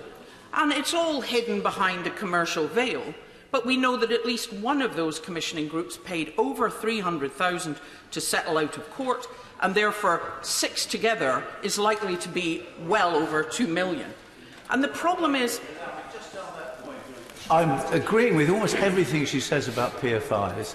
We got a terrible PFI in Halifax, Calderdale round. It was still a millstone around our necks. When I chaired the educational skills sector, we looked at PFIs. They are financial agreements, and some were better than others. And that's the fact. But a lot of very clever city types came to places like Halifax, ran rings round them, and they got a bad deal. That's the truth of the matter. I think this is true, but obviously this actually applies in the bidding and tendering for delivering services. You know, an NHS orthopaedic department will not be able to compete with a major multinational with regards to their bid team and their tendering team and their ability to put in loss leaders. And the problem is, it's not just all the money that's lost in this circular reorganisation that's been going on in NHS England literally for the last 25+ years, with people being made redundant and giving a big package, and then actually someone quite similar is re-employed, or they're re-employed somewhere else with a different title, health authorities to PCTs to CCGs. It is a huge waste of money that is being sucked away from patient care, and that's where you want the money to actually go. I'm extremely grateful. The member earlier mentioned the Barking, Havering and Redbridge Trust at Romford. Part of that trust, it's the Queen's Hospital, but also King George Hospital in my constituency. We have another example. There is an independent treatment centre on the site at King George Hospital, where it was proposed several years ago to bring it back in-house. But the company involved went to court, and the NHS had to then concede it remaining as an independent treatment centre. These things are very damaging to the finances and integrity of our NHS. Well, afraid, obviously, it was the Labour Party who set up independent treatment centres. And one of the issues as a surgeon, as people know, was that they were sucking away the routine elective work which contributes to training future surgeons and leaving the NHS to deal with the complex, chronic, expensive cases. And what we saw after the Health and Social Care Act was the NHS usually managed to find enough money down the back of the sofa that at the end of each year they would have about 500 million left. After the change, 100 million in debt, 800 million in debt, 2.5 billion in debt. And that's because money is sucked out in all of these different ways. And that is leaving a lack of funding, and therefore we're seeing rationing. And what the rationing is doing is actually pushing people to have to pay for more of their own care. And we're hearing that with co-payments, paying for a second cataract, paying for a second hearing aid. But through my choice, which the Health and Social Care Act also brought in, raising the cap from 2% to 49% of private income that an NHS hospital could earn through private patients. The highest at the moment is over 27%. And this idea that that doesn't impact on NHS patients is nonsense, because surgeons have a limited capacity on who they can operate during the day. And so if someone is able to jump the queue within the NHS, within the NHS, they are taking someone else's place. And what we see, and we saw that in the Warrington and Halton, who were actually pinning price lists up in clinics, was people being suggested that they might want to pay 7,000 or 8,000 for a hip or knee replacement. There were a lot of cosmetic and minor operations. But I would just gently suggest as a surgeon, surgery is not a sport. Either the patient needs an operation clinically, in which case it should be provided by the NHS, or they do not need it clinically, in which case they should not be able to buy it from the NHS. And so this principle of my choice, where hugely high thresholds are being set, some CCGs you have to have had 2 falls before you can have a cataract. You have to be in pain even in bed to get your hip done, which is driving families to club together to do that, is not right. Either someone needs it, the NHS is meant to provide that, free at the point of need. And if someone does not need it, every single operation is a risk and should never be done to attract in income for an NHS trust. Now, I will, I thank my honourable friend for giving way, and I value your comments about how money is being sucked out of the NHS, but we have an issue in Scotland, particularly a large showpiece hospital in Edinburgh that should have been opened in 2012, 7 years ago, and that's sucking money from the NHS, millions of pounds annually over the last 6 or 7 years. You may wish to comment on that. Well, it's not been sucking money for the last 6 or 7 years because it only was declared open in February. I totally agree that it is a huge setback, that in the end, due to a failure within the Health Board's tendering process for the build, they did not recognise the need for the level of ventilation within an intensive care unit. I would certainly gently suggest to the member, I do not think he would have wanted our Cabinet Secretary to simply go ahead putting babies and children in an intensive care unit where the ventilation was not considered safe. The thing is that in Scotland, our funding so far for the NHS has doubled in the last 10 years and will actually increase further next year. But it's not just about funding, it's about structure. What's happening in NHS England is this fragmentation.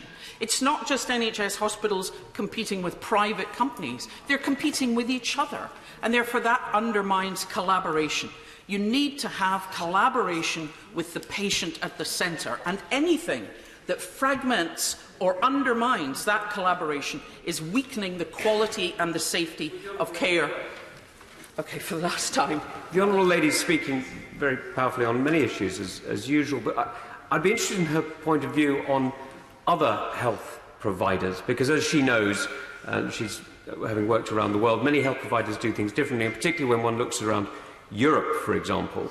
Many of those hospitals are not owned by the state. Many of those hospitals compete. Many of those services are provided by different companies, sometimes private, sometimes charities, sometimes by community groups. Would she have a comment on how many of those work? Because the French and the Germans seem extremely happy with their healthcare. Well, as people will also know in this chamber, my husband's German, and therefore I know that system relatively well. And I would point out that actually there the hospitals do not collaborate either. As it is about income for the hospital, surgeons and clinicians will not always refer a patient on, even though they know there is an expert down the road. So I would not particularly defend that. And having lost my sister-in-law 2 years ago, and the bills were still coming in for almost a year, I think that's actually quite a stressful and upsetting system. Not everything is covered. Patients do still, as in many insurance systems, have to actually cover a gap. And that gap can still be significant and still be quite painful for people. They certainly could not generate the epidemiological data or anything like the treatment and outcome data that is generatable in all 4 of the UK health services, because they don't actually have a nationwide system.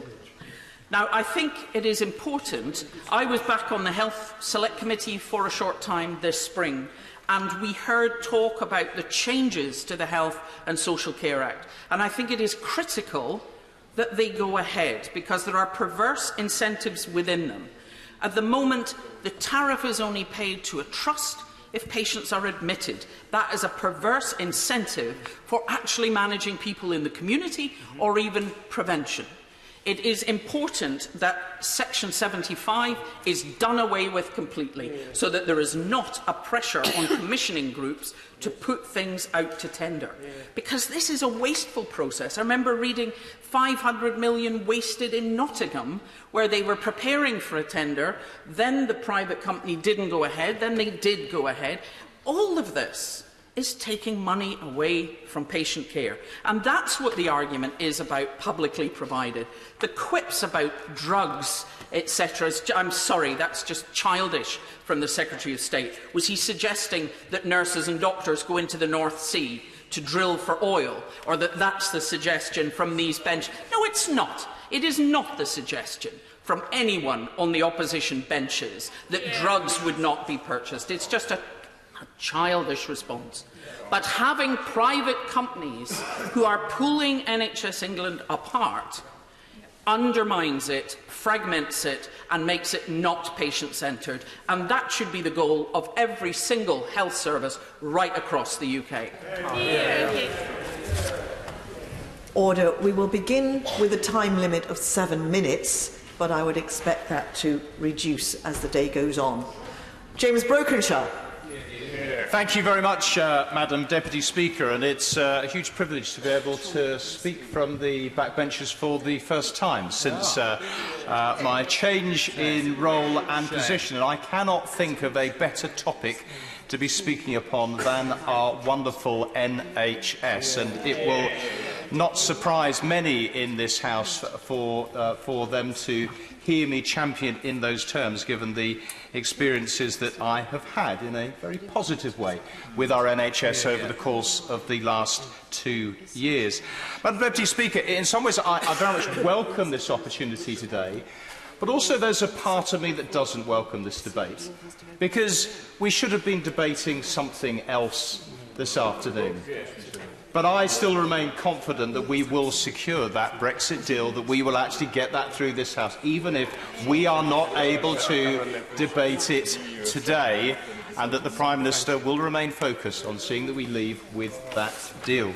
But tonight and today is about this debate on the Queen's speech, which profoundly is about responding to the concerns of our constituents out across the country, how it has so many good and positive measures, whether that be in relation to violent crime, whether that be indeed on things like building safety, something that I care about enormously, and I welcome the commitment to see that we do follow through on Dame Judith Hackett's review of seeing that we do have measures in place to promote that safety in homes and that people are safe and feel safe in their homes, as well, of course, as the Domestic Abuse Bill and the new statutory duty that I am quite sure will raise that level of standard, that level of care and support that is needed.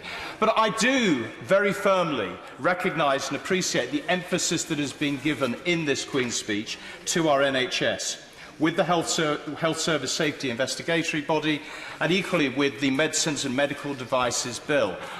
I hope and believe very firmly this will continue to drive the changes that we need in outcomes for people with cancer.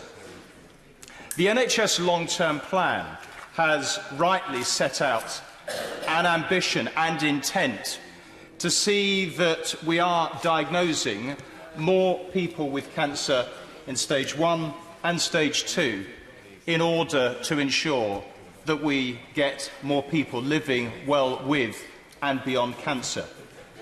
That is absolutely critical if we are, as the NHS long-term plan says, seeing 55,000 more people each year surviving cancer for at least 5 years after diagnosis. It is that focus that we must give through these measures and indeed through our further investment to achieve not just that sort of numerical thing, but actually to profoundly change people's lives. And how, for me, with the diagnosis that I had just under 2 years ago, not thinking whether I would even be here today to be able to give this speech. That's what we're talking about. It is about saving people's lives and how by that early diagnosis, by that earlier treatment, we can do that so significantly. It is very striking. I was looking at a report in the last couple of weeks from the UK Lung Cancer Coalition, and I would certainly commend my right honourable friend to that report on how we not just get the speedier diagnosis, and I really welcome so much of the effort that's going in relation to the Lung Health Check programme, which I hope to return to as we look to Lung Cancer Awareness Month next month. Indeed, the optimal lung cancer pathway to see that we get that speedier treatment. But in that report, the UKLCC included, I think, what was a very profound and very pertinent quote from Sir Mike Richards, the former National Cancer Director, who said, "When you receive a diagnosis of suspected lung cancer, it's not about the number of days until you get access to treatment, but about the number of sleepless nights until you do." And I think it's that sense of the focus on the overall impact of people receiving a diagnosis, ensuring that we make that as effective, as speedy as we can, knowing the burden not just on the individual, but on their loved ones and their family around them, in terms of the pressures that that brings, and therefore the attention that I think we need to bring. If we are to meet that aim, that ambition in the NHS long-term plan, we have to shift the dial in relation to lung cancer. There are 47,000 cases of lung cancer diagnosed each year. Sadly, it is the biggest cancer killer, with around 35,000 people dying from lung cancer every year in the UK, equating to nearly 100 people every single day. Only 15% of people diagnosed with lung cancer will survive their disease for 5 years. That is an unacceptable figure. And why is that? Because far too many are diagnosed in that late stage when the disease has spread and where the options are more limited. Of course, I absolutely welcome the innovative drugs that are coming through, how I hope the new legislation will help to support that. Indeed, that investment in CT scanners, the £200 million that the Health Secretary has announced in relation to that, is just so important, because it is crucial that we do shift the dial. Over half of us here today will get cancer at some stage in our lives. That's why we do need to change the terms of the debate, why we do need to have this focus on getting that earlier diagnosis and that speedier treatment, but also being more open, more honest, not talking about the big C and everything like that, but actually how we should be looking at ways to discuss this far more openly, and how, by our investment, by our plan, by the steps that are being set out today, we can actually turn the debate into cancer being about having a chronic disease, how we can live well with and beyond that. And I hope that the measures that we're debating today will help achieve that. Order. I'm very sorry, but after the next speaker, the time limit will have to be reduced to 5 minutes. And if people who wait to the end are annoyed about that, they'll have to speak to all the people who intervened on the Minister and the front benches at the beginning of the debate. I don't blame the Minister or the front bench spokesman. Dr. Sarah Wollaston. Deputy Speaker, it's a pleasure to follow the member for Old Bexley and Sidcup, who's spoken so powerfully about his experience of the NHS and the importance of early diagnosis for cancer. He also said in his opening remarks that we should have been discussing Brexit.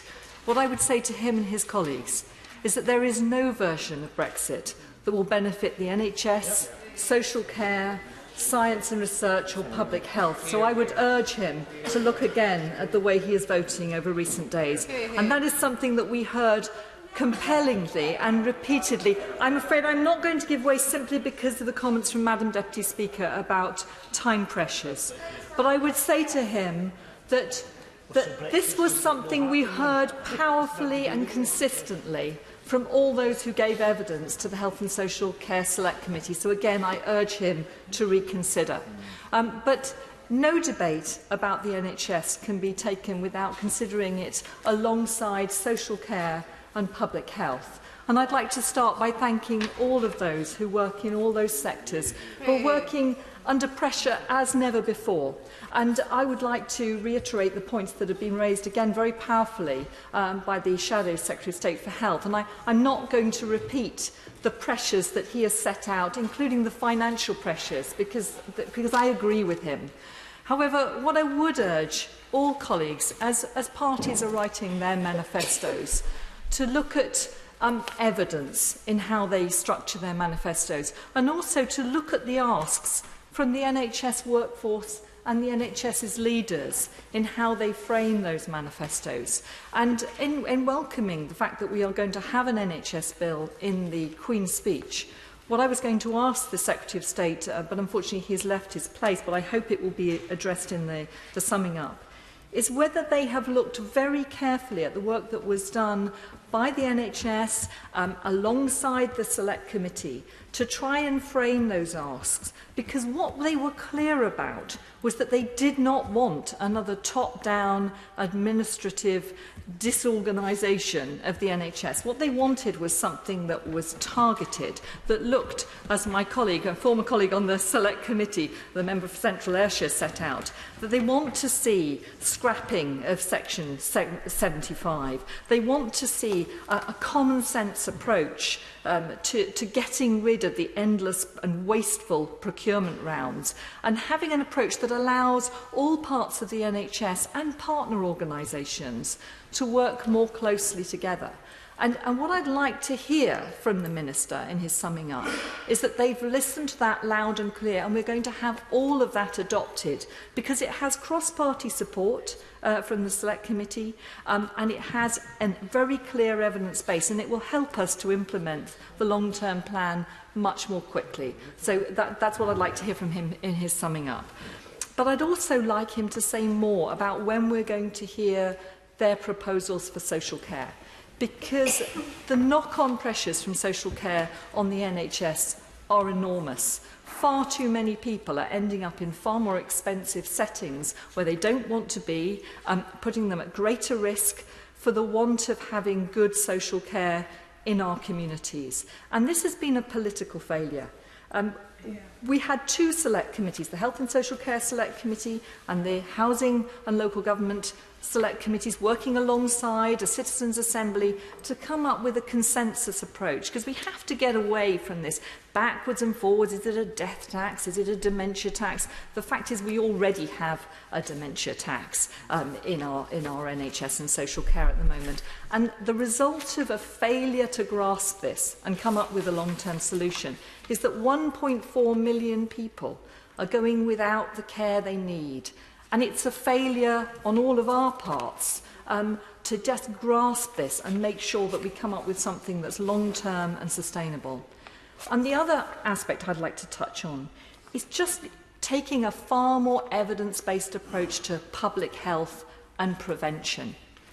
We've today published a report on drugs policy, to give you an example of that. 2,670 people died as a result of drug use directly last year. That's an increase of 16% on the year before, and you can double it if you take all the causes of preventable early death. And again, we know what works, and I urge the government to look at the international evidence, to be bold, to actually look at making this a health responsibility, to say that we help addicts, that we radically improve treatment facilities. There's been a 27% cut in resources to drug treatment, and as a result, people are dying unnecessarily.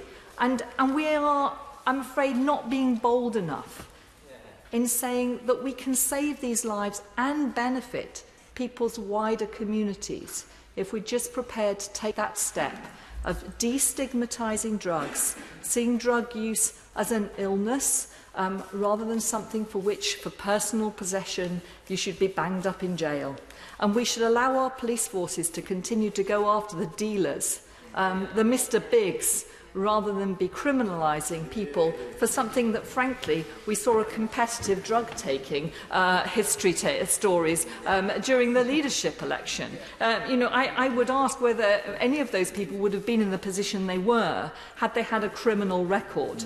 And the point here is that people are dying completely unnecessarily because of our current policies. Our drug policies are failing, and they're particularly failing those who are dying, their families, and all their wider communities who are being subjected to the harms of unnecessary acquisitive crime, for discarded dirty needles, and so forth.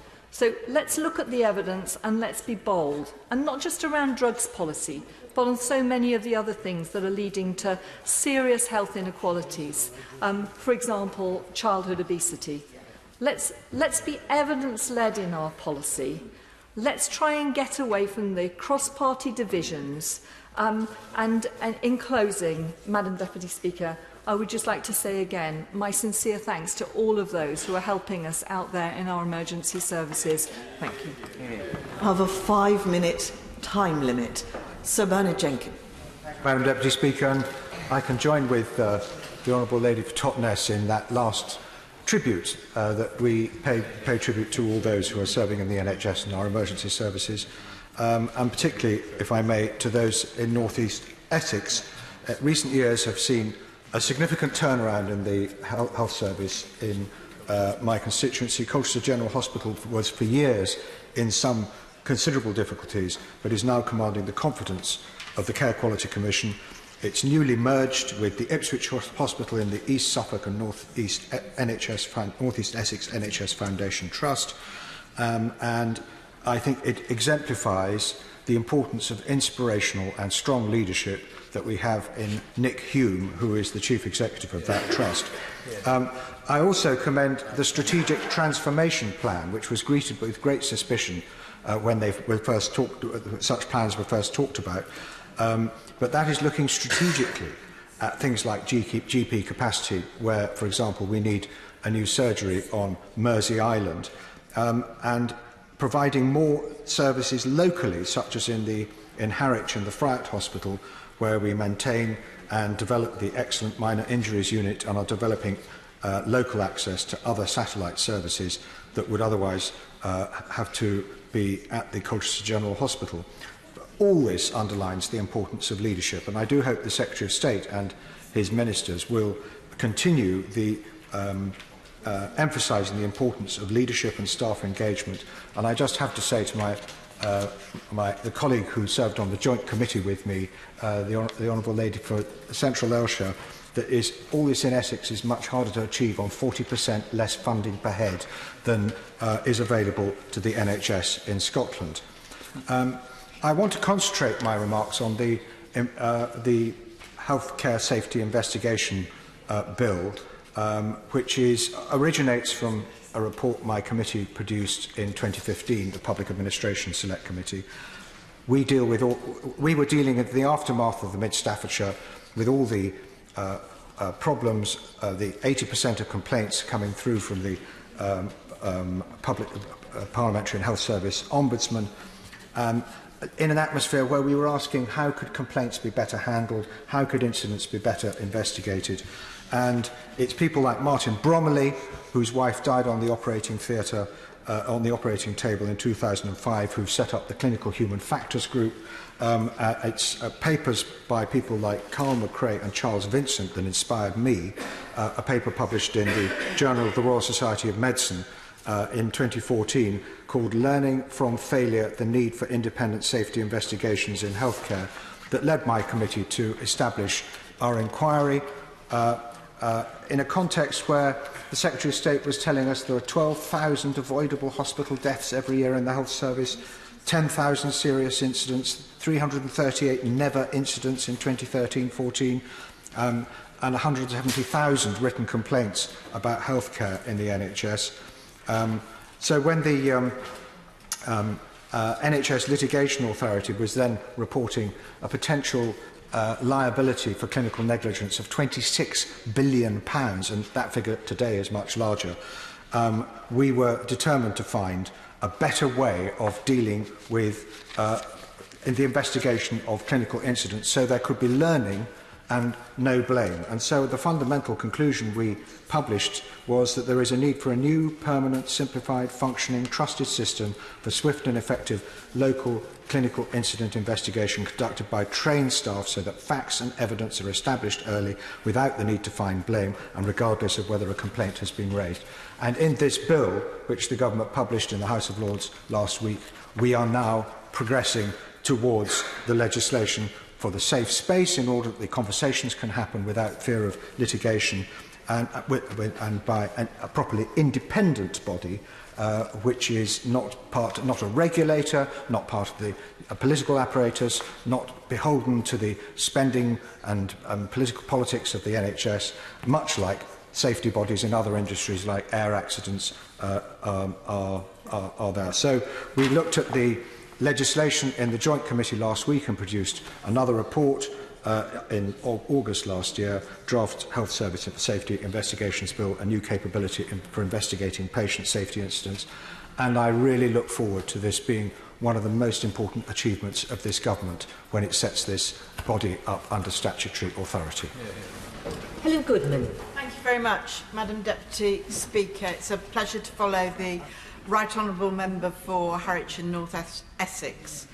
One of my constituents who had a stoma operation in the summer received a letter a fortnight ago from the private company who supply his stoma bags. And this letter said, in the event of a no-deal Brexit, they hoped to be able to continue the supply.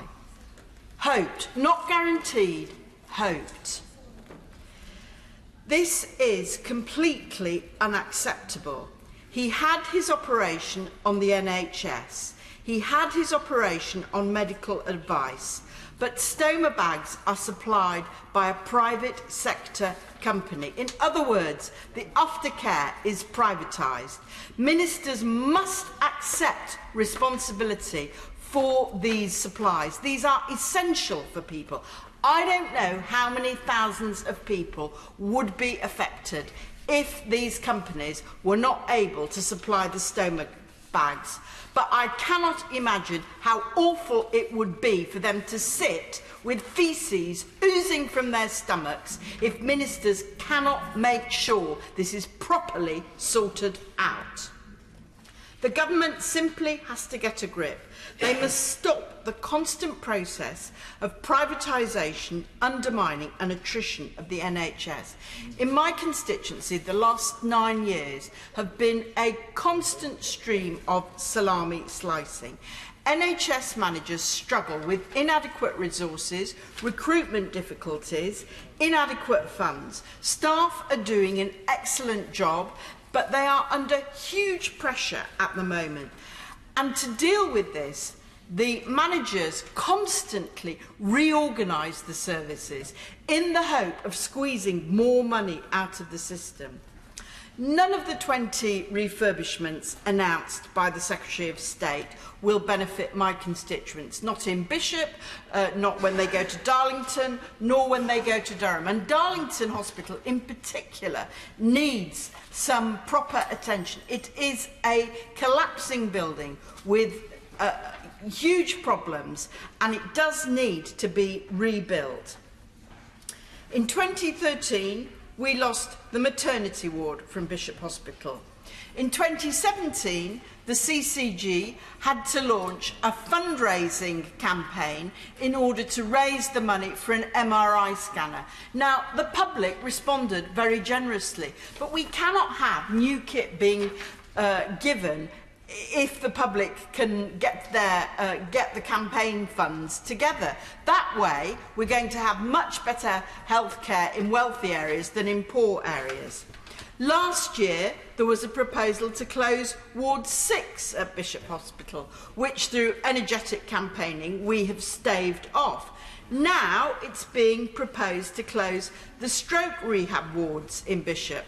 Some of the work would be done in the community, undoubtedly, but other patients would have to go to Durham, which is already a crowded hospital. And all the time, what we're seeing is that my constituents have to travel further to Durham, to Darlington, sometimes to Stockton. And these journeys take an hour. Now, this isn't a debate about buses, but the fact is, ministers must get their heads around the reality of delivering healthcare in rural areas. The rhetoric simply doesn't match the reality. We've also lost one of the 2 wards at the Richardson Hospital in Barnard Castle. This is before I begin to talk about the problems of getting GP appointments, the terrible difficulties that young people have, as my right honourable friend said, in getting the mental health care which they need. And this against a background of deprivation and poverty. In one part of my constituency, the healthy life expectancy of a man is 68. In another part, it's 54. Yet the government is cutting the public health budget by £19 million in Durham. I was really disappointed, no, angered, when the Prime Minister said, to become Tory Prime Minister, that he wanted to cut taxes for the top 3 million people, putting £6,000 into the back pockets of people earning £80,000, when my constituents have to go to one of the 7 food banks which have opened in recent years. Stephen Hammond. Thank you, Madam Deputy Speaker. It's an honour and a pleasure and I'm surprised to speak in the debate today because, if I confess, I had forgotten I'd put in for it. But I am nonetheless delighted to speak in this debate, and I'm delighted to follow my honourable friend, the member for Durham. She knows as much as I do how much I oppose no deal. But I say to her gently, I spent more hours of my life than I care to remember between December and July ensuring that the NHS has the supplies it would need in the need had there been a no-deal Brexit. And I have absolute confidence that my honourable friend, my successor, will make sure and be able to reassure her from the dispatch box that the NHS are putting in exactly all those preparations that she wants. I think, if I look at the Queen's speech, the most important line for me in it was that new laws will be taken forward to implement the NHS's long-term plan. I say that because I think the long-term plan is likely to be one of those documents that defines healthcare and the way we deliver healthcare for many years to come. And in its framework, it will seem to be a document that has had real thinking behind it in terms of its joined-up nature. But as the honourable lady who chairs the Health Select Committee will recognise, it was not just a central diktat document. It was a document formulated with the local NHS upwards, as well as then integral to the whole system. And I think one of the things that concerns me is the honourable gentleman who speaks for the opposition, Leicester South, was right to identify that there are staffing problems. What he was wrong was not to accept the absolute priority that this plan puts on it and the work that's being done. The Health Secretary spoke about the number of extra GPs being recruited into training this year. What he didn't say was even more fundamental, is recruitment is a problem, but retention is as well. And a number of those places are in new medical schools in areas where those doctors are likely to be retained in those areas because they've trained in those areas. It's equally true if you look at the problem with nursing that everyone talks about quite rightly, that retention is as important as recruitment. And the retention efforts that are going on, the new ways back, the new routes back into nursing. I was particularly struck when I visited the Great Ormond Street Hospital, where they've introduced 10-to-2 shifts for mothers who have been nurses, want to come back to nurses, but are able to continue practising as nurses because they can have child-friendly shifts. And it is true that there is flexible rostering coming on, and we need to make take much greater avail of those opportunities. For that is, if we cure our retention problem, we'll halve our recruitment problem. I'm also particularly pleased to see the work being done and set out on the NHS infrastructure plan. Inevitably, everybody has said, oh, 40 hospitals, but they're not there. But anyone who has been in business or in any form of charity work in terms of forward planning knows that you don't just bring 40 hospitals on or 40 projects on. Actually, you need business plans. The reason why we can commit 6 so quickly is they have worked through a process and are ready to go. It is encouraging, I say to this House, that 21 have plans in procedure and starting now, and is much more likely to bring those hospitals forward more quickly. It would be remiss of me, though, not to take this opportunity to bring forward one constituency case, because I think it highlights a problem, and a number of honourable members have already spoken about it today, and that is the opportunity to use the possibility of medical cannabis for cures for people potentially with severe epilepsy.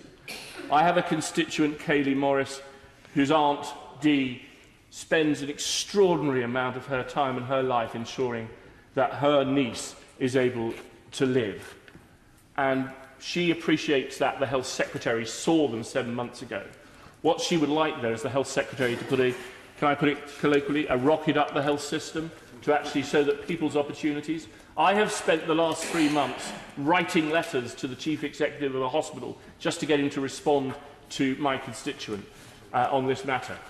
If the Health Secretary could put that proverbial rocket through the system, that would be greatly appreciated.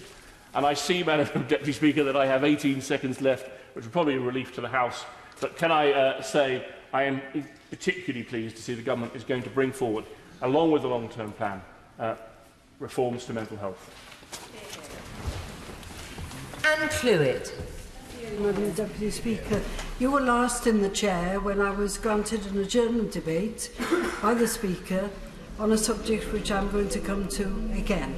Because I was a patient at the time and I came out of a hospital in order to speak on this subject.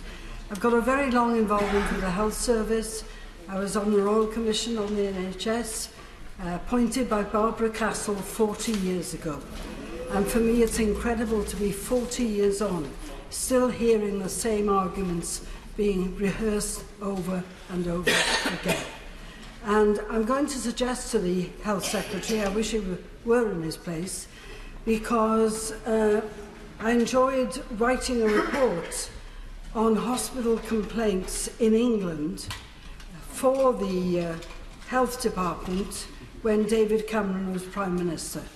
And I'm very much hoping that I can get assurances today that the recommendations we made then have actually all been acted on, because I don't believe they have. I was also on the Welsh Hospital Board many years ago with an Irene Bevan's sister.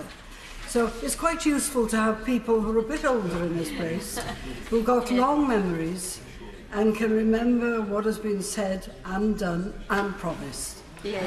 And I remember going to the United States and seeing, talking to health professionals there, and realising that 2/3 of all personal bankruptcies in the US were because of inadequate health insurance.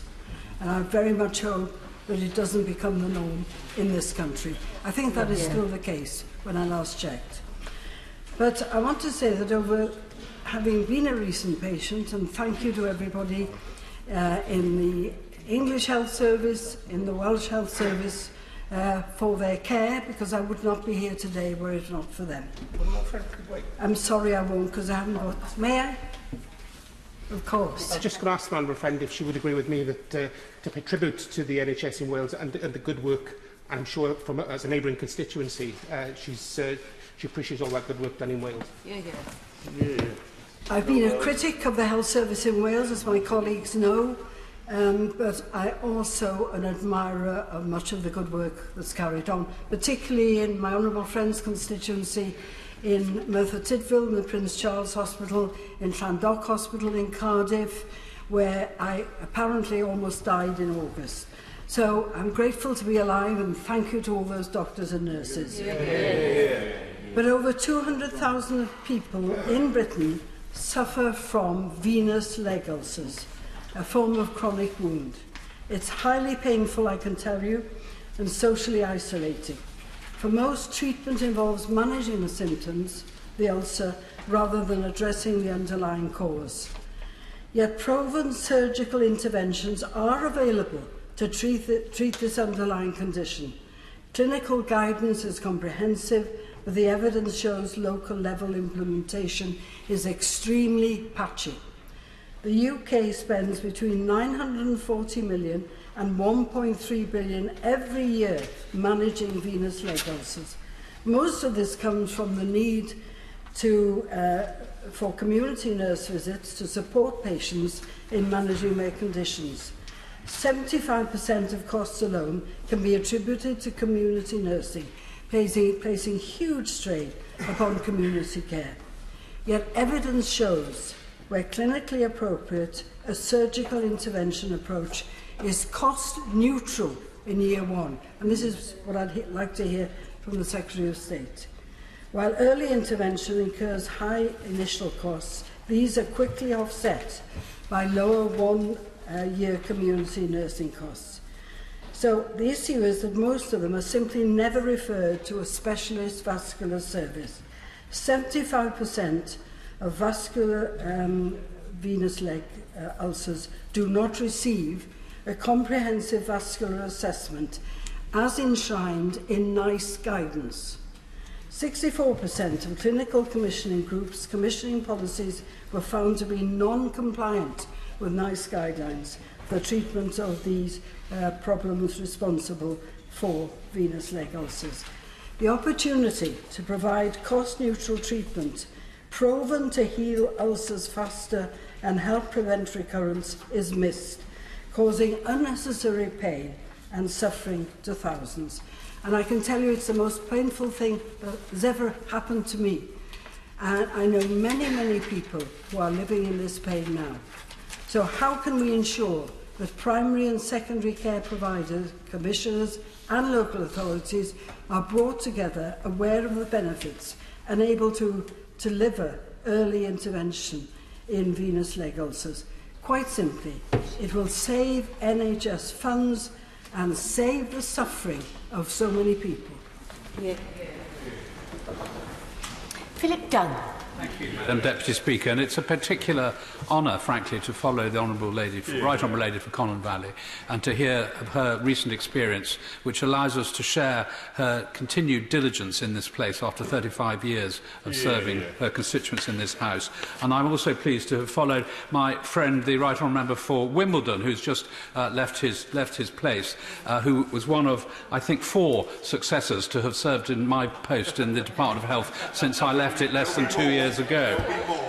But as a result, he's actually covered many of the issues that I want to focus on today, so it will allow me to absorb my only 4 minutes left of my remarks. I'm particularly pleased that the Queen's speech this year has had a significant focus on health. It's been a while since the first Conservative government came in and enacted the Act in 2012, where there has been significant legislative capacity in the Queen's Speech and the period that hopefully will follow to allow the Department to put through its legislation.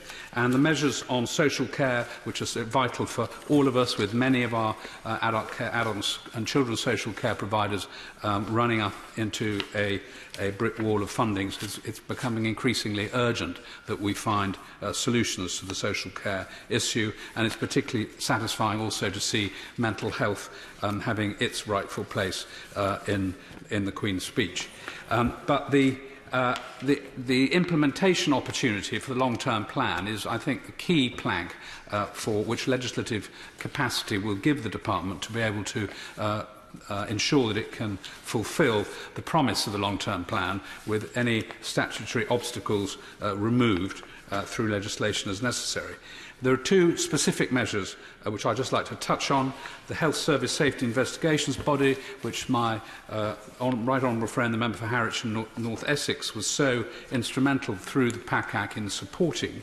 This is a world first body introducing statutory underpinning to health safety, and providing a safe space in legislation will allow confidence in this body that the investigations that it undertakes will remain confidential in appropriate circumstances. So I very much welcome that, having started that process myself. And secondly, the Medicines and Medical Devices Bill, I think, will provide an opportunity for innovation to come to the fore. The Secretary of State has a particular enthusiasm for technology and for introducing a modern 21st century digital era to the NHS, long overdue. But I think I'm anticipating that this bill will provide some significant capacity to beef up the Accelerated Access Collaborative, to allow productivity through technology to be adopted across the NHS. We've had some excellent work earlier this year from Professor Eric Topol, highlighting how the introduction in AI, in particular in diagnostics, can be used to create much greater productivity for the workforce that we have within the NHS, whose demands upon them obviously increase all the time with the demographics of the nation. And on workforce, I'm very proud that at the time that I was in the NHS, we increased the percentage of doctors in training by 25% and the number of nurses in training by 25% while we were there. And I was delighted to hear the Secretary of State refer to the record number of GPs in training at the moment. But we have got to sort out this pensions issue, which has been affecting many senior clinicians, both in the GP practices and obviously in our hospitals. The measures that have been announced earlier this year are only a stopgap. I was in the GP surgery last week, and the practitioners there are now working on one on half-time, one on three-quarters time, because they cannot afford to work because of the tax implication of the pension. So that is critical. In relation to the nurses, I think the continuous professional development offer of an extra £1,000 per nurse is vital. When I was going around hospitals, the matrons in every ward I went to said this is a problem in allowing our staff to progress through the career structure, and I think that's a very welcome thing. I would just add one final point on workforce. Look, this week, Shrewsbury and Telford Hospital, which is not one of the hospitals trusts that's receiving the extra capital investment, which I so welcome, because it already got it 18 months ago. I'm delighted that that decision has now gone through. They've just hired 179 nurses from India in order to fill vacancies. We need to think, when we allocate capital, about also encouraging training opportunities for clinicians where the capital is being deployed. Barry Shearman. Deputy Speaker, I shall rattle through my speech. I always like to speak in the Queen's Speech. I thought I was being robbed this time, but here we are back with the opportunity. I'm not an expert on health, but I do take a great interest in it. I do have some real interest in management, and so I want to say something about the big issues in health. We have a brilliant National Health Service. We will all politically keep on fighting about it, but I agree with the Right Honourable Gentleman, Member Penrith and the Borders. At some stage, we're going to have a Royal Commission, especially on social care. It is going to be so expensive as people live longer, and we have more challenges to provide a decent care for people. And of course, everyone loves the National Health Service, but not many people actually want to pay much more in their taxation. So we've got to find out, we've got to crack the funding of the National Health Service properly, and partly that's because of the implications of social care, but also the fact that we're getting cleverer all the time.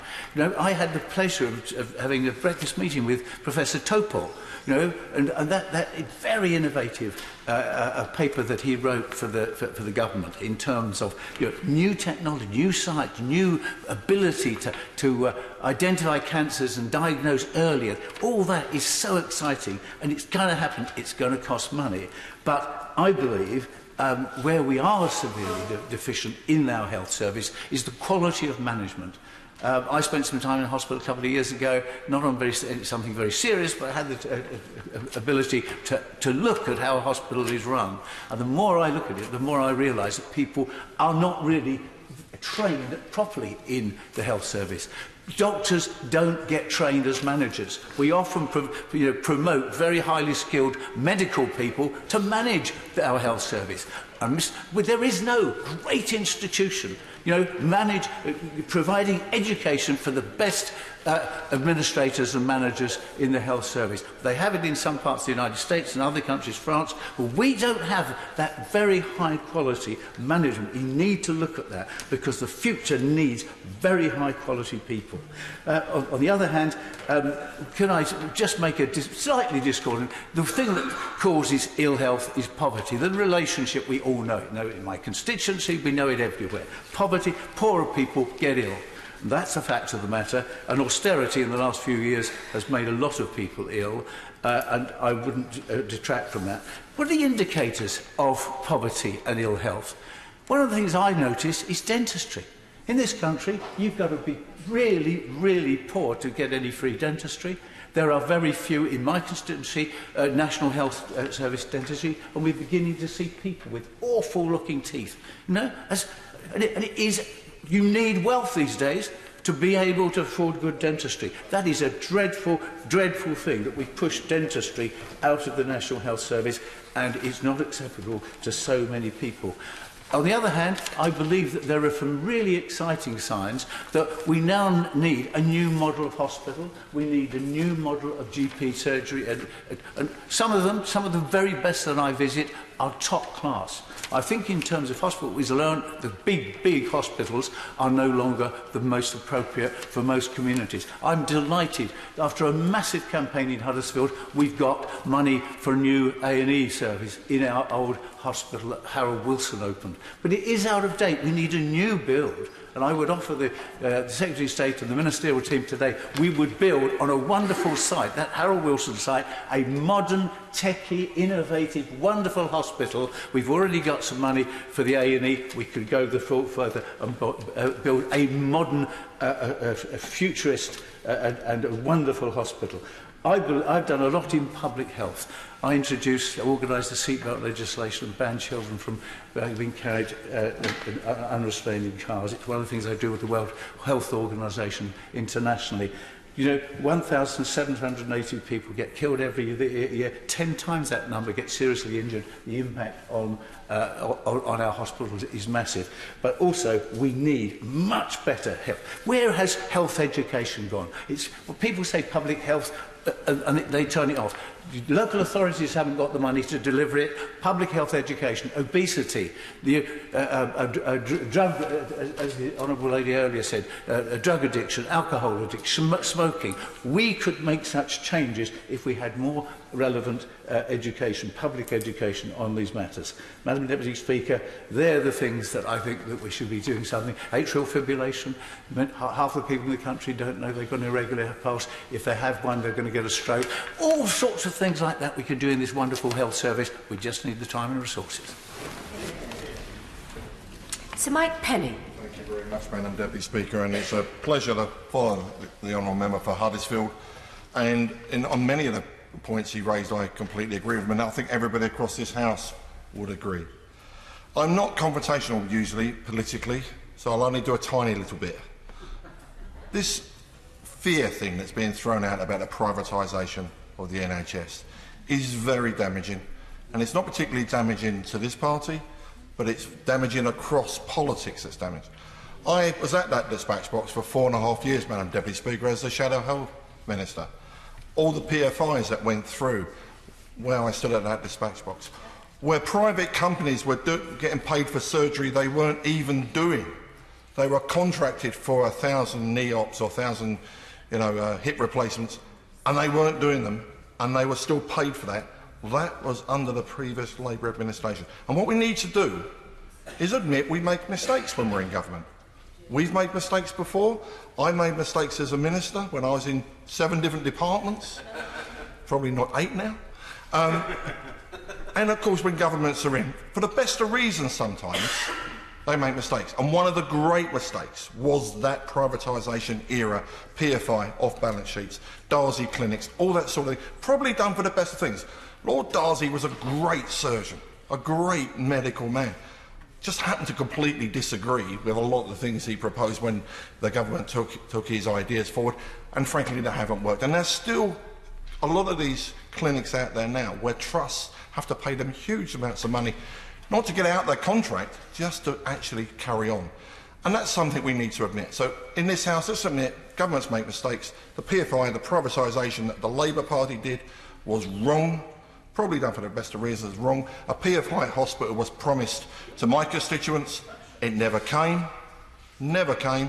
even though the Labour Party closed the A&E at Hemel Hempstead Hospital, the largest town in Hertfordshire, that was promised that would be looked after because St Albans had had theirs closed and Hemel was there, and it was closed, and the whole thing moved to a Victorian hospital in the middle of Watford, which can't cope today and hasn't been able to cope since then. Adding little bits to hospitals, as the Honourable Member for Huddersfield has said, and putting a new A&E on the front, sometimes can work. But when there is serious funding around, which is what we're talking about at the moment, actually a modern, new, environmentally proper hospital that can actually have the footfall through so that the medics can have that specialities is what we actually need. So I'm one of the few Conservative MPs that's been offered the £400 million for a new hospital, and I've said to the Secretary of State and to my trust, it's not a new hospital. It's a refurbishment of a Victorian hospital in the middle of Watford next to a football ground. And my community do not want that. People of Watford might, but if they thought out of the box, and it's not this being rude to them, wouldn't it be better to have a brand spanking new hospital that looks after the communities of Watford and the surrounding areas, Hemel Hempstead and surrounding, St Albans, in that massive growing area just north of the M25. So I don't want my hospital reopened. It is still sitting there boarded up, Madam Deputy Speaker. It's just sitting there like a running sore in my constituency as to what this wonderful new hospital was when the new town was built. And there she sits with 2 wards and some outpatient facilities. A margarine region, it doesn't even open, bear with me a second, for 24 hours, even though we was promised it would. What we want is a tiny bit more money, and the Secretary of State knows this, so I'm not saying anything to the Minister that he doesn't know. And actually, don't keep frightening people by saying it will cost £750 million or £1 billion to build the new acute hospital on a greenfield site, because we know it won't. We've got the experts working for the new hospital action group. I'm going to meet with the experts in the department in the next couple of days. So I'm actually saying to the department, hold back for a second on this new hospital for us, because actually if you hold back a second, we might get a completely different result. I give way to the Honourable Chair. Grateful to the Honourable Member for giving way, and he's speaking very candidly and with great integrity, I think. In fact, my mother died in the Hemel Hempstead Hospital that he speaks of many years ago. But when he talks about PFI, and I think some of the remarks that he's made are absolutely spot on, but when he talks about PFI, does he now recognise that actually the money that is owed on those PFI liabilities is actually £9 billion as opposed to the £11 billion, which is the backlog of what hospitals are paying to the department itself because of the borrowings they've had to take out because of the problems, the financial problems they're facing? we were said with the spokesman for the Scottish National Party earlier on, government can borrow money much, much cheaper than any private organisation, and they can guarantee it in a way. I'm thrilled, actually, that there's some honesty in this chamber, because we've argued about the PFI for donkey's years. It was a way of getting it off balance sheet. Let's move on from that. There's no more PFI. We can all agree. But actually, we're not privatising the NHS, and everybody with an ounce of common sense knows that. The NHS is perfectly safe. It's been safe under this party for the majority of the time it's been in inception, and it will stay perfectly safe. But there are massive demands on it. Massive demands on it. And one thing I cannot allow to happen is that all this money, taxpayers' money, is going to be put into a Victorian hospital next to a football stadium in the middle of Watford. And anybody that knows our part of the world, Watford is in the Premiership. It might be struggling a little bit at the moment. They did very well against the Spurs the other evening. But let's pause, get the experts around the table, stop scaring people with costs which are completely unrealistic. New hospitals were built in Birmingham for 425, a new one almost certainly going to be built in Harlow for the similar sort of money, and have a 21st century hospital. And let's actually be honest with each other and move that forward. Thank you, Madam Speaker. Brendan O'Hara. Speaker, and it's a pleasure to follow the Right Honourable Member for Hemel Hempstead. Indeed, there's been so many good contributions this afternoon. I particularly point out the contribution of my honourable friend, the Member for Central Ayrshire. In the time I have left, Madam Deputy Speaker, I'd like to repeat the call I made earlier in the year through the publication of my private member's bill, the one that asked the UK Government to make provision for an independent evaluation of the effects on the health and social care sector should the United Kingdom leave the European Union. Working with Scottish ministers, Welsh ministers and the relevant departments in Northern Ireland, this bill asks the Government to undertake an evaluation of the sustainability of funding, the position of the workforce, as well as the efficiency and the effectiveness of the health and social care sector. And I believe that the level of concern that there is among those working in the sector about the harm Brexit could do can be measured by the fact that no fewer than 103 different third sector organisations, trade unions and charities from every part of the United Kingdom have signed up to publicly support the measures contained in the bill. And I can assure all of those who have supported the bill up until now that it is my intention to represent this bill to the House at the earliest opportunity. And I will do that not just to highlight the issues facing the sector, but so that in months to come, should Brexit happen, that no one in the UK Government will ever be able to claim that they did not know what was happening and they were unaware of the effect it would have on the sector or their service user. Earlier today, the Secretary of State said that this bill, his bill, has health and social care at its heart. And I'm surprised and disappointed, therefore, that something akin to what I'm suggesting wasn't contained in this Queen's speech. But I can assure the Government that if they were minded to take my bill on board, they'd find that not just myself, but I'm sure members from across this House and the entire health and social care sector would work with them constructively in order to get it through the House. Madam Deputy Speaker, every one of us knows that there is already a crisis in health and social care, and I believe sincerely that Brexit will simply deepen that crisis. And I'm not alone, and I know that the Government know because the British Medical Association wrote to the then Prime Minister in February, and I quote, "There is no clearer immediate threat to the nation's health than the impact of Brexit." The Department's own figures show that around 3/4 of the medicines that we use in the UK come from or come through the European Union, and there are well-founded and genuine fears about the availability of medicines and, just as importantly, supplies of vital medical equipment post-Brexit. I think when you add to that the fact that our population is ageing and living with increasingly complex care needs, then there is a challenge of care, and that challenge is to find and to keep and recruit a workforce that is needed to look after those with complex medical needs.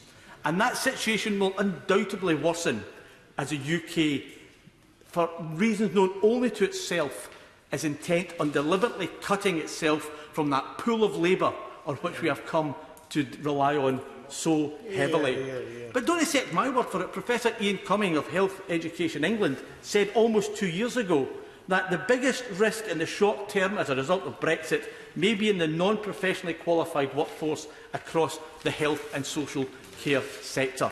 Madam Deputy Speaker, it's simply not enough for the government to say, trust us, it will be all right on the night, because frankly, no one believes that it will be all right in the night. Therefore, the government have to show that they have thought of absolutely everything and that they are leaving no stone unturned in ensuring that everything will be all right.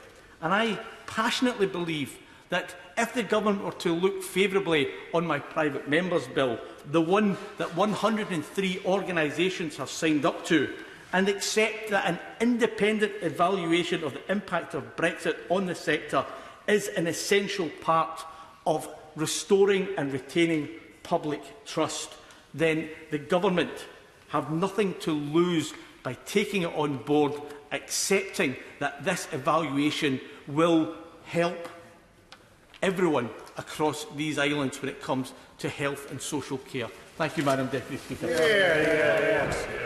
Thank you, Madam Deputy Speaker. Like members on both sides of this House, I rely on our National Health Service for me and for my family, and our NHS has always been there when we needed it the most. It was there when my 2 children were born in local hospitals, caring for them when they're at their most vulnerable and looking after my wife through complications and the immediate period after the births.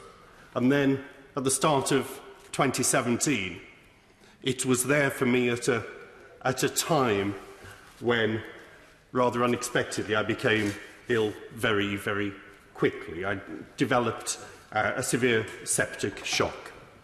Our sepsis is a nasty condition. It's fast, it's devastating, and it's indiscriminating. It affects people irrespective of wealth, of gender, and even of age. In my case, I came back to Parliament after the Christmas recess with a cold, as I think most members will be familiar with this experience. That cold developed into a sore throat, and within days I was at Russell's Hall Hospital through A&E in intensive care, and within a few hours in an induced coma where I would remain for the next 11 days.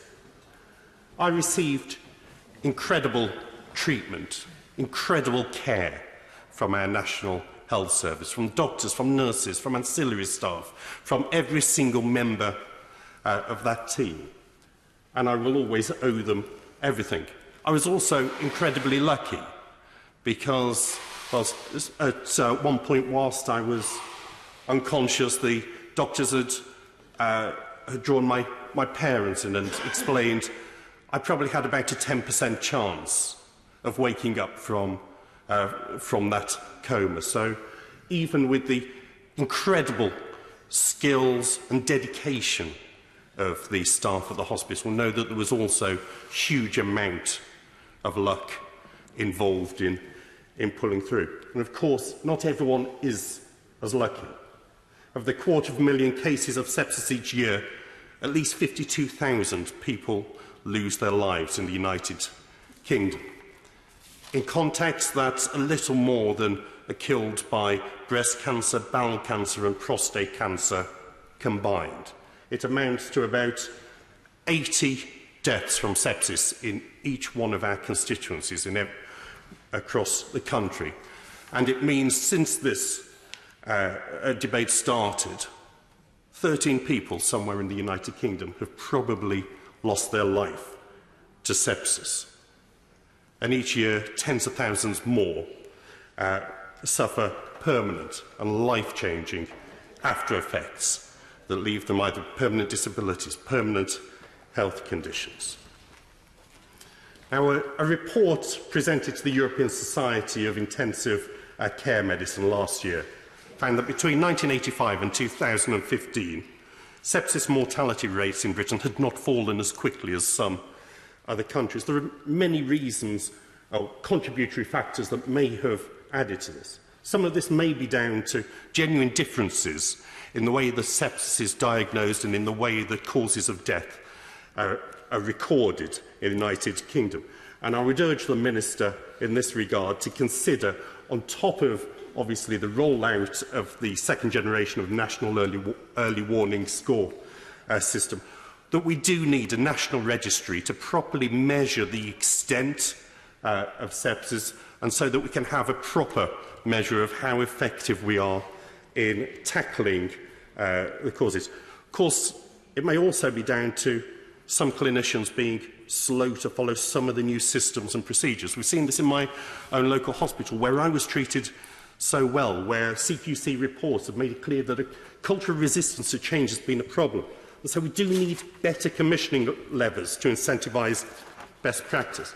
But I'm delighted to see in this Queen's speech a measure that I hope will address one of the big areas, causes of avoidable deaths, and that is simply human error. The Health Service Safety Investigation Bill will help to find out the truth rather than to apportion blame. It's the world first independent body to investigate crime safety concern and to make sure that we don't have the repeated mistakes that can cause further unnecessary deaths.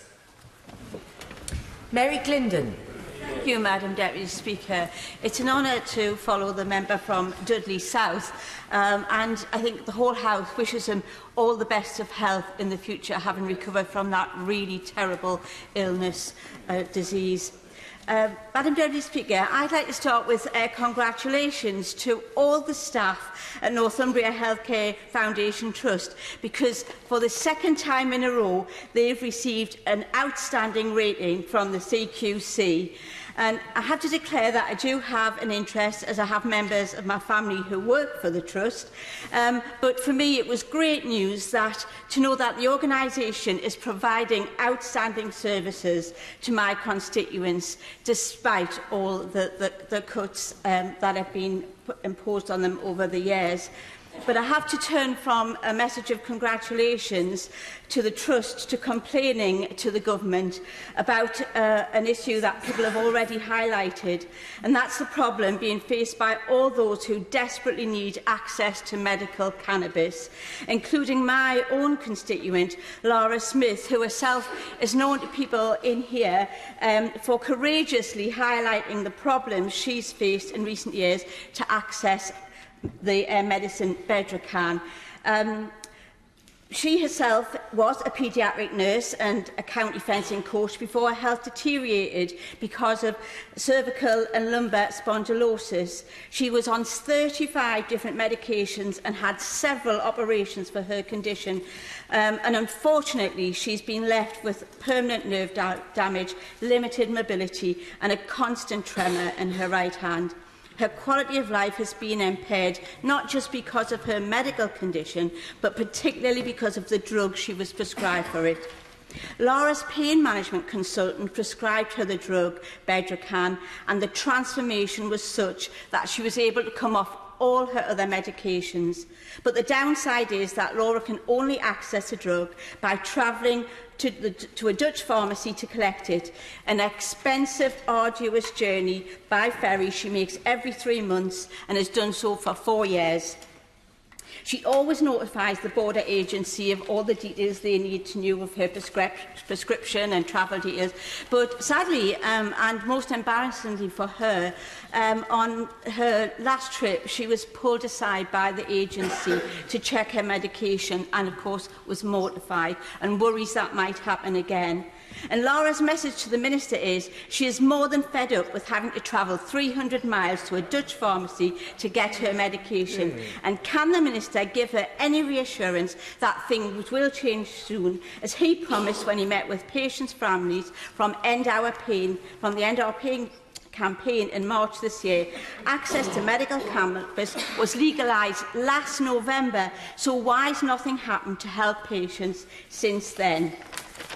Madam Deputy Speaker, I'd also like to thank Dr Azabi and all the staff at the Northern Cancer Care Centre who have looked after my husband, Ray, since he was diagnosed with incurable prostate cancer 4 years ago. Yeah. Was he going again?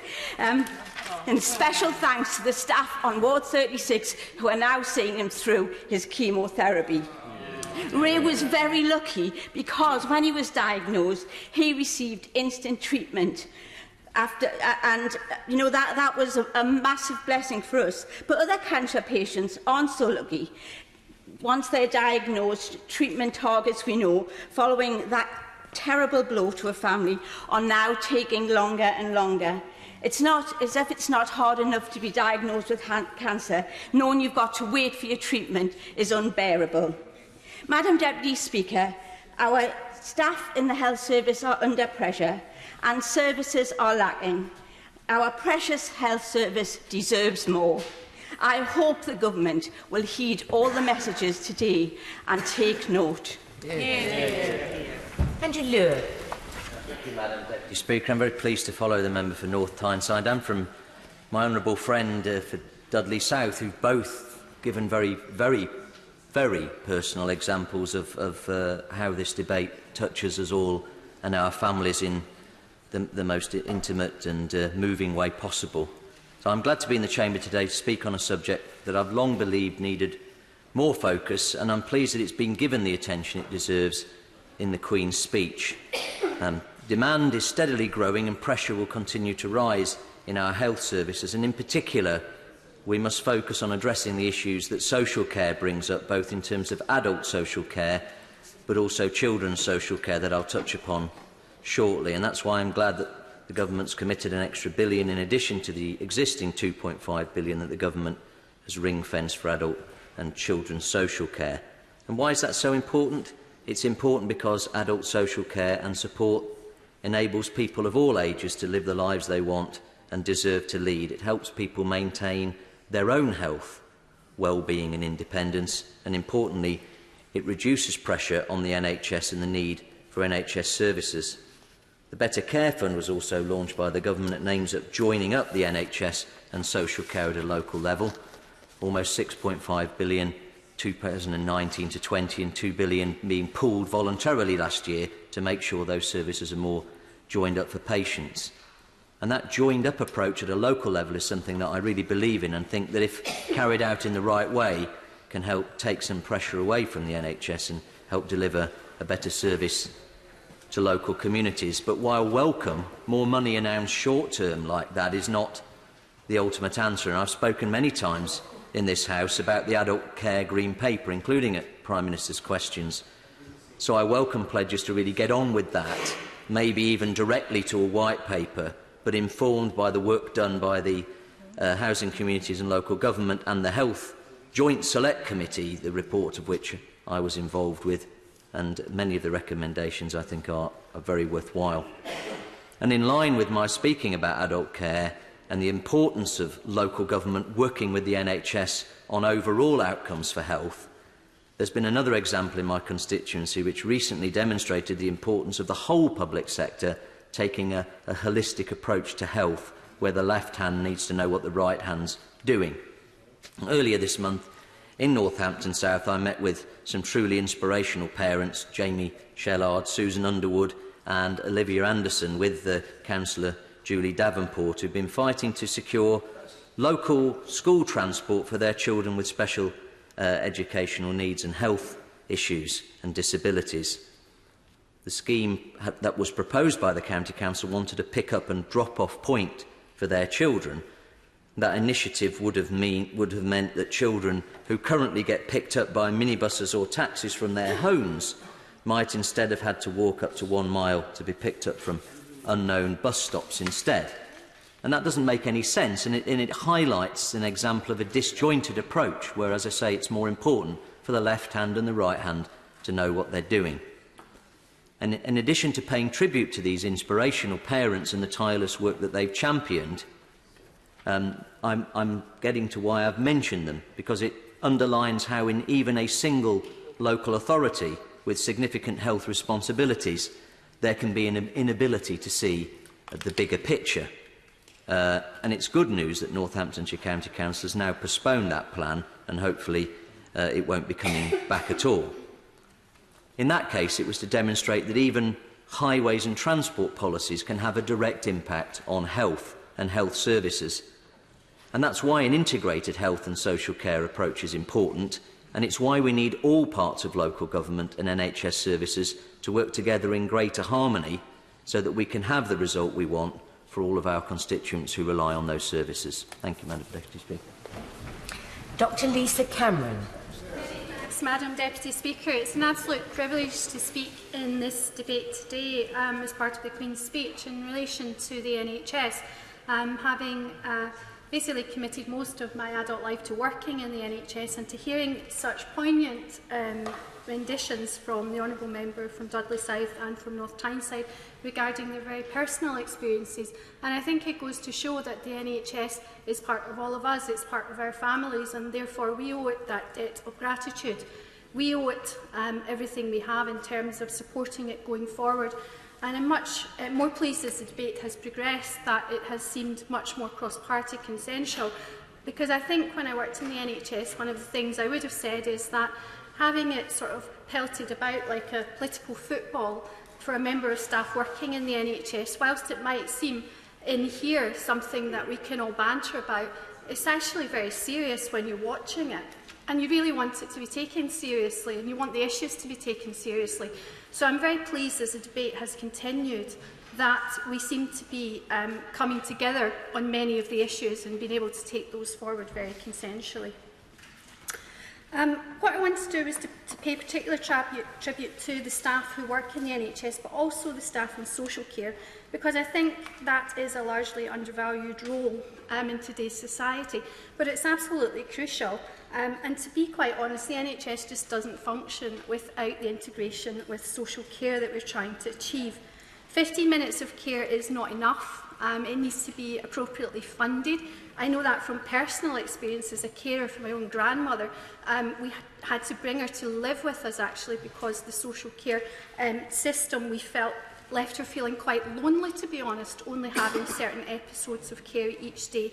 And she needed that mental stimulation as well as practical physical care. So I do hope that the government will be looking at those issues going forward, making sure that we look at social care in a holistic way, that we're looking at people's mental health, loneliness alongside physical health needs, because 15 minutes of care, as it's been tagged, is certainly not enough. I'm delighted that mental health is a key focus. I think if I had been elected 20 years ago when I started my career in the NHS, beyond that now if I'm honest, then that wouldn't have been, it would have been a closed door. And I think that we've come quite a long way in terms of mental health. There's a long way still to go, but in terms of the prioritisation, I'm pleased it's being prioritised. I would ask that particularly there is investment for child and adolescent mental health services. I think that those are the services, as increased awareness grows of the need, that young people are coming forward, but they need to be seen and treated very quickly. And particularly, I would ask the Minister regarding training in autism diagnosis for staff in CAMHS. It's not about providing new staff to CAMHS, it's about providing training to existing staff in CAMHS so that it's not a postcode lottery anywhere around the NHS, because when you are a family with a young child, reaching those developmental milestones, even losing 1 or 2 developmental milestones, waiting on a diagnosis and adequate support is far too long a time to wait. I'd like to pay tribute to the Thalidomide campaign, who had their 60th anniversary event at Speaker's House just last week, and my own constituent, Jerry Cleary, who has battled for years for justice.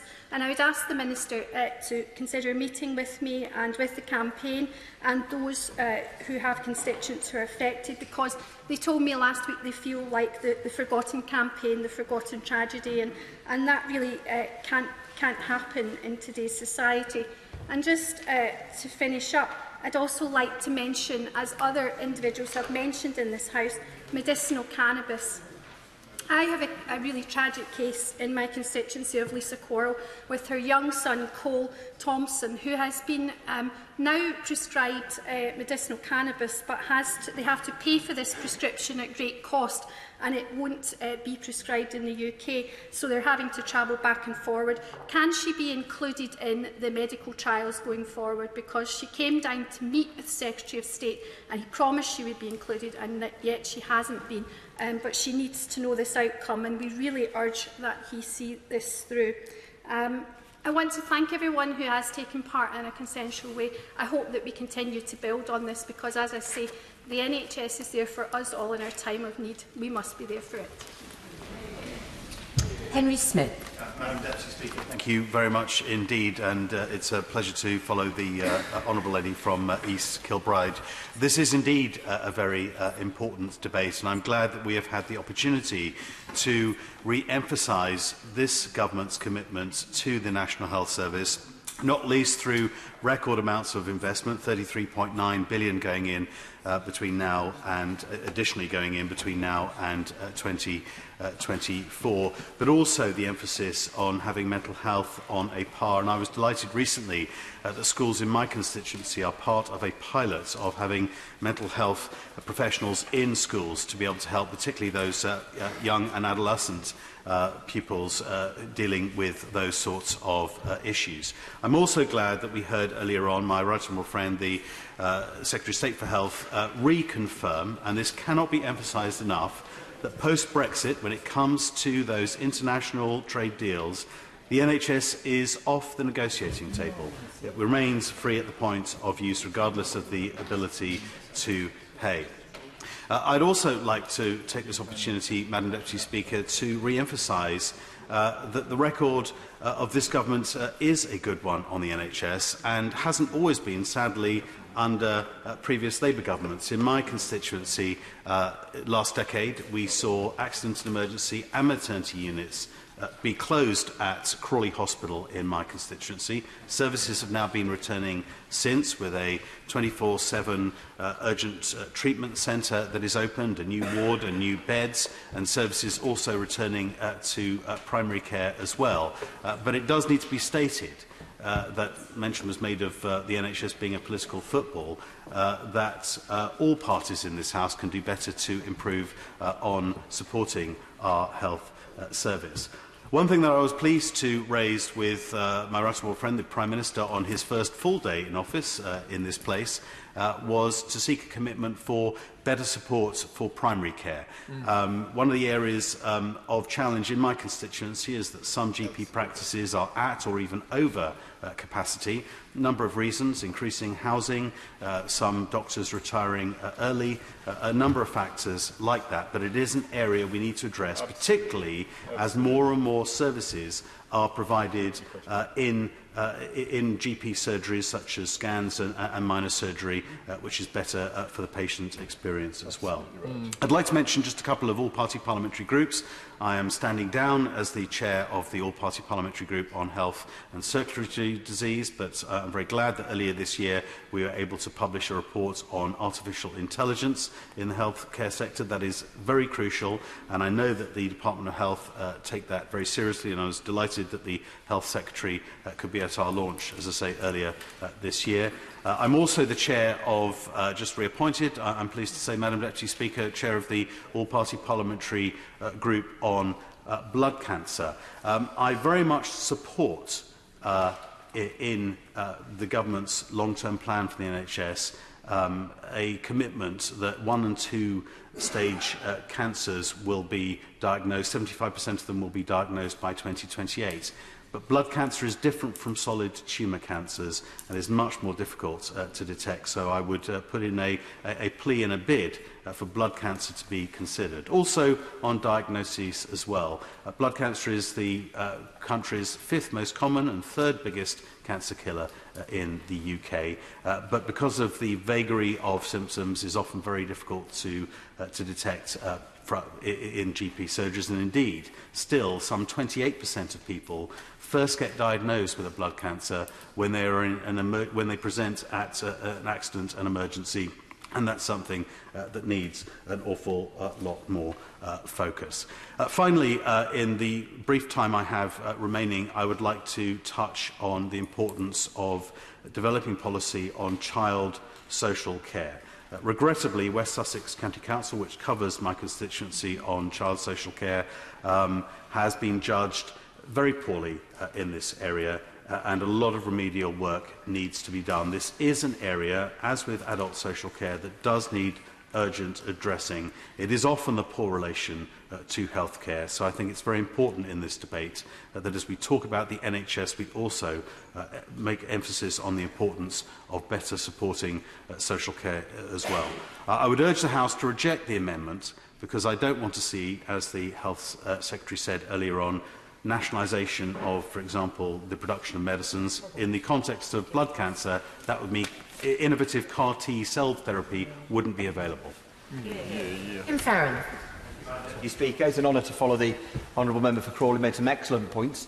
I'm not alone in this chamber and in this debate in wanting to peddle a manifesto, but in my occasion it's the all-party group for radiotherapy's manifesto for radiotherapy, which I hope I can encourage people from all sides to take very seriously.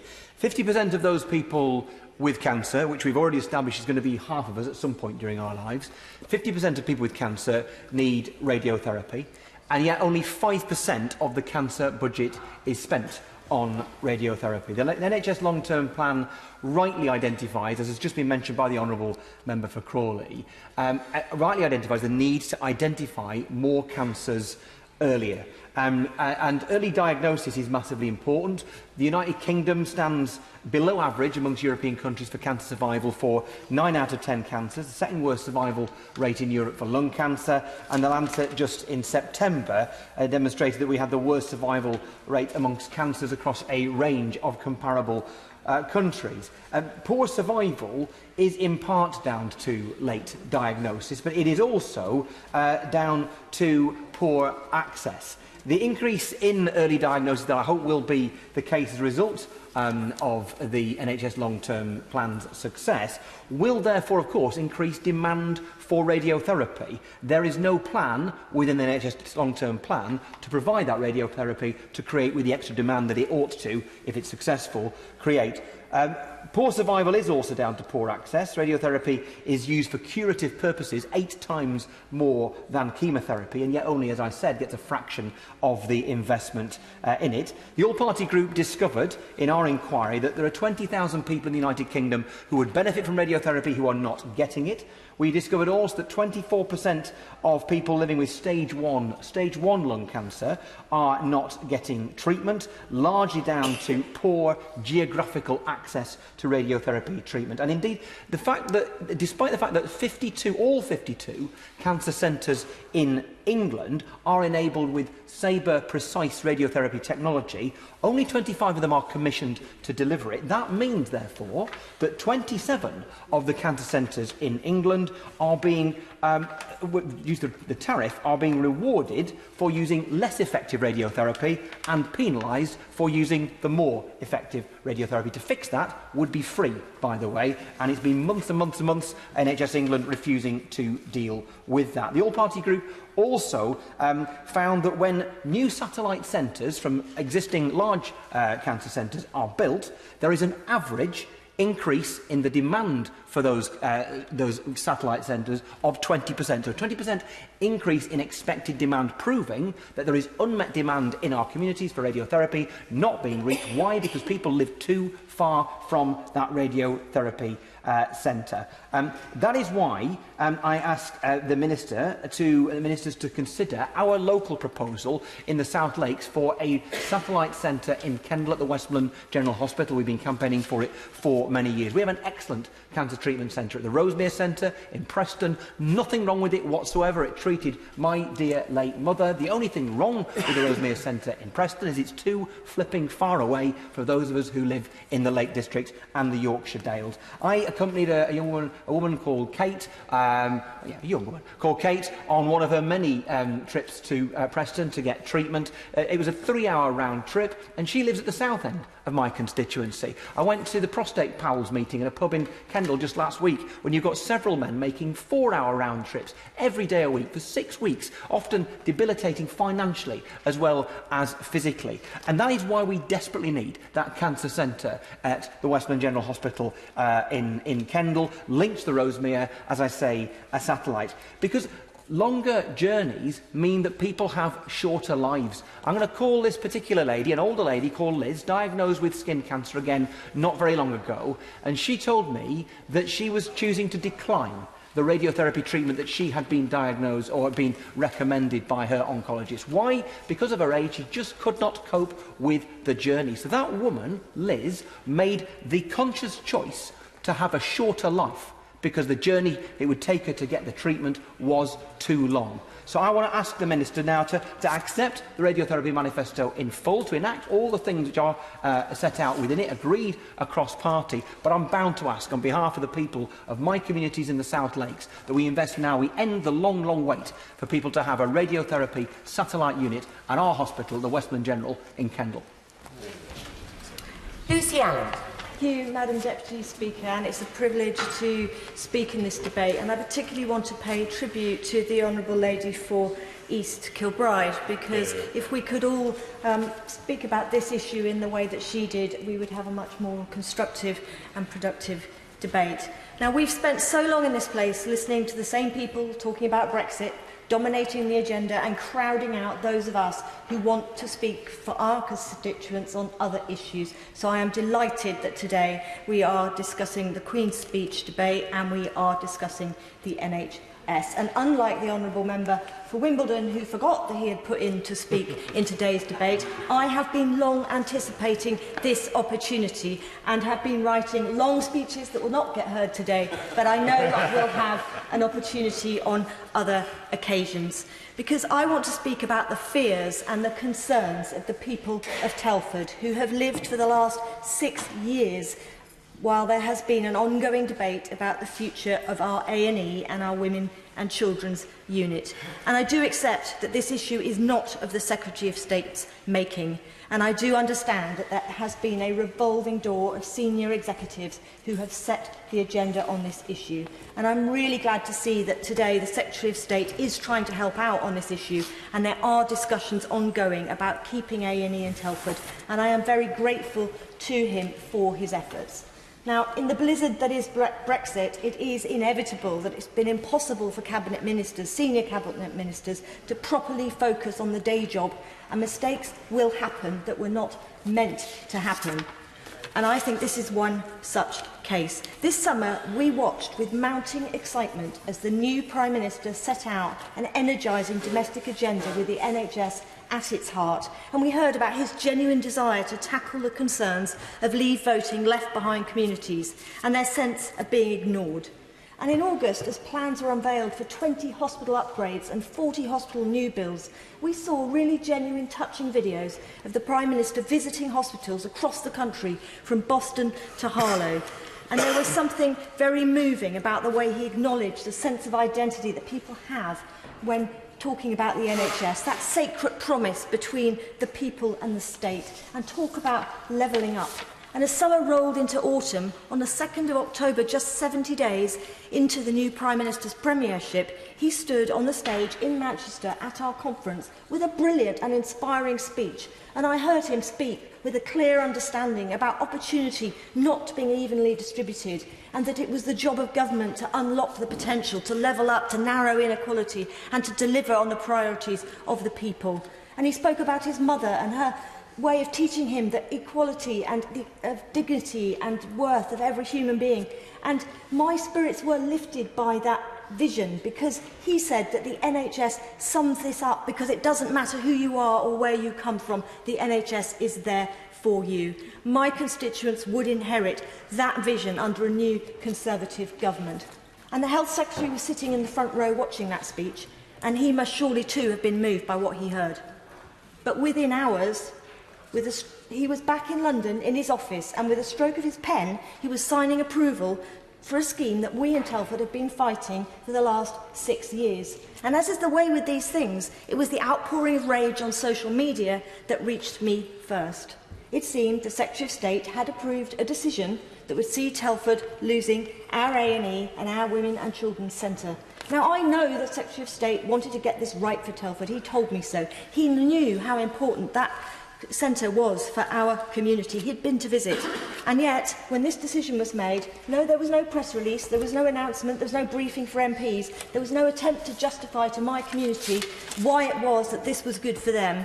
And what member of government is going to make a difficult decision that undermines the credibility of the central plank of government's domestic agenda on the very same day that the Prime Minister sets it out? Now, I understand in this crazy environment mistakes are made, and maybe it takes a little humility and a little bravery to admit when they have. Because it's not enough to wear the badge, to echo the platitudes, to stand on a stage and say, I love the NHS. The Minister for Health needs to show he cares about the people who use the NHS, no matter where they come from.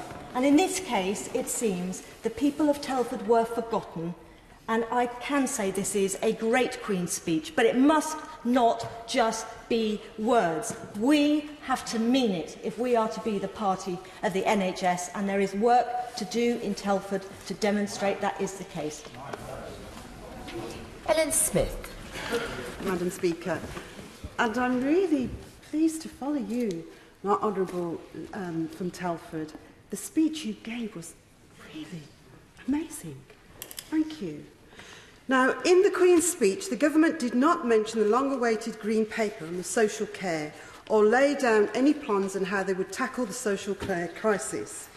Instead, they said simply that they would bring forward proposal to reform adult social care in England, to ensure dignity in old age, and failing to mention working-age adults, people with mental illness and carers who also rely on care.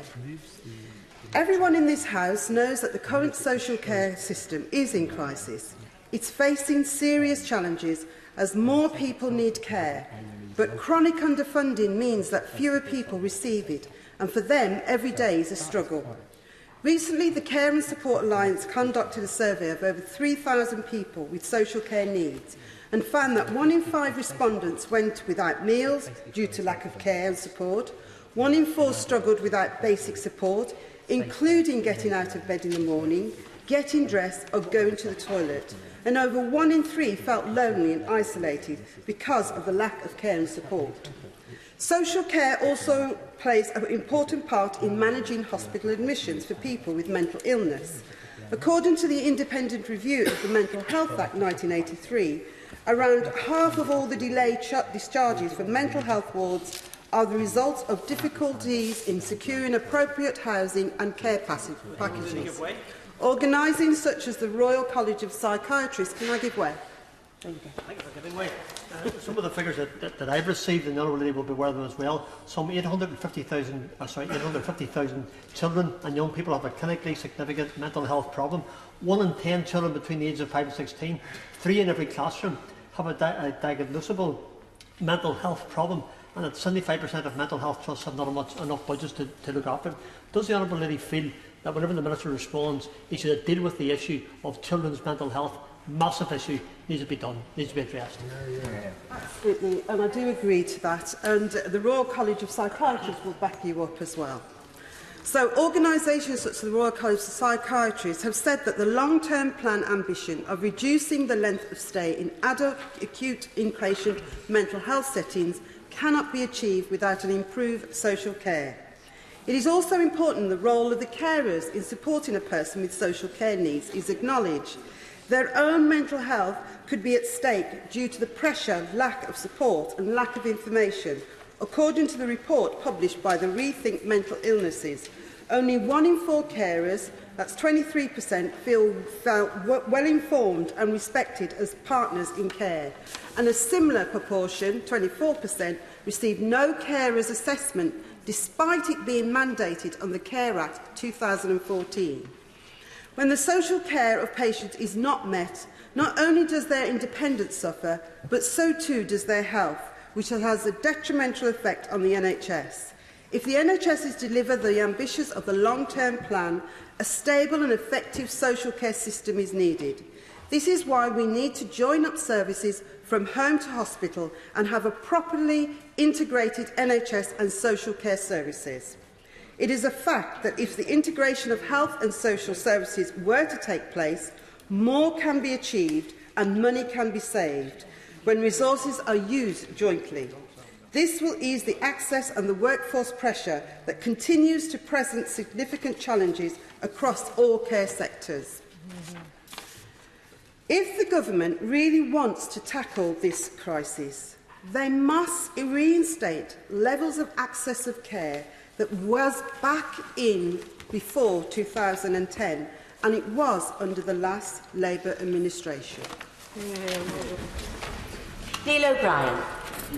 Speaker, I'd like to start by thanking ministers and thanking everybody at University Hospitals Leicestershire for the role that they've played in securing the fantastic £450 million investment in our local hospitals that was announced the other day. And I'd also like to thank ministers for the role they've played in today's announcement that there's going to be a £46 million new investment in an urgent care hub at Kettering General. And that means that constituents of mine at both ends of my constituents are going to be benefiting from huge new investments. I'm incredibly grateful.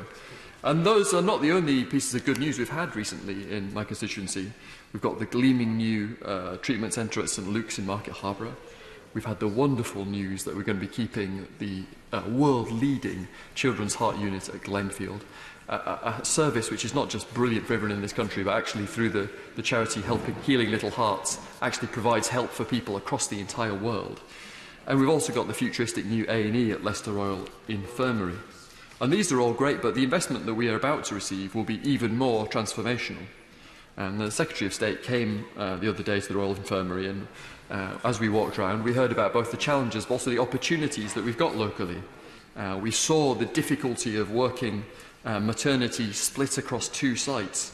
When my son was born just 2 weeks ago, and I saw how having 2 different sites meant that the staff there had to work all day without breaks to fit us in, and their lives and patients' lives will be much better once we have a single new maternity hospital. We saw, as we walked around to the Secretary of State, the brilliance of our intensive care staff, but we also saw that they were working in fundamentally out-of-date facilities. And we saw the brilliant work that the A&E team are doing, particularly in harnessing data to improve services. But we also saw the incredible growth of demand for those services. Now, the investment that we're about to get means a new maternity hospital, a new children's hospital, 2 super intensive care units with 100 beds in total, plans a new major treatment centre at the Glenfield Hospital, modernised wards, new operating theatres, new imaging facilities, and brilliantly new additional car parking. And anybody who's ever tried to park at Leicester Royal Infirmary will realise that that's a huge boon. And these local improvements are part of a wider series of improvements we're making across the NHS. It's great that we now have a long-term plan for the NHS, a long-term budget for the NHS that allows NHS managers and staff to plan for the future. I will give way to the honourable member for Shannon. The honourable member for Strangford, the last name, Shannon. Madam Deputy Speaker, I very much welcome government's commitment and the money that's set aside, but does the honourable member, or is he aware of the 16 million people living with a pain of musculoskeletal condition in England itself? And how will government ensure that people with arthritis are able to access the interventions that need to be in place, from joint replacement operations to physiotherapy in a timely fashion? I think there's an opportunity to do that, to address those issues. I know I have the same problems in my constituency, but it's a devolved matter. But here in England, I've been made aware of that. Does he feel it's time to do that as well? Gentleman raises an important point, and I was actually about to come to this, which is the point that it's great that we are making record investment in services like mental health, spending more than before. Great that we're introducing new targets like basic standards for help with eating disorders. It's great that we've got more doctors, more nurses, more money, but you are conscious as you speak to people in the NHS that unless we can deal with the sources of demand, fundamentally you'll never be able to spend enough on all the priorities, including musculoskeletal services. So what do we need to tackle those causes of demand? We of course need the long-term plan for social care. The Minister needs to stick to his guns on public health. The sugar tax has worked. Things like the campaign against the anti-vaxxers and their pseudoscience, that's incredibly important. and action on preventative social care is incredibly important. We should keep going on things like the migrant health charge. It's raising money for the NHS. We could increase it. We could keep going on technology. So important if ministers could help GPs to upgrade their telephone triage facilities. That will make the experience of using primary care so much better and take down the burden. But some of the things that are in this Queen's speech are also incredibly important to help deal with these growing burdens. We need new technologies. That's why it's important to get more clinical trials going more quickly. That's why I welcome the measures in the Queen's speech. It's building on the Life Sciences Review and the Bell Review. It's very, very important to build on the work that the academic health science networks are doing to get, the potential advantage of our NHS is it should be one of the best places in the world to do clinical trials. We've got the scale, but at the moment there are too many gatekeepers and too many things stopping them. And last but not least, of course, there's the wonderful improvement in the NHS safety body that we're creating. Now, from personal experience, my daughter was born.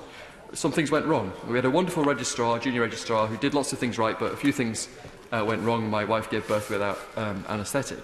And then after that, unfortunately, her placenta didn't deliver, and a consultant, and we never found out who this was, removed the placenta manually with no anaesthetic, and that was incredibly painful for my wife.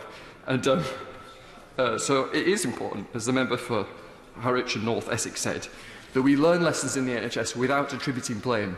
Not attributing blame was one of the fundamental recommendations following the mid-staff's inquiry. You've got to be able to learn lessons. Now, when we started complaining about what happened to my wife, that people kind of closed ranks, and we would never in a million... My wife is a doctor, and we would never in a million years sue the NHS, but they didn't know that.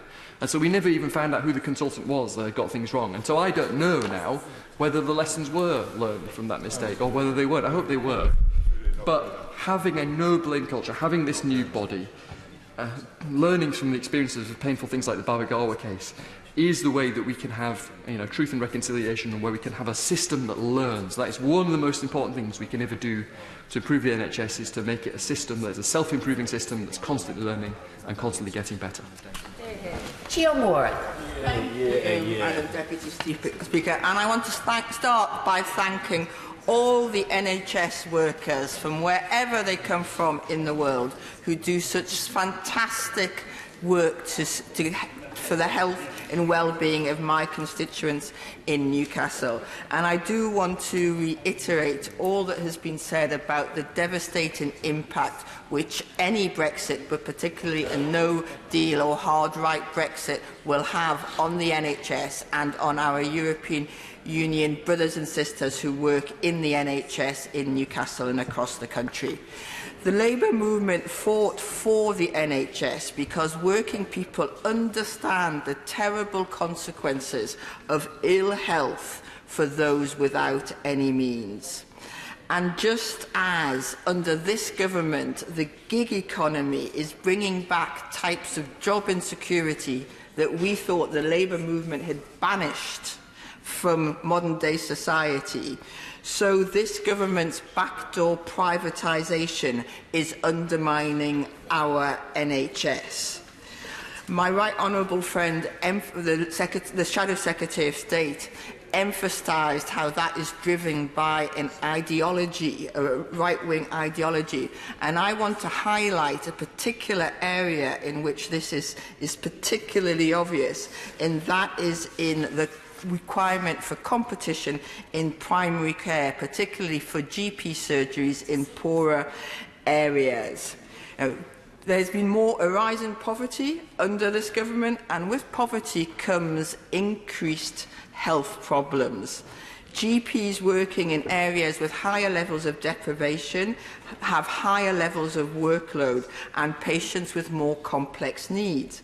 GPs are choosing to work elsewhere because of the lack of support that the government offers, which exacerbates vicious cycles of health inequalities.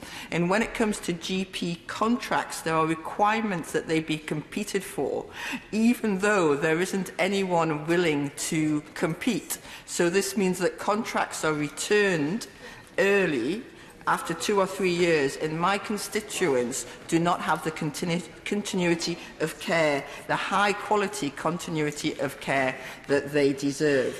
The government is requiring competition even where the private sector cannot make enough profit to be interested in competing. Now, I also want to highlight the growing health inequalities, which mean that more socio-economically deprived areas, there is less access to health care. So, for example, in Newcastle, we have cervical screening rates of 85% in Gosforth, a wealthier area, and only 23% in Westgate, one of the poorer areas.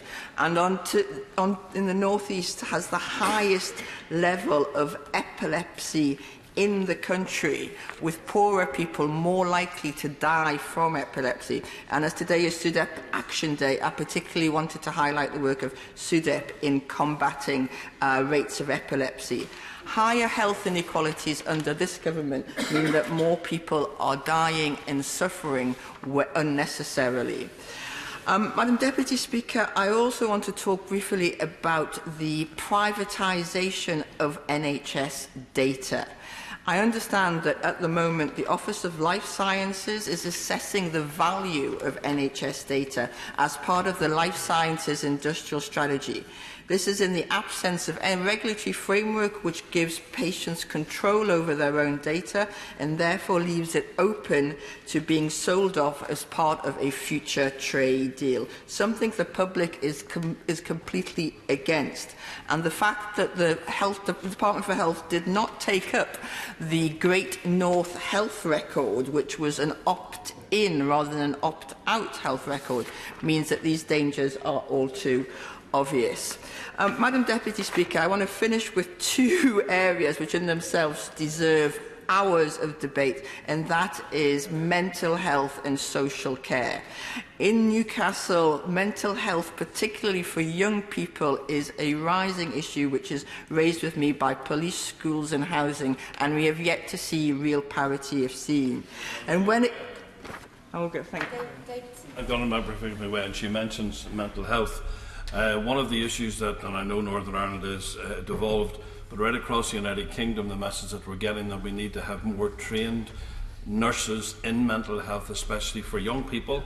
And of course, we have the figures are startling within the United Kingdom, where just over 10,000 young people, approximately under the age of 10, are manic depressants. Thank the honourable gentleman for that contribution, and that is why mental health has been raised with me consistently by youth groups and youth organisations, and the cuts to mental health, and particularly mental health nurses, are so particularly regrettable, and we need to see much greater choice and autonomy in mental health so that services are designed in mind and by those who are using them. When it comes to social care, Madam Deputy Speaker, until the government realises that high-quality social care by properly paid professionals is not a cost bucket, but an enabler of a more equal economy and a fairer society, then I'm afraid I will continue to see constituents, friends and families having to face devastating choices because their loved ones are deprived the dignity they deserve in old age because we do not have a fair and consistent social care policy in this country. Order. I have a little bit of good news, which is that because some colleagues have indicated that they're not going to attend the debate, I can put the time limit back up to 6 minutes. Andrew Selou. Thank you very much indeed, Madam Deputy Speaker. And I must say that I do wish that this House had been completing the really important and necessary Brexit legislation today. But having said that, it is always a particular pleasure and indeed a responsibility to speak on the important subject of the NHS. And I too would like to start by thanking every member of the NHS for what they do. That actually includes 2 members of my own family. The pressures on them are unrelenting day in, day out, and all of us need to acknowledge that in this House. And I too have personal reason to be hugely grateful to the NHS. At the age of 24, it saved my life with an emergency operation in the hospital just over the river in the middle of the night. I had a hemopneumothorax, and I would not be here today making this speech if it wasn't for the brilliant care that I got some 30 years ago.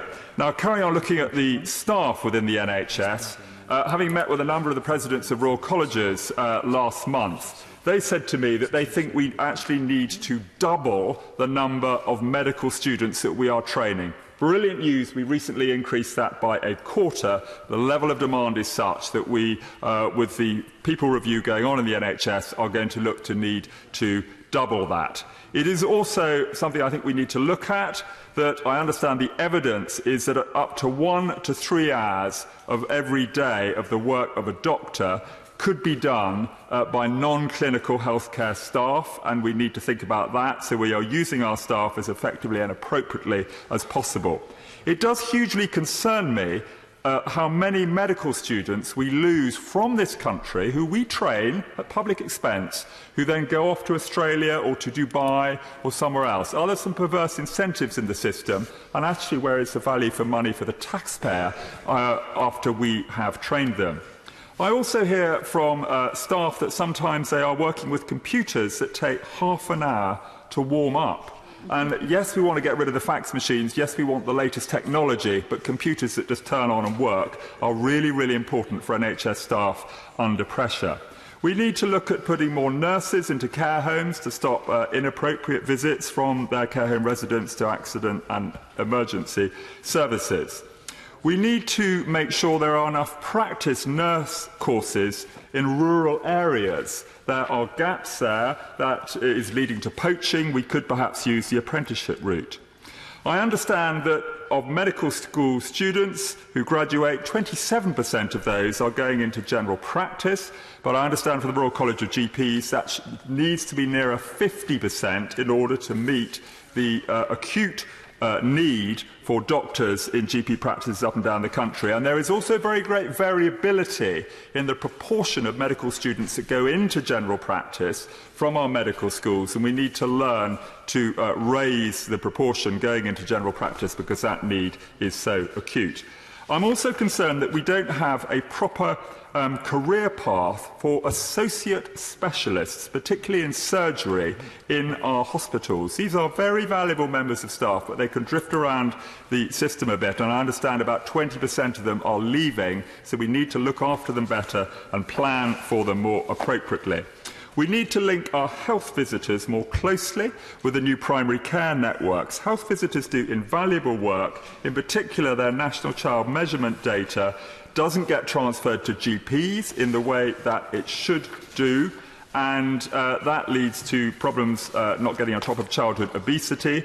And on the issue of childhood obesity, as a co-chair of the all-party parliamentary group on obesity, it's great we've got Chapter 3 of the Childhood Obesity Plan, but I would just remind the Minister the actions from Chapter 2 that we've not yet implemented, the watershed, promotions and point of sale, we do need to see implementation on them. We also have a very bizarre issue, in that the Quality and Outcomes Framework doesn't cover children's weight. In fact, it specifically excludes it. It only covers adults. Come on, we need to vary the contract to make sure that that does measure children's weights. And we must do better on fetal alcohol syndrome disorder. I think we need that in PSHE. We need a massive public campaign on that. I'm awaiting a letter back from the Secretary of State on that. It is a huge and growing issue that we don't talk enough about in this House. Madam Deputy Speaker, we live in an obesogenic, polluted environment with unacceptably low levels of active travel. We need to design the healthy environments of the future if we are going to relieve the NHS of pressures which are otherwise going to overwhelm it. We also need to be aware of the opportunities that NHS staff have to spot incidents of modern slavery. And I would like to commend a very alert healthcare worker last week on the eve of Modern Slavery Day who spotted the first victim of modern slavery in her hospital because she was alert to the symptoms and she'd done the training. NHS staff have a unique opportunity to bear down on modern slavery, and that's so important. And I was staggered to hear from the SNP spokesman that the taxpayer is paying £80 billion out for £30 billion worth of hospitals. I think that was the figures that she told us. For £13 billion, so it's even worse than she said, and some trusts paying up to 16% of their income on PFI payments. You know, we really must learn and do much better than that. Alex Norris.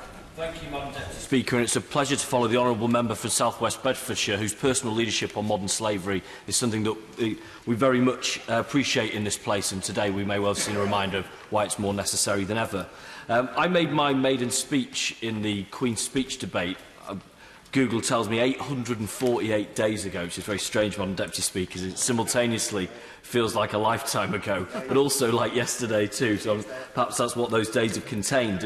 And they have been very strange, tumultuous times, and if you told me things then that subsequently happened, I probably would have been sceptical, but no more than sceptical about that we would still not have seen the Social Care Green Paper, and that we'd have had 5 delays to it, that it would become, despite not being a laughing matter at all, it would become a long-running joke and a figure of derision for this ever-delayed and denied Social Care Green Paper, which is absolutely critical. So we know that up and down the country, millions of people, paid and unpaid carers, are getting up in the dark, coming home from work in the dark, working split shifts, double shifts, working for poor pay on insecure contracts. And they are not only the backbone of the social care system, they're the backbone of the National Health Service, they're the backbone of all the public services that we run. Because if our social carers, whether they're paid or unpaid, walked away tomorrow, if only 10% of them walked away tomorrow, all of our public services would come to a grinding halt. We need to do much, much better by them. And I hope that the government, in showing their sort of movement on this issue, intend to bring plans and public plans quickly. Because look at what the CQC said in their latest annual assessment. They highlighted concerns around cultural and geographic barriers to access of care, deficient regional staffing, a lack of stability in the adult social care market, and the government's failure to implement a sustainable long-term plan to fund social care. And they said that this directly impacts nearly 1.4 million older people and millions of people with disabilities or illness who don't have access to the care and support they need. It is time for us to act. And I would say to the government to be brave and to be honest about this, because if it is current service users they are worried about when it comes to proposals, well, those current service users have very lived experience that the current system does not work. You have no need to be afraid of them when it comes to change. And if it's for millennials like me, well, we're also realistic. We know that the system that cares for our grandparents and mother is not going to be the same for us. Let's be honest about that, and those profound and difficult decisions that have to be taken as a result. Let's get to that point. We don't need to be afraid, but also to be honest too. And I think this is a really important point. And I know the Minister of State, the member for Charnwood, is a good man and honest man. When it comes to funding at the moment for social care, we always see the Secretary of State or the Prime Minister use phrases such as "we've given access to X." I think it's £11 billion more. Be honest about where that money comes from, because the bulk of that money comes from a social care precept on the local ratepayer. And there is a political argument. I disagree with it fundamentally. There's a political argument to say, well, that the government believes that there should be a transition of the burden for social care from the national taxpayer to the local taxpayer. I would disagree with that. But if that is the belief for the funding of the social care system, Madam Deputy Speaker, the government ought to say so. So I think that's very important. And similarly, I know this is the health debate, but I'm not going to miss an opportunity to say we all must have a reflection moment on the BBC and the removal of that free TV licence, because we know that actually as part of someone's care, as part of their life, in their 70s and beyond, actually that television is an important part of it. And again, to be honest about why that has happened, because this is a cut that does land at the door of the government, despite what they might say.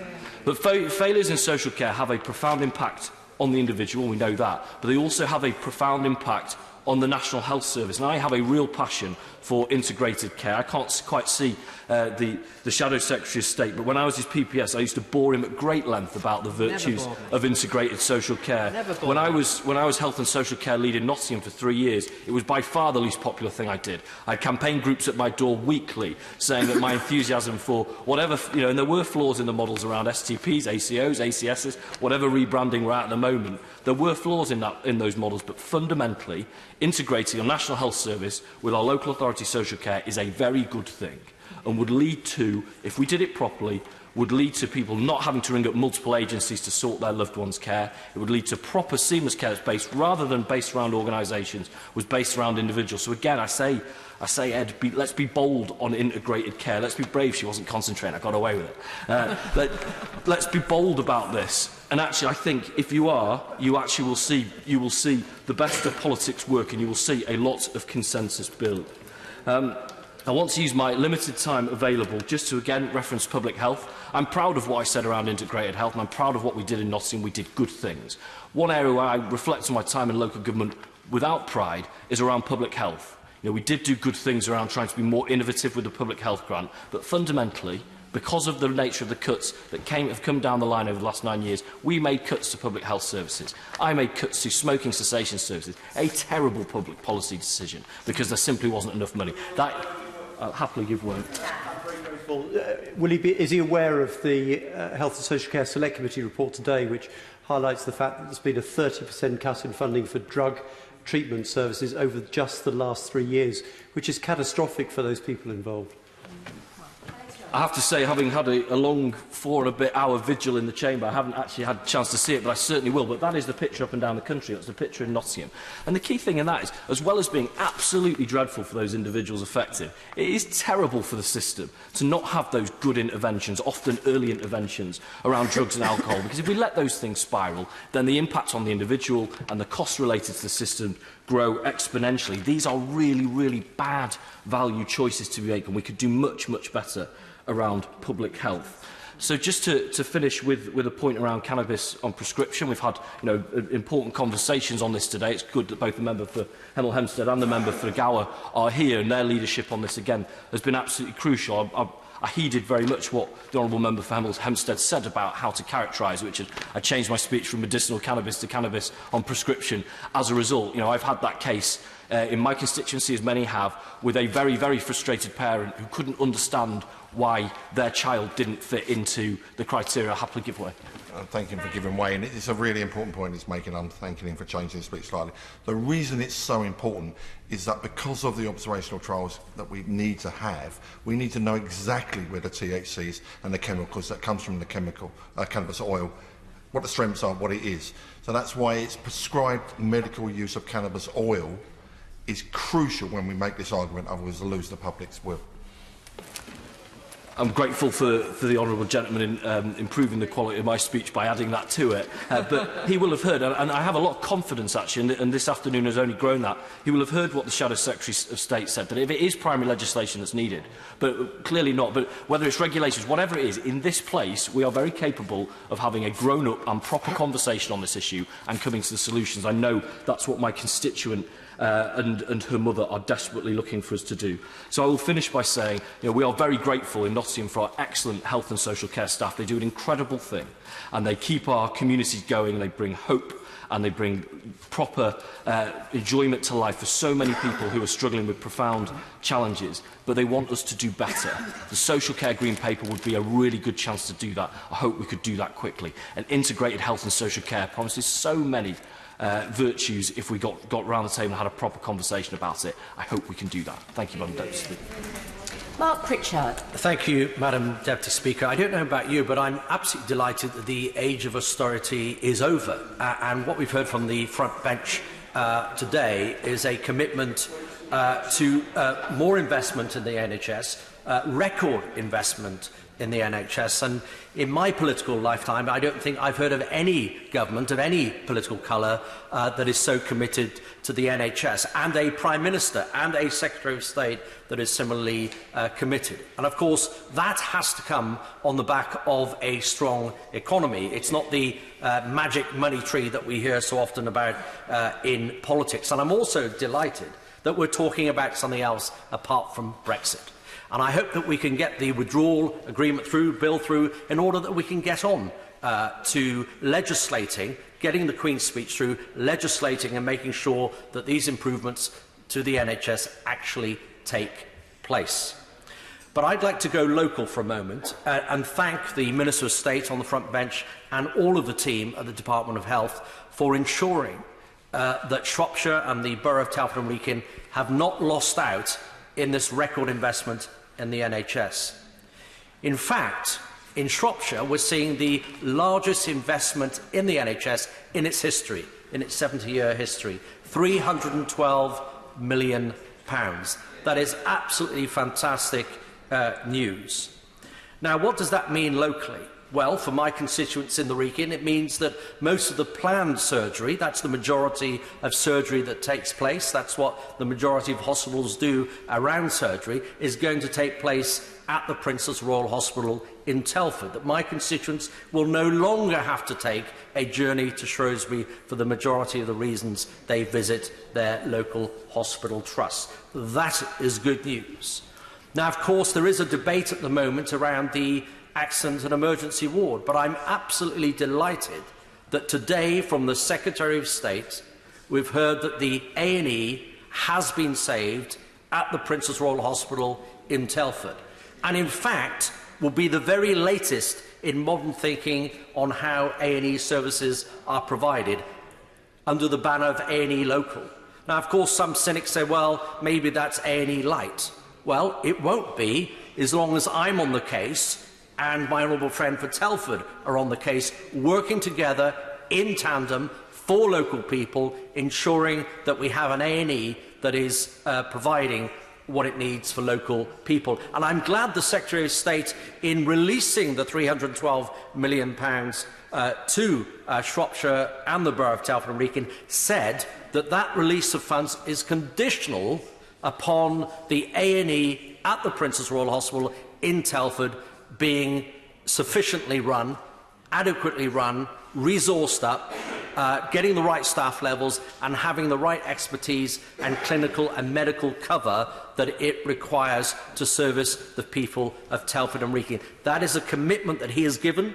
That is a commitment that is very welcome from my point of view and on behalf, more importantly, of my constituents. I'm absolutely delighted also that we're going to see new services coming into the Princess Royal Hospital. And there's a lot of doom and gloom in some parts of the local media in Shropshire, and you'd expect it from opposition voices in other parties. But the good news is that we're going to see a new cancer unit. The good news is that we're going to see a new MRI scanner. The good news is that we're going to see an extra £7 million spent on completely modernised radiology services. The good news is that we've just recruited 180 nurses to the Trust. The good news, Madam Deputy Speaker, further to that other good news, is that we have now recruited 17 extra A&E doctors to the Trust. And if I may just digress for a moment, on the issue of recruitment, and that also overlaps into social care, I hope that the ministers will work closely with Home Office ministers around the points-based migration system to ensure it's not just the highly skilled doctors that we attract from around the world, but also those that perhaps have fewer qualifications and skills, in order that we can provide that expanded social care service, whether it be from India or the Philippines, Commonwealth, non-Commonwealth, and indeed continuing to retain and recruit the very best from the European Union, where we cannot recruit domestically, Madam Deputy Speaker.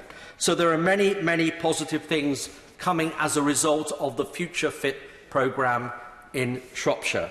And briefly, on the Women and Children's Unit, I'm delighted the Secretary of State today has announced an additional immediate £4 million to ensure that we're able to expand that unit and make sure that we have a quality, modernised, midwife-led maternity unit. That is good news as well. My appeal, finally, to the ministers on the front bench is on the issue of mental health, as I raised earlier today. Can we ensure that those veterans leaving the military, transitioning into civilian life, have a pathway, I'm very happy to give way. I think mine was from giving way, and he's touched on a subject which I didn't have time to, Madam Deputy Speaker, because of the limits, understandably, that were imposed. The dangers of just putting ex-military all into one box is, as I alluded to earlier on, some of them will be reacting to what they've seen and done almost immediately, and then some of them it will take years and years. I have friends from the Falklands, very close friends from the Falklands, that are only being diagnosed now with post-traumatic stress. So it's important that in the local communities, when they served in the armed forces many years ago, that the NHS understand their mental health needs around the country, and particularly in the Wrekin. My honourable right honourable friend is absolutely right, and he knows, having served himself and been a former shadow health minister and a minister in many departments, he's absolutely right to underline that. I think we also need to see more encouragement of doctors, serving doctors going into the reserves in order that they can help and spot this. He's right to point out that post-traumatic stress, if not dealt with and intervened with early, can turn into the much more difficult and complex area of post-traumatic stress disorder. And he, like me and others across the House today, I'm sure would pay tribute to combat stress. They have a unit in my constituency who do a great job. Help for Heroes, the current campaign, which I've just referenced, about transitioning and making sure that those people leaving the military under medical discharge, particularly with mental health conditions, but other conditions as well, have a pathway of care with local NHS trusts in the constituencies they might live. Again, this is good news for Shropshire. There are still some battles ahead with ministers, and I will fight those battles with my colleague from Telford, but overall, this is good news. Mike Hill. Thank you, Madam Deputy Speaker, and it's an honour to follow on from the member from Wrekin. I too would like to begin by praising every healthcare worker employed by the NHS and in social care for the work that they do, including my own daughter-in-law who's recently qualified as a nurse. In the face of austerity, in difficult and arduous circumstances, with diminishing resources and never-ending cuts, they've worked tirelessly to provide the best healthcare outcomes for the people of my constituency. And as a Labour MP, I'm proud to say that the best traditions of our NHS, established by a Labour government, are alive and kicking in Hartlepool. Alive because the people of the town, together with healthcare workers, campaigners and the trade unions, have kept public health and NHS provision high on the agenda, fighting to keep our local hospital, demanding improvements to GP services, protesting against attempts to water down NHS and public health provision right across the town, and kicking because they've been swimming against the tide for far too long, with wave after wave of cuts hitting them squarely in the face and threatening to drag them under. But, Madam Deputy Speaker, the people of Hartlepool will have none of that. We lost our A&E in 2010 and stood our ground ever since. They wanted to build housing on hospital grounds. The people said no. They tried to run our maternity unit down. The people said no. The people stood strong and said our children should have the right to be born and registered as such in their own town. Madam Deputy Speaker, they are fiercely protective of their NHS, and rightly so. So what can they expect from the Queen's speech? Is it the return of A&E to Hartlepool Hospital? Not a cat and mouse chance. Will it be more money to invest and improve our hospital? No way. And no way too for any hospital trust across the Tees Valley, where in excess of £10 million is required to cover high-risk repairs, £5 million of which is needed to be found within my own trust of North Tees and Hartlepool. Madam Deputy Speaker, the truth is that pledges on NHS funding contained within the Queen's speech will have little impact on hard-pressed NHS acute services in Hartlepool. Nor will they plug the gap in mental health funding. And in regard to social care, the Queen's speech simply dodges the bullet by kicking the can down the road and fails to tackle the growing crisis in adult social care head-on. And despite a continued 2% precept being placed by the government on council tax to cover adult social care, this is offset by a reduction of funding to our local council of almost £21 million, or 45% since 2013-2014. Madam Deputy Speaker, the wanton, in-your-face, upfront, daylight robbery of public services funding has to stop, and stop now.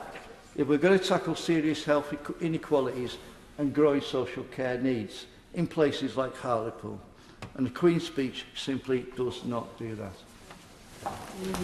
Pleasure. Very much, Madam Deputy Speaker. It's a pleasure to follow the honourable gentleman, and I share a number of the assessments that he made in his contribution just now. And because as this House pursues our debate on the Queen's speech, it is becoming ever more apparent that the casualty of a Tory Brexit will be Britain's National Health Service. The NHS is our greatest national asset. It's the product of that fusion of radical and enlightened minds in the last century that gave us healthcare for all, based on need, not means. And it is now, in this century, that the NHS is in great peril from a toxic combination of chronic underfunding and withdrawal from the EU, responding to very different challenges to that when it was first created so long ago. Now, notwithstanding the announcements in the Queen's speech, and let's be very clear, the NHS is not in receipt of the resources that it needs to be effective. And this was discussed only yesterday at the Health and Social Care Select Committee, when we had with us the Secretary of State. And we talked about that backlog of £6 billion in NHS repairs alone. So an announcement of half that really is no cause for celebration. We heard from the Health Foundation their announcement, or their assessment of the Queen's speech. Funding announcement said, and I quote, "It falls well short of the scale of the challenge." We had a Prime Minister who announced 40 new hospitals, which then was downgraded to 6 within days. And we see demand for healthcare from our growing and ageing population outstripping the availability and quality of services, which means rationing and a diminution of quality of care. And many honourable and right honourable members from both sides of the House have referred to this so far in the debate this afternoon. I'll give way to my right hand side. I'm very grateful. Does she agree with me that one of the other signs of a system under unacceptable strain is the fact that teenagers around the country are often waiting a year or more for access to mental health treatment? I've had 2 teenagers recently who've had their first appointment after a year of waiting, which seems to me to be utterly intolerable. Well, I thank my right honourable friend for making that really important contribution. And waiting times are a particular issue in our NHS, and in particular in the Cinderella of all Cinderella services, in our children and adolescent mental health services, where we know there are too many young people right across our country who are struggling to get a referral, and then if they do get that referral, having to wait months on end. It's frankly unacceptable. I'll give way. I'm very grateful to my honourable friend. There's a further problem with teenagers when they reach the age of 18, and the gap between the CAMS services and the adult services. And far too often, young people who've been given help when they are 16, 17, 18, suddenly go off the cliff, and there is no support for them. Well, I thank my honourable friend for making that very important contribution. This cliff edge that we see in our young people's mental health services, transitioning into adult mental health services, having to start all over again, having to repeat themselves. And there are a few places across our country that are creating young people's mental health services up until the age of 25, and that's to be welcomed. But that is the exception rather than the rule, and we need to do everything possible to make sure at that very fragile moment in a young person's life that they are having that continuity of support in their mental health services, because we know that it can have very detrimental impacts to young people being able to access education, to maintain relationships with their family and friends, to get into employment if they don't receive that very critical support. I'm particularly concerned that we have seen just in the past year a reduction and a real serious state of our services. And I refer to the Care Quality Commission's report that came out this month that looked at the state of care, and in particular for acute wards for adults of working age and for psychiatric intensive care units, for child and adolescent mental health inpatient services, and for inpatient services for people with learning disabilities or autism. We've seen a very significant increase in the number of those services that are now rated inadequate. And these are the services for some of the most vulnerable people in our country, and we should be improving those services, not see an increase from 2% of inadequate ratings to up to 8, 9 or 10%. That is just unacceptable, and I hope in the response the Minister will address that very serious point. In particular, we know that this is as a result of too many people who are using mental health and learning disability service being looked after by staff who the CQC say lack the skills, training, experience or support from clinical staff to care for people with complex needs. And again, I hope the Minister in his response will refer to this very important point. It's not just the care for people with mental illness or a disability. We're seeing that same story heard right across our NHS, patients waiting far too long. We heard those very significant figures. People, millions of people in our country struggling to access services. They're having to travel too far for the treatment they need. We're seeing too few staff in too many areas and not enough resources. And that very much is reflected in the 2019 British Social Attitude Survey, which shows an overall satisfaction in our NHS falling down 3% in the last year to 53%. And the main reasons given for that include long waiting times, staff shortages and lack of funding. Now, notwithstanding the announcements which I do welcome in the Queen's speech around patient safety and changes to mental health legislation, or I will just reinforce the point that I made to the Secretary of State, that it's not just about changing the Mental Health Act, it's ensuring that we have the resources to accompany it for the capital infrastructure to ensure that we raise the standard of mental health in patient settings to the same standard as physical health in patient settings, along the lines of the recommendations given by Sir Simon Wesley, who conducted that very important review for the government. Let's be very clear that the pressures on our NHS are urgent and demanding of action, and that is before we even contemplate the existential threats to our NHS because of Brexit. And I do want to talk about Brexit, because we didn't have that from either side of our front bench. We had reference to it from the Secretary of State, but not an actual analysis of how Brexit is going to impact on the provision of our National Health Service. We know that the impact on our economy so far from Brexit is between 1.5 and 2.5% of GDP since 2016. And if we look at the next 15 years, by the government's own assessment, we're going to see Brexit impact on our GDP by up to 9.3%. And again, we're still waiting for those further economic impact assessments on the withdrawal bill that we've seen in the past week.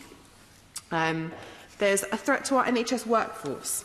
And again, we've already discussed on both sides of the House the impact on our NHS workforce so far. We've seen, and we see within our workforce, 63,000 EU nationals working in our NHS, 104,000 working in adult social care.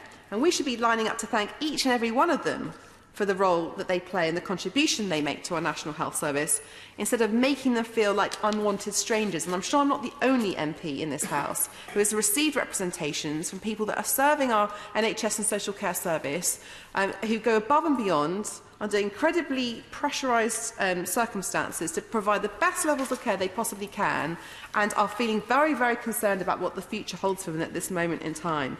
And in particular, they're concerned about the Home Secretary's immigration rules that are being proposed and the damage that they will inflict on our ability to recruit doctors, nurses and people working in social care from the EU and the rest of the world. I could talk about the threat of access to medicines, the creations of a new medicines approval regime which is going to lead to further delays, the impact on medical research. Forgive me, I've got 18 seconds, so I'm not going to, forgive me, but as a nation we should be addressing this. And the thing that's particularly missing in this Queen's speech is how do we as a nation keep people well. Other people have talked about prevention. The lack of focus on public health is pitiful in this Queen's speech. We could be doing so much more, and I urge the Minister to refer to that in his response. Jill Jones. Thank you, Madam Deputy Speaker. It's a pleasure to follow the Honourable Member for Liverpool Wavertree, and can I pay tribute to all the work she's done over many years regarding mental health.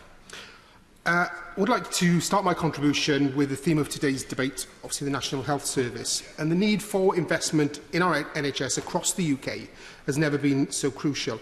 And I would like to pay tribute to both the innovation and the passion of the Welsh Government in preserving and investing in our Welsh NHS, and all those who work in health and social care, not just in my constituency, but right across the country. Public health decisions should be made based on the health needs of the people of this country, not on private profit. Though the last decade has been incredibly tough and Tory austerity has continued to bite hard, the Welsh Labour Government has set an example to follow, able to meet its commitment to invest more per head of population in health and social care services than was invested in England. That's right. The NHS in Wales still operates based on the needs of those who rely on it and has not been offered up to private companies. I understand that 1/3 of contracts that have been awarded to private providers since the Health and Social Care Act came in, whilst the Welsh Labour Government has stayed true to the NHS principles, leading the way in contract reform, investment in community pharmacies, social care and much more.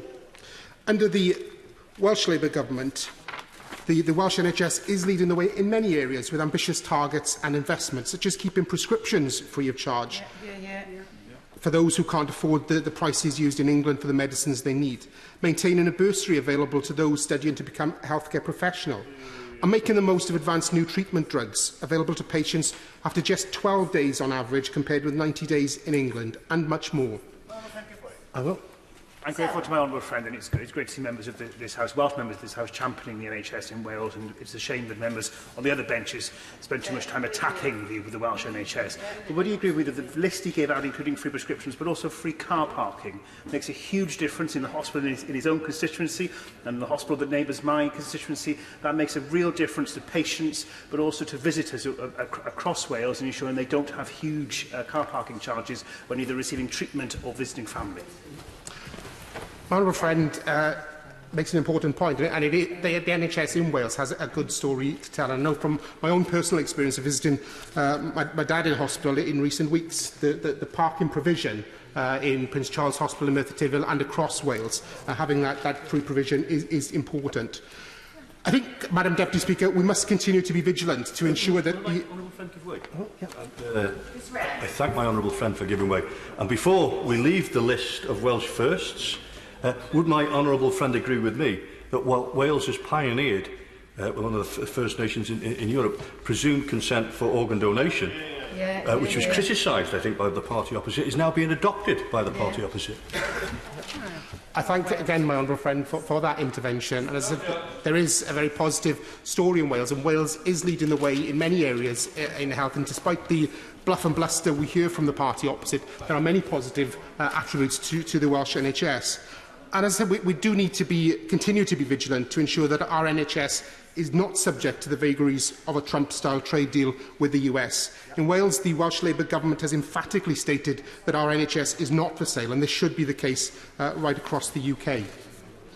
I would, Madam Deputy Speaker, like at this point to make a plea for the Government to do more to find a solution and a resolution with the NHS and pharmaceutical companies with regards to the Orkambi drug for cystic fibrosis sufferers, including 8-year-old Sophia in my constituency. We do need progress on this issue across the UK, and I appreciate that progress made by this government will apply in England, but I think any attempts to break the deadlock, wherever it is in the UK, will in turn help CF sufferers right across the United Kingdom. Mr Deputy Speaker, we all know that not only health, but other public services generally have been under pressure for a decade due to hard Tory austerity.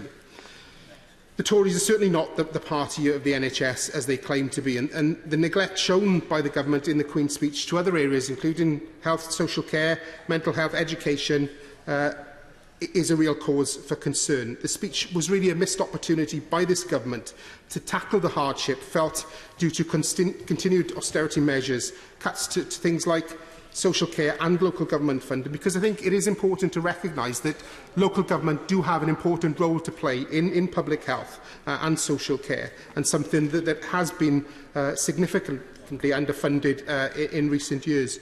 We have been promised time and time again that there's an end to austerity, yet there was little in the Queen's speech to give us evidence of the fact that this policy has come to an end.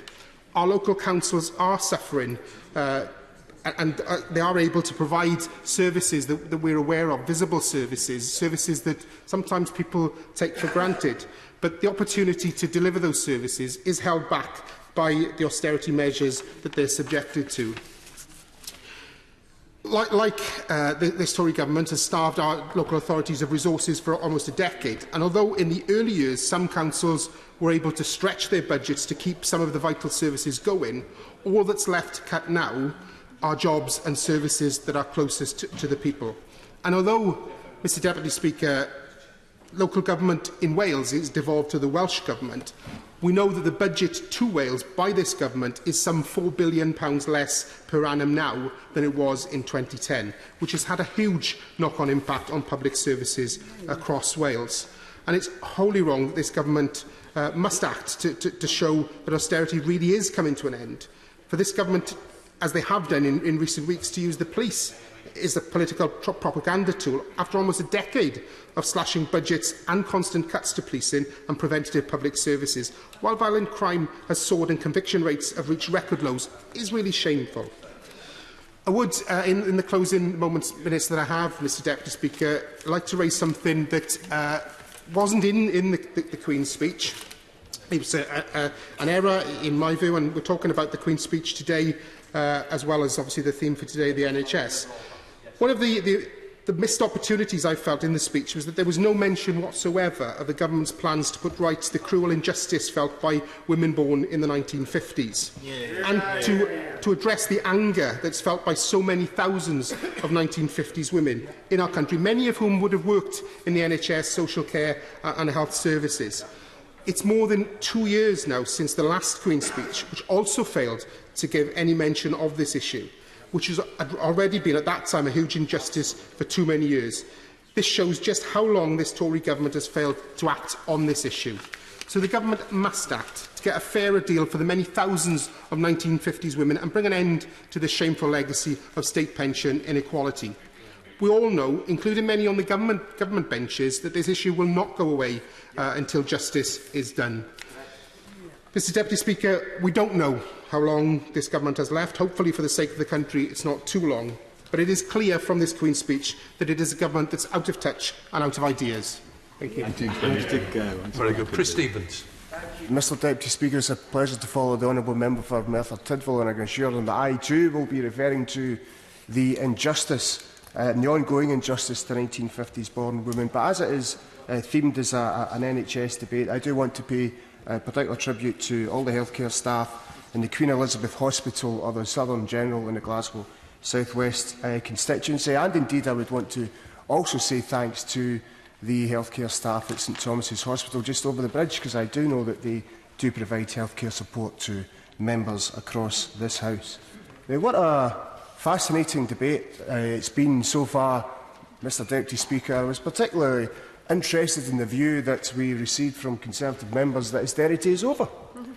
I've been getting told that austerity is over in every Queen's speech and every finance bill since I got here in 2015. But I think the best moment was that moment from the Secretary of State, who decided that he was shocked and dismayed that opposition members would not trust the government to privatise the NHS or to make it part of an international trade deal. Now, why would we suggest that? Would it be, perhaps, Mr Deputy Speaker, that there are senior members of government whose political inclinations are not too dissimilar to President Trump? Or would it be, well, it's a fact, or would it be that some of them provide, I'll certainly give away their personalities, as to use that Glaswegian expression, Mr Deputy Speaker, would sell their grannies for a tanner. And I think Democratic Unionists, I will in a moment, as the Democratic Unionist Party are no doubt finding out in the last week. And I'll give way to the Honourable Gentleman. I thank the Honourable Gentleman for giving way. We do hear frequently about, I think, scaremongering over the privatisation of the NHS, which I think is wrong. We heard this over the TTIP proposals that the EU were trying to negotiate with the United States of America, which were unfounded as well. But does he agree with me that the actual first and only privatisation of an NHS hospital is Hinchinbrook, which was provoked by the Labour Party? Well, that may very well be the case, but can I say to the honourable gentleman, if he thinks that TTIP was scaremongering, I have to say I disagree with him most strongly. It was quite clear that many of us thought that TTIP would have been Thatcherism's ultimate triumph, and I'm glad that TTIP did not take place. But I will be voting for the opposition amendment tonight, because I think that those of us in the House who don't trust the government, who have very real concerns about future trade deals and what that means from the NHS, I think all of us in this House have a responsibility to support that particular amendment. And I'll give way first to my honourable friend. I'm grateful to my honourable friend for giving way. I mean, it is the case that Trump cannot change the NHS into an insurance system, but there are at least 19 members on the Conservative benches who have expressed that view at some time in their career. But what he has promised to do is to drive up the drugs bill by at least 2.5 times. Well, my honourable friend, as usual, makes her case excellently and very well, and there's very few people in this House who could match her in terms of her knowledge of healthcare. And I think the honourable gentleman seems desperate before he falls over. I'll allow him to have an intervention. I thank the honourable gentleman for giving way. He's been very generous. On the subject of trade deals in the NHS, would he be, listening to him, am I right in thinking that the honourable gentleman therefore believes that the European Union should negotiate trade deals on behalf of this country, and therefore being in a customs union with the European Union is his preferred outcome if Brexit were to happen at all, which I accept is against his party's policy? Well, I don't want Brexit to happen at all, because of my very real fear that health services in this country could very well find its way into a trade deal with the Donald Trumps of the world. Well, the Honourable for Air might mumble nonsense, but I have to say to him, many of us have a real fear that that's the case, and we have an opportunity tonight in supporting the opposition amendments. Now, I want to touch on the pensions bill, and following some of the comments from my honourable friend from Merthyr Tydfil, but I do want to perhaps firstly welcome the collective defined contributions pensions that's going to be in that bill. I think that's long overdue. It's something we've discussed in the Select Committee, but it is another example, Mr Deputy Speaker, of trade union pressure and trade union lobbying, and I think that we should congratulate the UCU and the Communication Workers Union, who have campaigned long and hard to ensure that this becomes a reality, the collective defined contributions pensions. And, of course, we're now going to see the pension regulator get more increased powers, and I would welcome that too, because we had the situation with Carillion, where the pension regulator was asleep, while Carillion were paying out more in dividends to its shareholders than it was putting in to its pension scheme. And that was the clear evidence that came out in the Carillion inquiry. So I would welcome that too, and I do welcome the move towards pension dashboards, which does increase transparency. But we do go back to the point made by the honourable member for Merthyr Tydfil. This scandalous injustice which is not being dealt with. We're talking about women born in the 1950s, growing up, discovering that they can't get access to a chequebook unless they get the permission of their father or their husband, who can't, well, as someone says, I'm not joking, and the reason I'm not joking is because it was 1980 that law was changed. I would have thought someone sitting in the Minister's bench would know it was a Thatcher government who actually stopped that.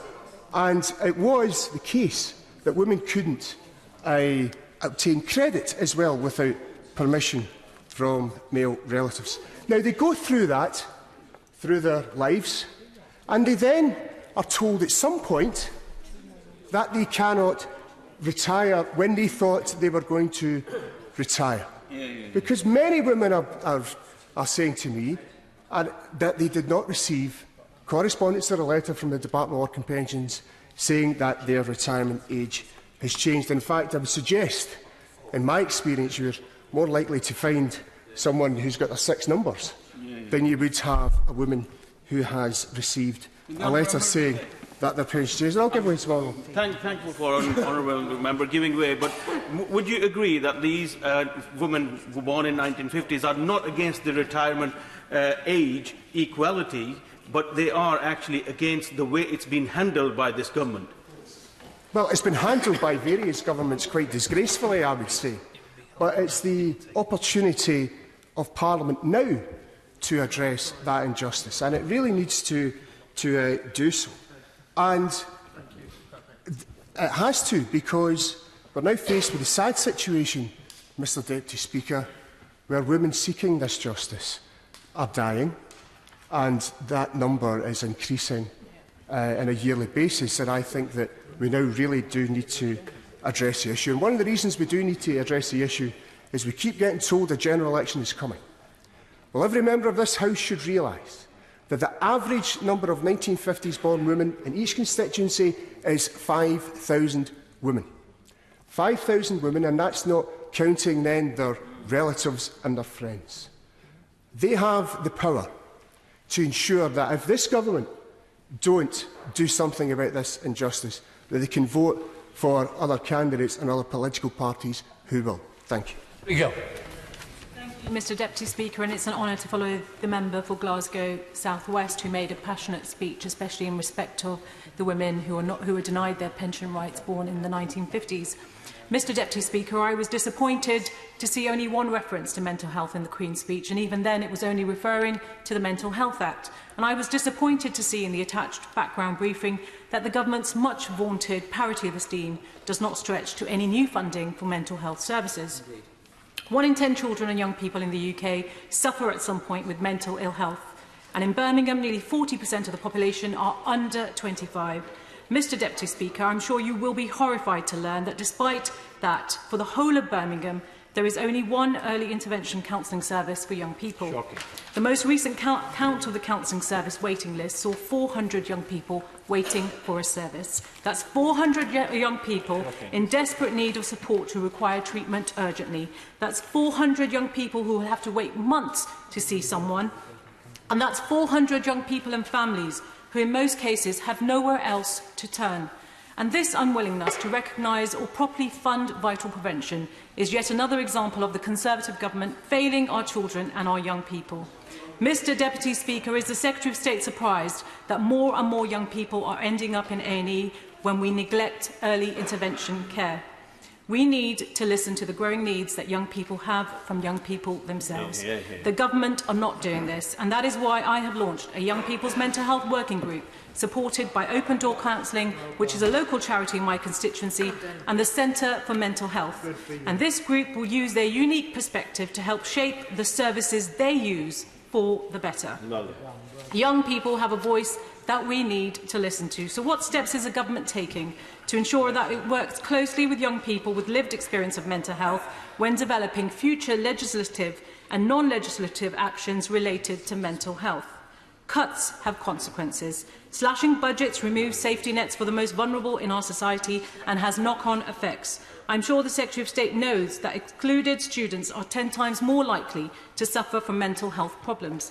So what steps is he taking alongside his colleague in the Department for Education to support those students rather than just hanging them out to dry?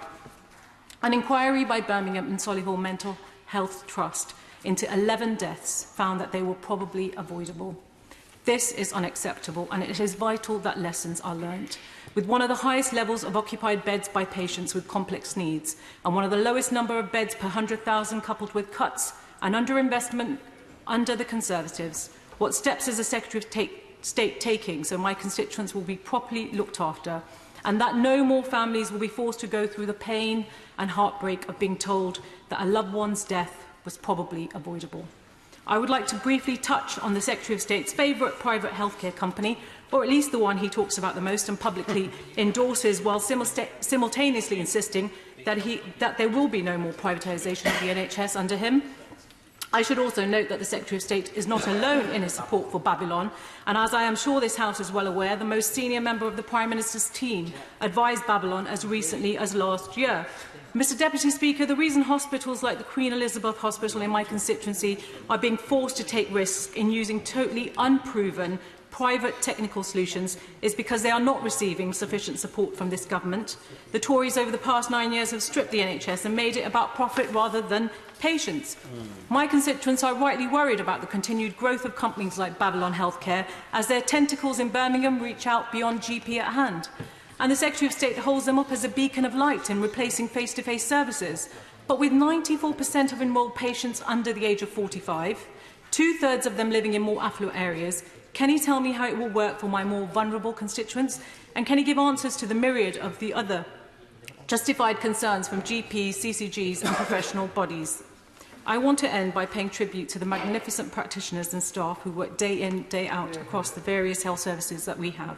I want to thank those who come from around the world to support us when we need it, whether that is due to mental health problems, physical ailments, old age or any other issue. They deserve to be supported. They deserve to be properly resourced. They deserve to be treated with respect, and they deserve a government that gives them more than empty rhetoric. And I'm sorry that over the last 9 years, under the Coalition and then the Conservative government, they have not been treated in the way that they deserve. Thank you. Mike Gibbs. Thank you, Mr. Deputy Speaker.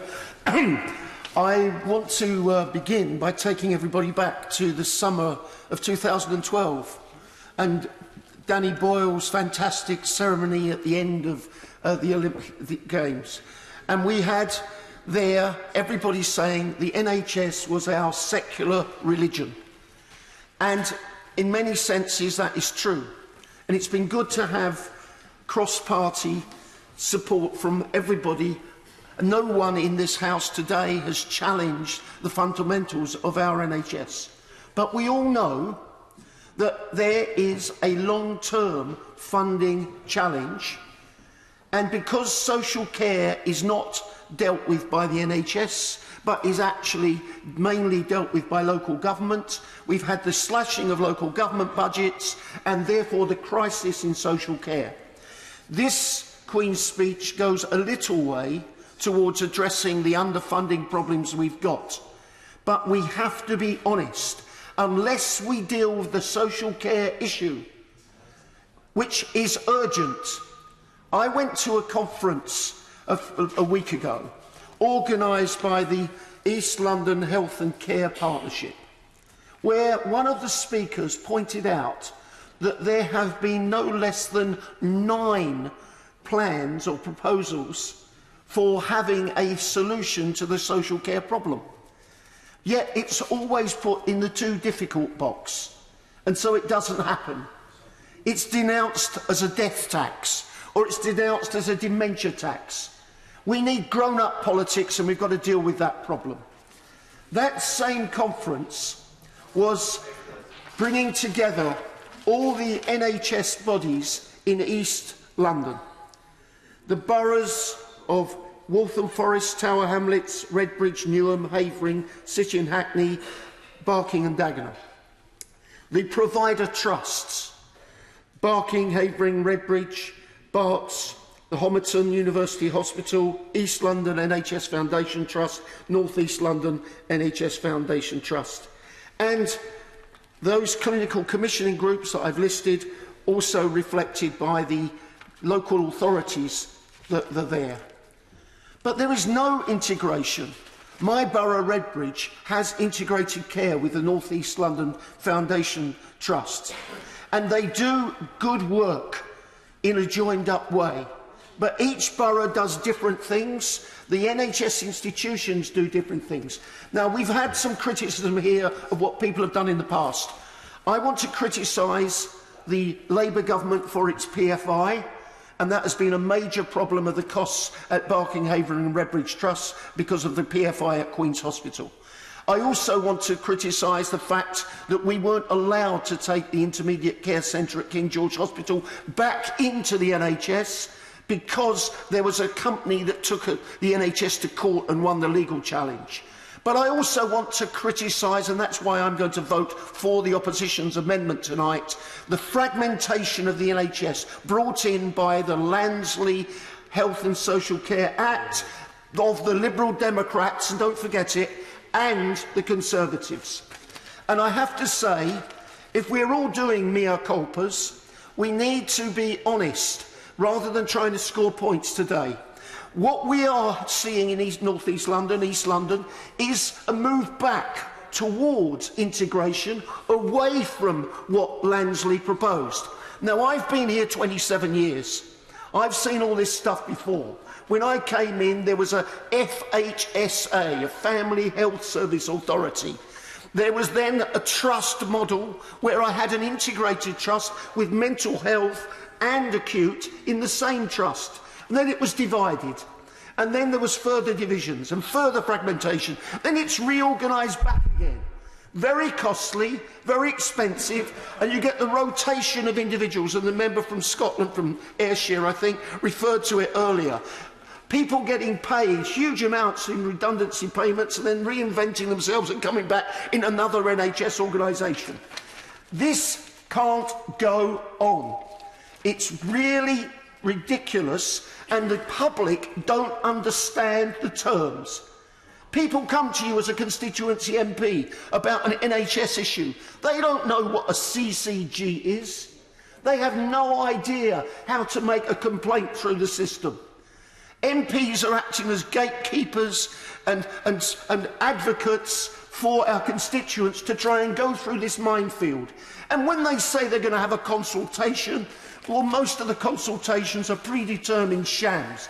I have led a campaign to save the A&E in my constituency. We started, myself and the then member for Ilford North, Lee Scott. We joined together with a local paper. And then the current member for Ilford North also was with me over more recent years. It took from 2006 until July this year, when the member for Wimbledon, in a parliamentary answer to me, confirmed that the A&E at King George Hospital is saved, and that is in the draft response to the NHS plan. That is a fantastic victory for our community, but why did it have to take so long? Matt Roller. Thank you, Mr Deputy Speaker, and I'm grateful for the opportunity to speak in this important debate. With a rising number of patients, particularly frail elderly people, the cost of treatment increasing, and also, very importantly, the severe lack of funding, our much-loved health service is under truly severe pressure. I would like to pay tribute to NHS staff for the vital work they do, despite that enormous pressure, and I very much would like to record my appreciation for them tonight. Mr Deputy Speaker, I would like to address three issues. First of all, the scale of the challenge in health. Secondly, the government's damaging approach. And thirdly, and finally, the need for real change. It is no exaggeration to say that the scale of the challenge facing our health service is quite simply enormous. And this is partly because of the considerable changes taking place as our population gets older and people live longer. And I should say that it is a very good thing that life expectancy is increasing, and it's something which we are all obviously grateful for. However, a growing number of frail older people do need appropriate care and support, and that care must be properly funded. In addition, medical science is obviously advancing, and advancing very rapidly, and that's offering wonderful new and life-changing treatments. But again, those new treatments need to be supported by the necessary level of funding. I should add that there are also additional local challenges in some parts of the country. So, for example, in my constituency of Reading East, we face particularly intense pressure in terms of staff recruitment and retention because of the high cost of housing, and also as more people move into our part of the Thames Valley. So to give you a brief outline of that particular issue, we face higher than average living costs for NHS staff in our area, arguably similar costs to people living in outer London, but with no London waiting. And this is an important point about resources, which I do want to return to later. Secondly, of my three key points, I'm afraid the government is quite simply failing to respond to the scale of the challenge. Ministers today have offered warm words, while fundamentally they're failing to provide the necessary investment. My right honourable friend, the member for Leicester South, is absolutely right when he talks about the crisis in the NHS and the fact that every single measure of NHS performance is going the wrong way. So, for example, in my seat, A&E waits have risen dramatically, and just looking at A&E waits of over 12 hours, so not even going into the 4-hour target, over 12 hours. In the Royal Berkshire Hospital, these have increased by around 5 times in 1 year. So the latest recorded figures, that's a comparison from 2016-17 to 2017-18. And of course, conveniently for the government, ministers have decided to move the target rather than measuring it. Yeah. We've also lost 2 GP surgeries, and that is the tip of a very big iceberg in primary care in our area and across the country. These are GPs where the GPs are retiring, and there's a lack of new GPs coming on stream to replace them. Now, in one case, local residents have had to move to a GP surgery in a different county, several miles away. Others have had to move to surgeries across our town. And for frail elderly people, that could involve a change of bus routes, difficulties getting to see their GP, and considerable additional problems in accessing primary care. On top of that, many other services are under enormous pressure, and to make things even worse, there's a deeply damaging privatisation agenda, which I heard about from my colleague, the member for Oxford East, which also affects Reading and many other neighbouring towns within our area. And to make matters even worse than that, we have the ridiculous situation where the government's pressing ahead with a hard Brexit, or something that resembles it very closely, which is driving away highly skilled NHS staff. Around 14% of the staff at my local hospital are from the EU. Can you imagine how difficult recruitment could be in a very short space of time? So, Mr. Speaker, finally, we do need real change. And real change, in my view, means significant long-term increases in investment, not just warm words and playing with statistics that create a misleading impression about the level of funding. If the government really believes in the NHS, it needs to demonstrate it with its actions through policy choices, rather than just giving vague promises which it's unlikely to deliver. I'm afraid I'm pushed for time. Other members have already highlighted many of the changes needed, but I do want to pick up on a few crucial points. First and foremost, I believe that the NHS needs to respond to the issues and needs of patients and staff on the ground, not just to spout changes which sound convincing in terms of management jargon. And this, in my view, means a much greater focus from ministers and officials on the needs of local communities. So in high-cost areas like Berkshire, it means looking at new measures to support recruitment and retention, including the cost of living. And I believe ministers should consider proposals for increasing pay overall within the 3 counties in the Thames Valley, with increased weighting for other high-cost areas to help recruit and retain staff in towns like Reading and Woodley. So to sum up, the NHS remains one of our most precious institutions. Staff are obviously working tirelessly in very difficult and trying situations. Yet their dedication is not being matched remotely by government funding, and what is needed now is a complete and utter rethink of government health policy. So, Mr Deputy Speaker, we need real change, and only Labour will deliver that change. That's the funding and support we desperately need for our NHS. Thank you, Mr Speaker. Thank you, Mr Deputy Speaker. It's an honour to follow my honourable friend for Reading East. And having listened to much of this debate, it's clear that the NHS is a treasured institution under threat from a hard Tory Brexit, and a Labour government is the only way to secure its future and keep it wholly in public hands. But today I want to speak about a specific issue that I have been involved in since I've been elected in 2017. When I was approached by families in my constituency about getting access to medical cannabis, a medicine that could change the lives of children living with intractable epilepsy, I really couldn't understand what the problem was until I spoke to my late friend Paul Flynn, who I know had done a lot of work on this issue, and he explained how it has been an uphill struggle. Thank my honourable friend. It was remiss of me earlier in the debate not to pay tribute to the leadership she has shown on this campaign, as well as the honourable member from Hemel Hempstead. She brought a group of campaigners to see me earlier in the year, and I just wanted to put on record our thanks for the tremendous work that she's putting into this campaign as well. I thank my honourable friend for that contribution, and thank you. I look forward to keep on working with you. So, it's an uphill struggle, that's what it's been, and whilst thousands of people across the world have access to medicinal cannabis, the law was preventing patients in the UK from accessing it. So we got to work with the amazing families through our End Our Pain campaign, spearheaded by the amazing Hannah Deacon, mum to Alfie Dingley. Now, Hannah's campaigning meant that she got a special licence for Alfie to continue to use the cannabis that had transformed his life in the Netherlands. Then Sophia Gibson and Billy Caldwell were also given prescriptions for medical cannabis. And the highlight last year was when there was a change in the law to reclassify cannabis on the 1st of November 2018 so that it was available for medical use. And we thought at the time that it would mean that the children suffering would be able to have cannabis prescribed by specialist consultants. But it turned out that this wasn't actually the case. So many other children were not given access to this life-changing medicine. Children from all over the UK are continuing to suffer because this government are dragging their feet. It is proven to work for so many different types of sufferers, and these children are still being pumped full of steroids and unlicensed drugs which leave them severely impaired. The effect on the families has been terrible, on the children, on the siblings and the parents. And it's just not fair. Now, no one claims that this is a miracle drug. This is not a cure for epilepsy, but it does make a huge difference to the quality of these children's lives, and everyone has a right to live their best life. And I've worked closely with the parents of Bailey Williams from Cardiff, Rachel and Craig. I've seen firsthand the difference this medicine has made to their son.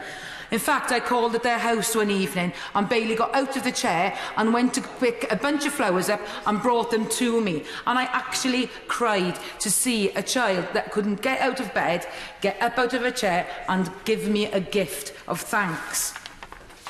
And a lot of the others have the same story. Alfie has been riding a bike, a horse, something that would never have happened when he was on his previous drugs. But the problem now is that Alfie is getting to a point where his efficacy for this particular type of medicinal cannabis is dulling. And as with all long-term medication, he needs a review and to be put on a new strain. But the strict restrictions mean that even Alfie won't be able to access a new strain. And as his tolerance to his current medication builds, he is beginning to have more seizures. So, what next for Alfie, and what will the Secretary of State do? And as we approach the anniversary of the law change, I want to reflect on what's happened to the lives of the families I have worked with the Right Honourable Member for Hemel Hempstead as the co-chair of the APPG on medicinal cannabis. The End Our Pain campaign on the 19th of March, the Secretary of State told these families he would make sure that they got the medicine they need. But over 6 months on from that promise, and nearly a year later from the law change, not one new NHS prescription has been made. Not one child benefiting from medical cannabis. Not one family who can move on with their lives. And we know that NHS doctors, I will give way, but I won't take the time. Indeed, and it can show this House how people from different parties, Mr Deputy Speaker, with very diverse views on politics, can work together for the better good of children. What I say to my honourable friend is there are children that are getting medical cannabis on prescription, but somehow they're paying for it. Their parents are paying for it, their grandparents are paying for it, and NHS is free at the point of delivery. That's what it should be, surely. Agree with the Right Honourable Gentleman. Now, I made a personal choice to go to the Netherlands with some of the parents to pick up the cannabis they need for their children. Parents like Emma Appleby, who has a prescription for her daughter, Tegan, costing thousands of pounds. But who can afford to fly to the Netherlands to get their prescriptions? Because it's less over there than it actually is here. And this is a two-tier system that has been created by the government. Parents are forced to fundraise for medicine. One mother has put her house up for sale to pay for the next round of drugs. Now, these families have run out of time, they've run out of money, and they've run out of patience. All 20 families will hunger strike because they are at the end of the line. I'm going to move swiftly on because on the 19th of September, 6 months after the Secretary of State had made his promises, the families are continuing to fight for their kids. They took a bill to the Secretary of State showing the money they have spent on their private prescriptions for this medicine, delivering letters to the Prime Minister, begging him to do something. They've been ignored. They have not had a response. And this is absolutely disgraceful. These families are being pushed to the end of their tether, and I honestly believe it is time for the Secretary of State to either reconsider his position or get it sorted. And as a mother, if I was faced with this in action, I would be fighting to get these life-saving drugs from the NHS free.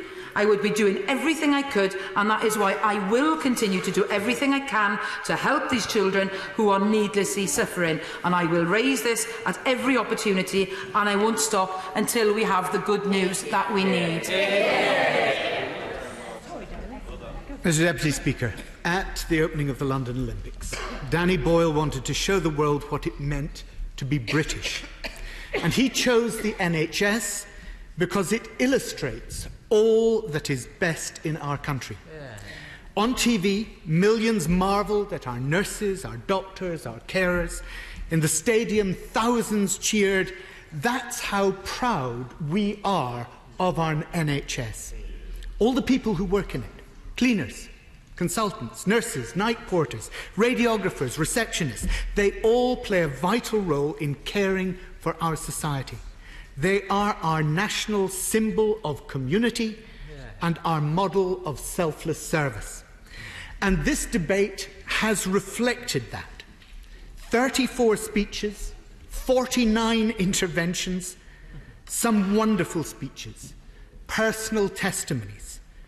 The member for Old Bexley and Sidcup, the member for Dudley South, and my dear friend from North Tyneside, who I think, if she didn't quite move herself to tears, certainly moved the rest of us.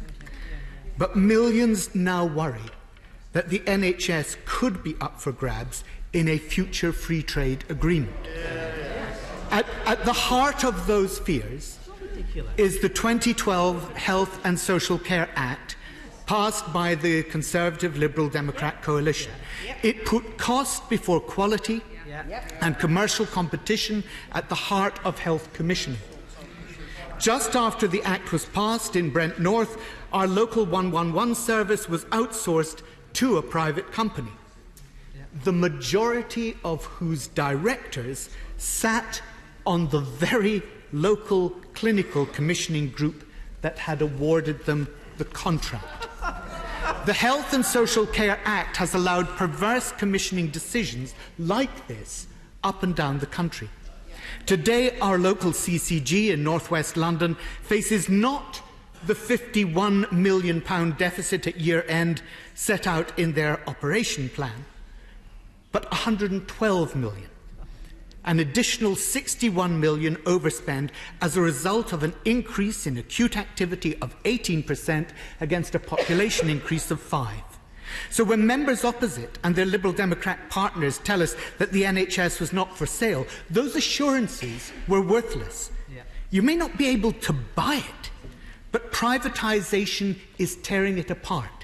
And my CCG has announced the closure of the 24-hour service at the Urgent Care Centre in Middlesex Hospital. I can't because of time. It's this legislation that now exposes our NHS to foreign competition and undermines our public healthcare system. It is Donald's door into our NHS. 170,000 people already know this, and they've signed a parliamentary e-petition calling on this government to introduce safeguards that will protect it from new trade deals. Trade agreements lock in privatisation. They open up access to foreign investors and speculators. That's why we need safeguards. Very briefly. I thank my honourable friend for giving way. Does he agree with me that one of the great threats to our NHS is a trade deal with the US, which, as happened in Australia 10 years ago, that drove up the price of medicine significantly?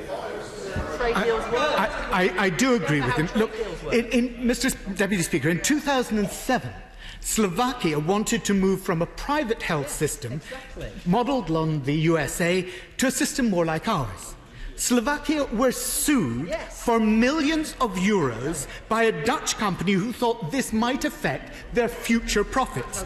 That's because trade deals often contain clauses that give foreign investors the right to sue governments for decisions that may impact their profits. These investor-state dispute settlements, or ISDS clauses, are common in modern free trade agreements. Policy decisions like legislating for the plain packaging of cigarettes have all been subjected to these ISDS claims. Labour believes that the UK should be free to make public health policy based upon the health needs of the British people. We should not have to bend to some company that is profiting from keeping our people ill, whether that's from tobacco or polluted air or too much sugar.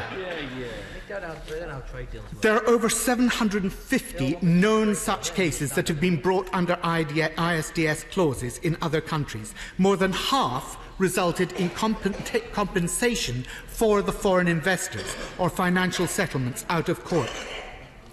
So Labour will not sign up to any free trade agreement that uses these ISDS-style rules. They're wrong in principle, and even where they're not used, they can lead to regulatory chill.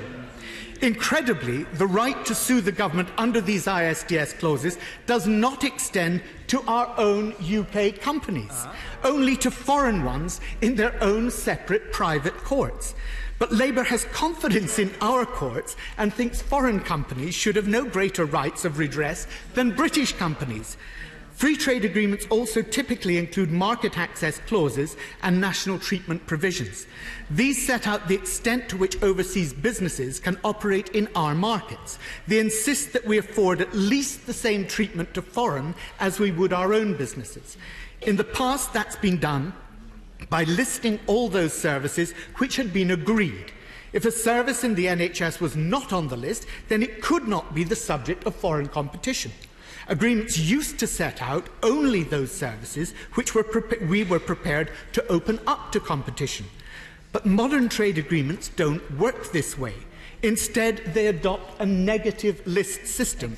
This says every service is opened up to competition unless it is placed on the negative list. Anything missed off is automatically open to competition. Once missed, it can't ever be put back on the list. And any new service that comes as a result of technological or scientific breakthrough which wasn't on the list is automatically open for foreign competition. Imagine that we'd agreed this negative list before the age of the internet, before digital technology had changed the way that patients could be screened and tested. If we lose our own capacity and skill to provide these services directly, we become a captive market and vulnerable to the abuse of private monopoly and spiralling costs. Governments can't intervene where there's been a clear future, even where there's been a clear failure in the sector or patient health has been compromised. We need legal guarantees that no such negative list trade agreement will be concluded. That's why members on this side of the House have sought to introduce measures into the trade bill to achieve this protection. Members opposite voted it down, every single one. And when their lordships in another place secured essential provisions for proper scrutiny of trade agreements and a defined parliamentary procedure for ratification, what did the government do? They abandoned the bill entirely. Now they want to bring it back to the same legislation, but without those safeguards. A potential deal with the US is of major concern to those who care about our health service. The American model is renowned for its pursuit of profit and indifference to the poor. The US ambassador told national TV that the NHS would be on the table, and the US had already looked at all the components of the deal. President Trump confirmed it. The Office of the US Trade Representative has published its list of negotiating objectives for any such deal. One is to stop the NHS using its bulk purchasing power to negotiate lower drug prices. The US Secretary of Health and Human Services actually said the US would, and I quote, pressure other countries through trade negotiations so Americans pay less and we pay more. The USA wants to stop the UK regulating the pharmaceutical industry unless the US industry has agreed.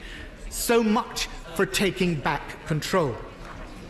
In one of their first acts, after establishing the Department for International Trade, this government opened 3 new offices in the US, in Raleigh, in Minneapolis, and in San Diego. Biopharma hubs where major healthcare providers, biotech pharmaceutical manufacturers and health insurers are headquartered. What was it about those cities that was so attractive, if not to attract players from those sectors into our NHS? The Labour Party created the NHS. We will not allow this government's trade agreements to damage it. Under Labour, it will remain a universal service, free at the point of use, based on medical need, not ability to pay.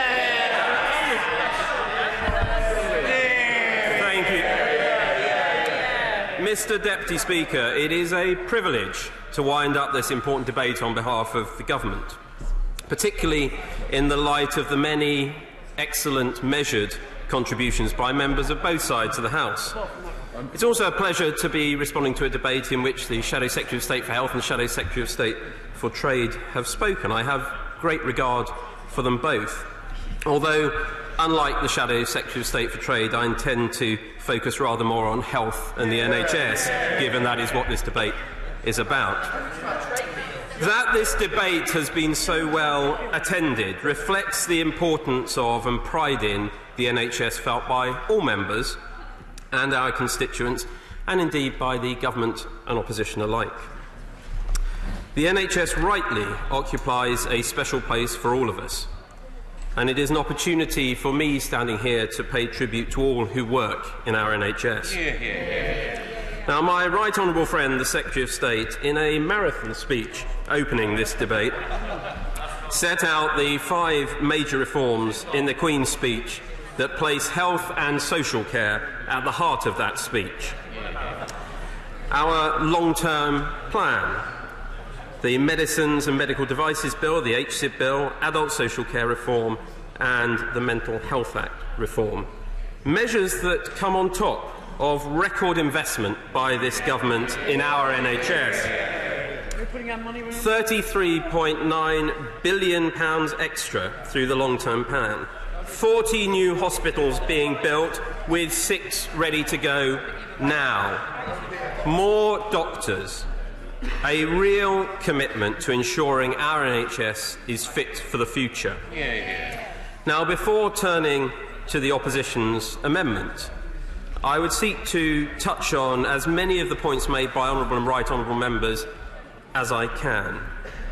I would start by mentioning the incredibly moving, powerful and brave speeches by the members, my right honourable friend, the member for Old Bexley and Sidcup, for Dudley South, the honourable lady, the member for North Tyneside, and the honourable lady, the member for Kynon Valley. They all rightly paid tribute to the NHS and set out their personal debt to the NHS. And I think it is right that on behalf of this House and the Government, I echo that tribute, because it is thanks to that amazing NHS that those 4 wonderful colleagues are still with us, and we should be extremely grateful for that. I would highlight the contributions by my right honourable friends, the members for Ludlow and Wimbledon, both extremely distinguished predecessors of mine in this role. I think if I manage to stay for another week in this role, I will have passed the tenure of my predecessor, but I have a long way to go before serving as long as my 2 right honourable friends, and I pay tribute to them for their commitment to the NHS, for all they did for it in that role, and for their central role in putting the building blocks in place for the long-term plan and the investment we are able to announce today. I would touch then on the contribution by the honourable lady, the member for Totnes, who in a typically measured, well-informed and reasonable speech highlighted the importance of listening to partnership and to engaging. In the context of the long-term plan, she's absolutely right to highlight that we are listening to the NHS, and they in turn have listened to the public and, of course, as we all do, to her committee. I have yet to be summoned before it, but I suspect that may be only a matter of time. My honourable friend, the member for South West Bedfordshire, made an important speech in which he highlighted the importance of workforce and medical schools and the new places. And I am very pleased that this government has set up 5 new medical schools. I had the privilege of visiting the new medical school on the first day for the students in Lincoln, something that has stemmed from a campaign led by our former colleague, the former member for Lincoln, Carl McCartney, who campaigned passionately for that, and it was a privilege to meet those students on their first day. The right honourable member for Westmoreland and Lonsdale touched on radiotherapy. It is an issue which I know he takes a particular interest in. The honourable member for Easington has already raised this with me privately, and as I've said to the honourable member for Easington, I'm very, very happy to meet both of them to discuss it further if that is helpful. Honourable member for Harborough, my honourable friend and my neighbour, spoke positively and passionately about the impact the investment we are putting in to our local hospital trust in Leicester will have on our constituents. The honourable member opposite, the Shadow Secretary of State, his constituents, I'm sure, will be just as pleased as ours are, and I hope that he might evince a certain degree of positivity about it. I turn now to the honourable lady, and I may get a constituency wrong, for East Kilbride, Strathavon and Lesmagog. Almost. I thank her very much for her tone, which again emphasised the need for us to be measured in our language in this debate. There will always be political passions and differences, but it is right we seek to be measured. She also mentioned thalidomide and her work, I think, around this, which I believe my honourable friend, the member for North Dorset, has also been very much involved in. Again, with the appropriate minister, I'm very, very happy to meet her to discuss that. We heard powerful speeches from many colleagues on both sides of the House advocating for their constituents, which is as it should be. Telford, Hemel Hempstead, the Wrekin and Hartlepool, and indeed the honourable gentleman member for Nottingham North, highlighting the importance of social care, as did so many other members, and it's absolutely right we focus on that.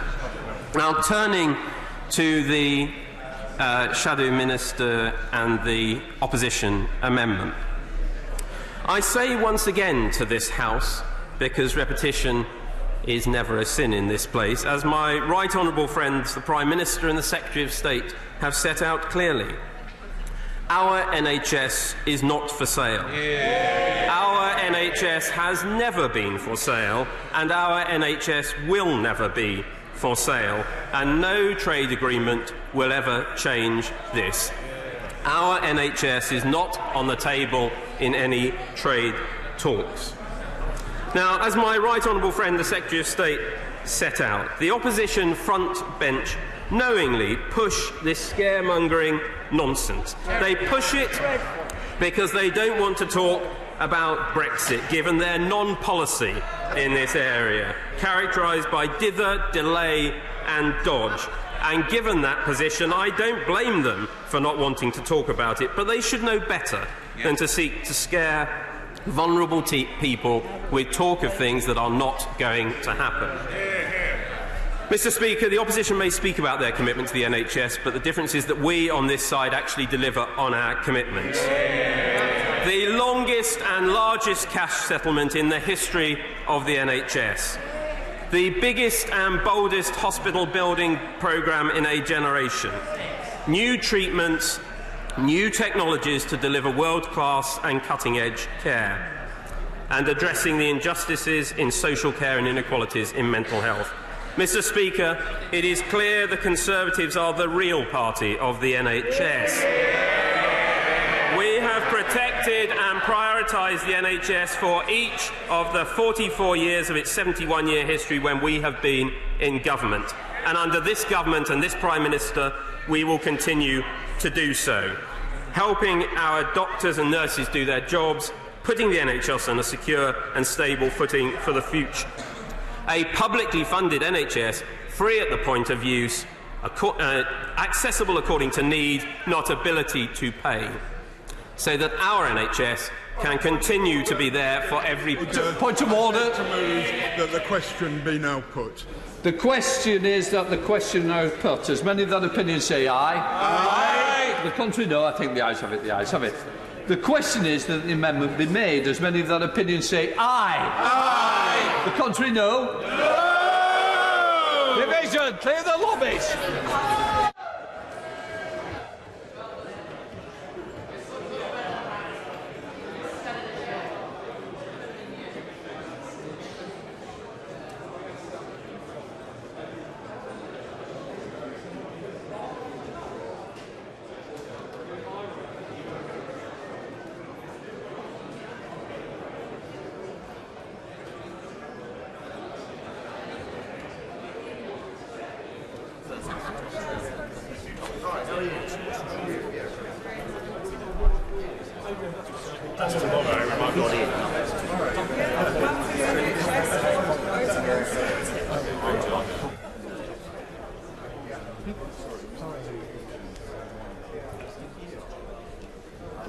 Order. The question is, did the amendment be made? As many of that opinion say aye. Aye. Contrary, no. No. Tell us for the ayes, Jeff Smith and Bambastora Lombas, and for the noes, Nigel Huddleston. Welcome to your place, and David Brutley.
Lock the doors!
Order! Order.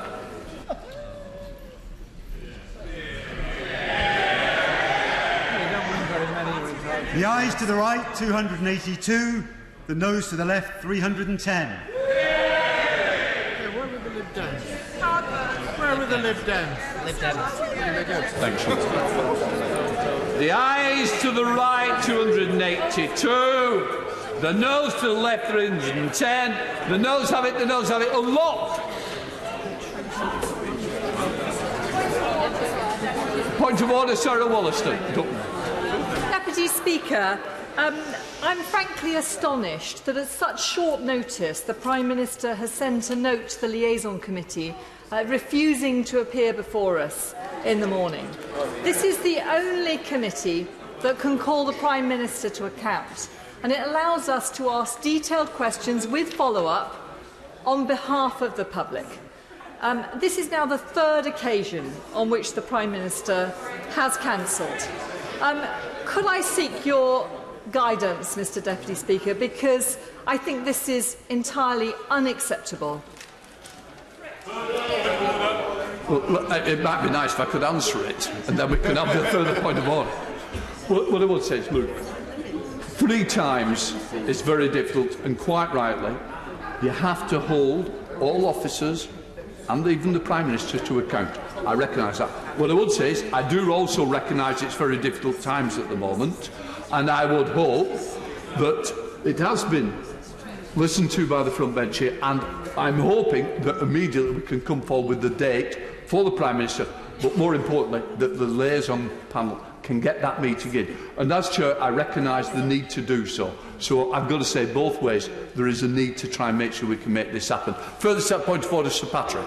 Well, Mr Deputy Speaker, as a member of the Liaison Committee as well, of course the Liaison Committee is disappointed that the Prime Minister is unable to appear before it tomorrow. But the truth of the matter is, Mr Deputy Speaker, the Prime Minister is held to account in this chamber by all members of Parliament every week for over an hour. And as far as people not being held to account, it is simply not true of the Prime Minister.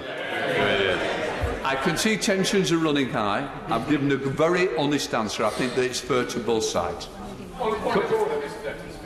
But coming in a minute, Cooper. Mr Deputy Speaker, as the Chair of the Liaison Committee has said, this is now the 3rd time.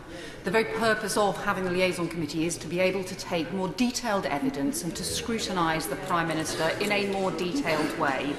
The Prime Minister has said he does not want to come now till 5 or 6 months after his initial appointment. That means December or January. At such a time when there are so many important decisions to be made for the country, surely it is utterly irresponsible for the Prime Minister to refuse to answer detailed scrutiny questions from the committee. And if he has done this 3 times before, how on earth can we have any confidence in a December or January date either? Well, can I say, if we can get to January and February, it's more than I'm expecting at the moment. What I would say is, I hope the message has gone out. 3 times the frustration, quite rightly, is there. What I would say, I don't know the reason for tomorrow, but I do know we're at very serious and dangerous times in the future of this present Parliament. What I would say is, I'm sure, as I said earlier, that message will go back, and I would like to think at the earliest possible date that can be put in sooner rather than later, this year, not next year, unless other events overtake us. Steve Baker. Deputy Speaker, on a point of order, could you advise me if there's any way that we could highlight in this House the profound injustice that some members are able to achieve high office in the committee system by virtue of their party affiliation, and yet they continue to hold that high office after they've abandoned their party?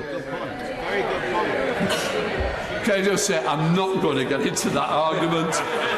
I've enough on my plate without going down that road. Mary Craig, just let's go through the other stuff. Mary Craig. do think that that last comment was unworthy of the honourable gentleman. Can I just say that we were told by the Prime Minister the first date was eventually he got out of the first date by, I believe, proroguing Parliament, and clearly the programming of the business for this week, which would have seen us in report stage on the Brexit with the withdrawal agreement bill, would have meant the Prime Minister, quite rightly, would have had to have been in the chamber. Is it in order for the Prime Minister to sort of use the liaison committee, use smoke and mirrors to kind of pretend he's coming to the liaison committee and then always find a way to wriggle out the back door and never actually be accountable? I'm going to say, I'm not going to enter into speculation. What I am going to say is I've been very clear. I have made the point. I am not going to change anymore. Simul Hotter. Thank you, Mr Deputy Speaker. Further to some of the comments made, could I seek your advice, Mr Speaker, about the accountability of the Prime Minister, because truly he is accountable to the Liaison Committee as well as to the House and in other matters. I've been down that already. I'm not going to change more than what I've said. Dr. Sarah Willis. Thank you, Mr Deputy Speaker. Further to the point of order from the honourable gentleman opposite, could I seek your confirmation that select committee chairs are elected by the whole House of Commons because they are trusted not to take a tribal, party political viewpoint in their role as select committee chairs? Yes. Right. Let us now begin to move on. We now come to motion... sorry. Oh, sorry, Dr. Philippou. Come on. Thank you very much, Mr Deputy Speaker. I can't jump up and down like other people can. But I would like to make a point of order in response to my question this morning about compensation for the victims of the contaminated blood scandal. The Minister for the Cabinet Office suggested the Government are waiting for, and I quote, the determination of liability to which the inquiry's determinations relate. But surely he must recognise that under the 2005 Act, a public inquiry cannot determine liability. So how can I call for the Minister for the Cabinet Office to correct the answer that he gave? Hear, hear. You've done it for me. The Treasury bench has heard. Thank you for that. Right, let's begin to move on. We now come to motions. I'd like to put 2 and 3 together. Minister to move. Ready to move? That's great. Excellent. The question is, as on the order paper, as many of that opinion say aye. Aye. The contrary, no. I think the ayes have it. The ayes have it. We now come to the adjournment debate. I just need to read this out first. Bear with me. If I can see, it'll be even better. Small type from the clerks. Before I call the right honourable member, Helton, Price and Howden, I should inform the House that I have been advised that the matter of deletion or otherwise of data obtained by the Police Service of Northern Ireland for the so-called Lochin Island journalist is before the courts, with a hearing date set for next month. Therefore, those specific legal proceedings are sub judice. Under the terms of the House's resolution, and therefore references should not be made to the merits or otherwise of that matter. I thank the Right Honourable Member for his courtesy in consulting with the Speaker's office in advance of this debate, and I remind any other member participating in this debate to be equally mindful of the sub judice resolution on matters still before the courts. Right Honourable David Davis. Thank you, Mr Deputy Speaker. You're right, I provided a copy of this speech. You want to move the motion? I beg to move that this House do now adjourn. The question is this House do now adjourn. David Davis. Mr Deputy Speaker, you're right, I have provided a copy of what I've got to say, and I will stick to it religiously throughout the debate. And can I start also by commiserating with the Minister who has to answer me? He seems to be the Minister for receiving hospital passes from me in the last few months, one way and another. However, the issue today is very serious. 25 years ago, on the 18th of June 1994, a crowd of locals gathered in O'Toole's pub in Lochin Island in County Down in Northern Ireland to watch the Republic of Ireland play Italy in the World Cup. Shortly after Ireland scored the winning goal, 2 members of the Ulster Volunteer Force burst into the pub with automatic assault rifles and sprayed bullets across the bar. 6 people were murdered and 5 more badly injured in this brutal and sectarian attack by loyalist paramilitaries. These people were targeted because they were Catholic. It's known as the Lochin Island Massacre, and it's gone down as one of the darkest moments in the Northern Irish Troubles. It was an atrocity that shocked even those who lived amongst sectarian violence day in and day out. At the time, it was described by the media as brutal, inhuman, barbaric, callous slaughter, and it was worldwide news. The families of the victims received condolence letters from the Queen and from the Pope. But the Royal Ulster Constabulary's investigation was marked by a litany of missed opportunities to gather and examine evidence. The morning after the shooting, the police found the getaway car abandoned in a field in the nearby town of Ballynahinch, but they failed to properly examine the field. They left the car wide open to the elements before it could be fully examined, and they destroyed the car only 10 months later. Then there were the murder weapons, also found in another field only 10 miles from O'Toole's Bar. The police recovered ample DNA evidence from the rifles, but failed to follow it up on investigation. The police also had informants embedded in the UVF who were involved in the procurement and distribution of arms. But again, the police failed to follow up. The investigation was such a failure that it prompted the victims' families to call for the Ombudsman to look into it in 2006. In his damning report, the Ombudsman concluded, I quote, corrupt relationships existed between members of security forces in South Down and the UVF unit, to whom police attributed the murders at Loughin Island. The failure by police to investigate the veracity of intelligence is that those responsible have been warned by a police officer of their imminent arrest is inexcusable. So it's clear this investigation was a case of both incompetence and collusion.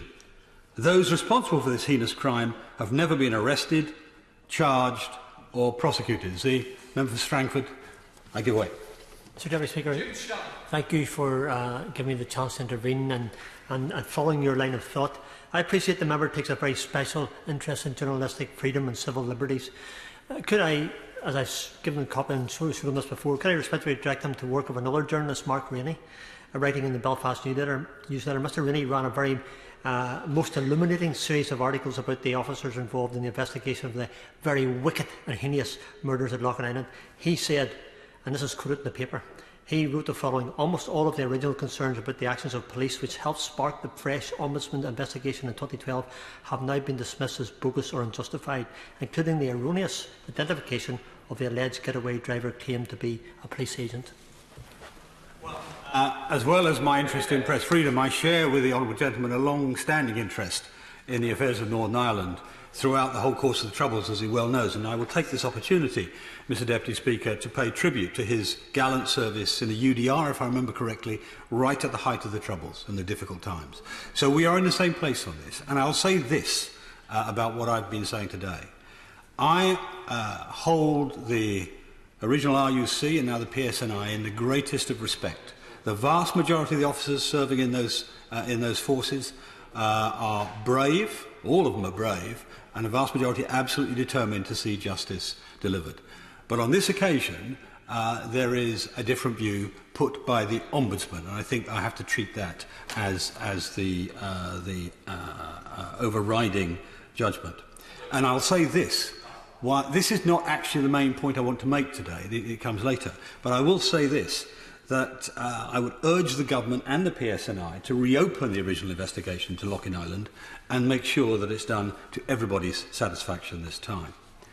Now, 13 years on from the brutal assault, two Northern Irish journalists, Barry McCaffrey and Trevor Burney, exposed the truth. In a remarkably hard-hitting documentary called No Stone Unturned, released in September 2017, they told the story of the victims of the massacre and their families, and they shone a light on collusion and incompetence at the heart of the investigation, and they named those suspected of being responsible. Now, like countless journalists have done over the years, they got their information from an anonymous leak. In a plain, unmarked envelope, Barry McCaffrey was anonymously sent an unredacted police ombudsman report, naming the suspects and detailing the evidence behind the allegation of police cover-up. It found collusion between the Royal Ulster Constabulary and the Ulster Volunteer Force. It found incompetence, it found a cover-up of the true events, and for the first time, it named those who the police believed to be responsible for the brutal murders. What started as a hard-hitting documentary on a huge event in Irish history would now become a dramatic exposé of the failure of policing. It was, of course, an investigative journalist's dream leak. But even so, during the film's pre-publication and editing process, the journalists offered the named suspects a right of reply, which was not taken up. They also informed the Ombudsman of the suspects the film would name. The Ombudsman passed that information on to the PSNI.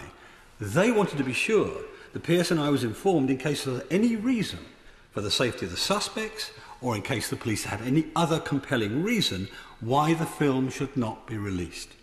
They received no response. When the documentary was released in 2017, it was well regarded by both communities in Northern Ireland. And in July 2019, it was nominated for an Emmy in the Outstanding Investigative Documentary category.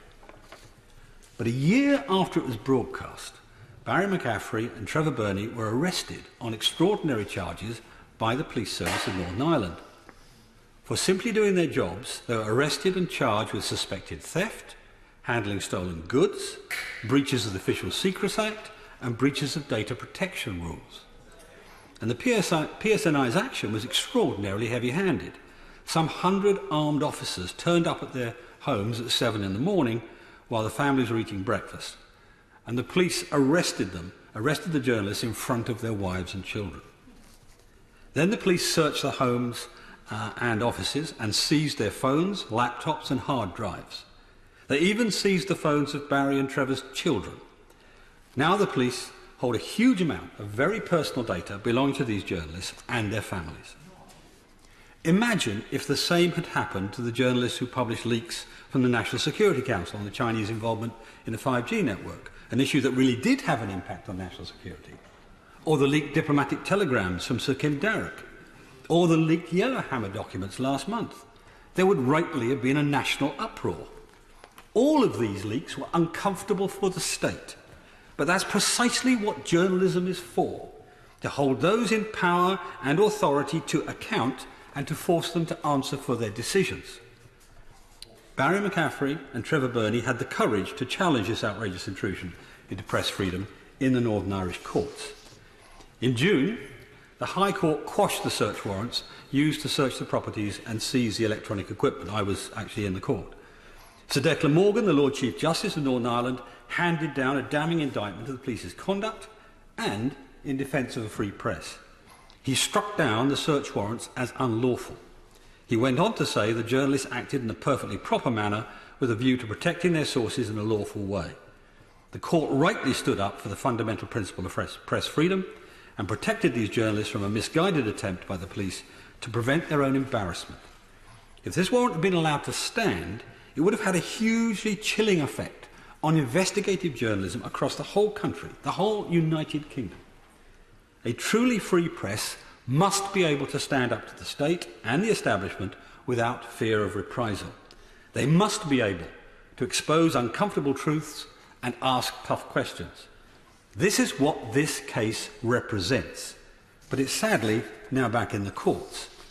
Following the quashing of the warrants, the PSNI had to be hauled back before the court again to have the journalist's property returned.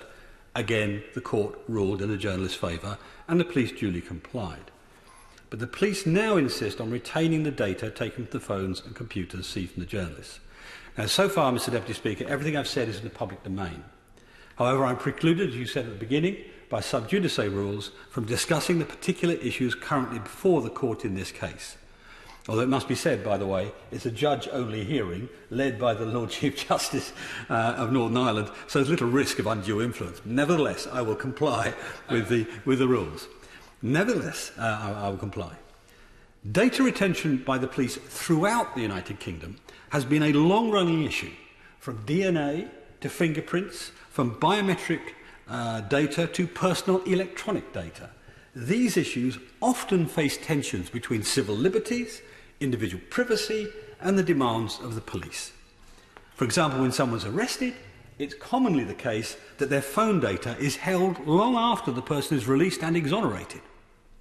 We all understand a certain amount of data retention is necessary for fighting crime. But by definition, this data should be about guilty people committing crimes. As far as possible, we should avoid retaining the data of innocent people. On the rare occasions it proves necessary, it should be under the strict control of the courts and its use strictly limited. Without very good reason, data should never be kept from innocent journalists. It surely cannot be right for police to store data obtained from a warrant that has been ruled unlawful. I therefore urge the Home Office and the Northern Ireland Office to keep a close eye on the development of the Loughlin Island case, and when it's adjudicated, review the policies on data acquisition and retention for the PSNI and other police forces across the country. Because this issue is not confined to Northern Ireland, it will impact investigative journalists and whistleblowers across the whole country. Whistleblowers will see cases like this and feel intimidated that the information that they give to journalists is subject to capture and inspection by the police or other agencies of the state. Press freedom, Mr. Deputy Speaker, is at the core of our democratic system, and it must be protected. Mr. Nickard. Mr. Deputy Speaker, my right honourable friend joked about the latest in a series of hospital passes, but of course he is absolutely right that he is drawing to our attention tonight an extremely serious matter because of some of the core principles that it evokes, but also because it reminds us of one of the darkest and most terrible moments in that most difficult of times. And it also reminds me, listening to him, of how many times I've, in my years in this place, listened to him speaking with great passion and conviction about the importance of defending press freedom and civil rights. I don't think actually there is a more doubted champion of that in this place, and it was a pleasure to hear him speak again to that critical agenda, and I don't suppose there's any member in this House that would disagree with him about the need to protect the freedom of the press to unearth uncomfortable truths. It's at the heart of our democratic process. To some degree, I'm frustrated, Mr. Deputy Speaker, because there are real limits and limitations and challenges in responding to this from the government benches. The first, of course, flows from your very clear strictures in terms of complying with all the guidance and policies and procedures about avoiding comment upon any live legal proceedings, which is the status of this case. And my right honourable friend is experienced enough from his time in government. In fact, I'm sure he stood at his dispatch box probably in the same position at some point, and I know he will not want me to do anything to prejudice the fair and impartial conduct of the proceedings, and I'm sure other members will fully respect the judicial process and its independence. But his remarks, Mr. Deputy Speaker, have focused on the policy of the police service for Northern Ireland, on journalist data obtained under warrant, and raises both general points of principle as well as a range of specific issues. And I know that I listened very carefully to what he says, and of course that it is subject to the legal processes, but I join him, and I know the Secretary of State and others, in wanting to register on this occasion our respect and support for the police service of Northern Ireland, particularly at this most challenging of time. I could not have had a better impression of the leadership and officers that I have met. They have an incredibly difficult job to do, and we thank them for it. Of course, and I speak as a former police minister for England and Wales, that many of the wider issues raised tonight are operational issues for the police themselves to speak and respond to, and ministers must respect that independence. And while matters of general principle, of course, must be debated in this House, I would suggest that we must collectively avoid saying or doing anything that could undermine that process or undermine community confidence in policing in Northern Ireland. I want to say some things about scrutiny and accountability of the police service, given the thrust of the comments of my right honourable friend. I have some experience of accountability of police. I would say there is arguably no police service in United Kingdom or even the world that is more heavily scrutinise the police service of Northern Ireland, and a wide, carefully considered framework of accountability exists to ensure that all aspects of policing practice are fully scrutinised. Central to that scrutiny is the locally appointed Northern Ireland Policing Board, which was this year reconstituted at the direction of the Secretary of State for Northern Ireland, who's in his place alongside me, to ensure that full scrutiny of PSNI's activities could take place in the continuing and regrettable absence of a Northern Ireland executive. And my right honourable friend will be aware that the board had not, from the collapse of the devolved institutions in January 2017 to the point where the UK government took action, been able to fully fulfil its statutory functions. I'm very pleased that the Policing Board is now once again fully operational and engaged in detailed and regular scrutiny of policing in Northern Ireland, and that is taking place at a local level as is entirely appropriate. And the Policing Board, which comprises both political and non-political members, plays a crucial role in scrutiny of the PSNI, and doing so helps ensure that cross-community confidence in policing, which is so critical and which I'm sure we all want to see upheld, because it is central, of course, to the wider peace process in Northern Ireland. And I note, as I'm sure my right honourable friend knows, that both the former and current Chief Constable of PSNI have appeared on numerous occasions before the Northern Ireland Policing Board to discuss data retention, operational updates and other related issues. In responding to this debate, I don't intend to rehearse their comments, as they are a matter of public record. It is for them to comment upon these matters, although I note that they too have been studiously careful to respect the principle of sub judice where that is appropriate. I'd also, before closing, Mr. Deputy Speaker, just would like to note in this context, of course, the work of the Police Ombudsman in Northern Ireland. Having an independent, impartial Police Ombudsman is fundamental to public trust and confidence in policing and justice in Northern Ireland, which we know has been a hard won and must not be undermined. The Ombudsman is an important part of providing confidence in policing through an independent mechanism for investigating police complaints in Northern Ireland, and it is essential during the course of these investigations that the Police Ombudsman is able to follow the evidential trail unfettered. And I know that it is a principle that the Police Service of Northern Ireland fully support, in line with both the letter and the spirit of the law. I also know that the Police Service of Northern Ireland will not be found wanting if areas for improvement are identified. This is a police force that places the protection of human rights at its core. It's also important to note that oversight more generally of the Police Service of Northern Ireland is not a matter for Northern Ireland Office ministers. UK government ministers maintain a close interest, of course, in the security situation in Northern Ireland, but the devolution of policing and justice in 2010 ensured that the devolved executive and the Assembly lead on this important function. In closing, Mr. Deputy Speaker, as we've heard tonight, the matters under discussion are of genuinely critical importance, because in general terms, I would note, of course, that the right to freedom of expression as reflected in Article 10 of the Convention and given further effect in the UK through the Human Rights Act 1998 is not an absolute right and does not prevent the authorities from taking legitimate and proportionate action to prevent and investigate crime. But having said that, the UK condemns strongly any attempts by governments to restrict the freedom of the media, to hold those in authority to an account, or to intimidate or detain journalists for political purposes. There is nothing that we believe in recent cases that calls into question this position by the United Kingdom. I know we can all point with pride to the efforts that the UK government is expending to build a global environment in which free and vibrant media can flourish. And as part of our leadership on this international agenda, the UK will continue to maintain the highest standards of press freedom while retaining the right to take lawful and proportionate action to prevent and investigate crime in accordance with human rights treaties and the Human Rights Act 1998.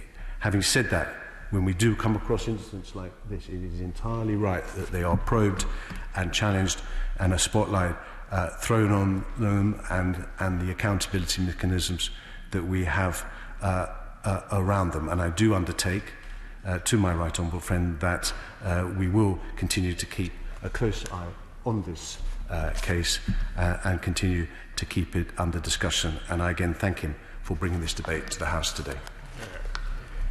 The question is, this House to now adjourn. As many that opinion say aye. Aye. The ayes have it, the ayes have it. Order, order!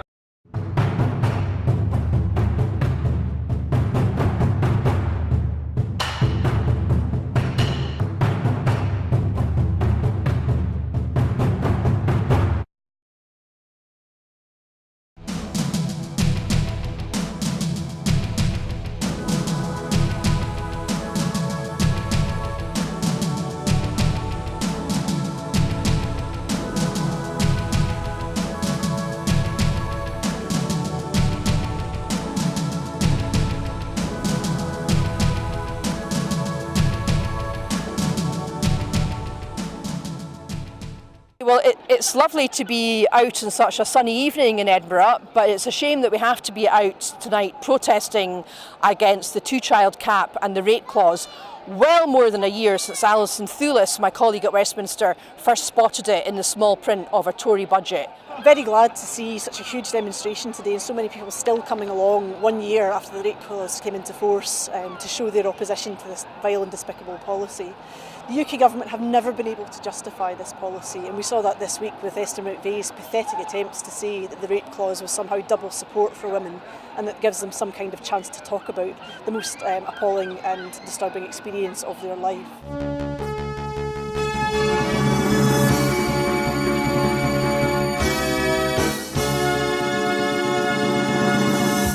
As you can see behind me, we're at the very beginning of the All Under One Banner rally. You can obviously hear the pipers behind me as events are about to kick off.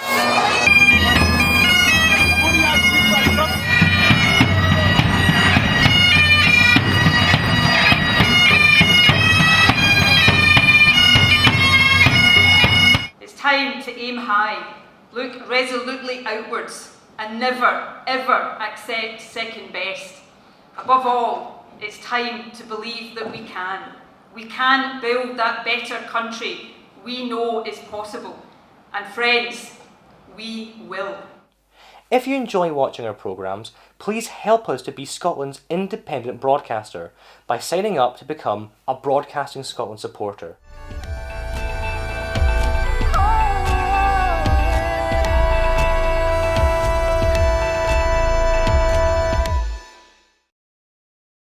Wherever you stand, get the fresh view of what's happening in Scotland with iScot. Celebrate everything about our country with intelligent, in-depth insight from lifestyle, culture to puzzles, and all the opinions you'll need. Whether it's digital or by post, subscribe now to iScot.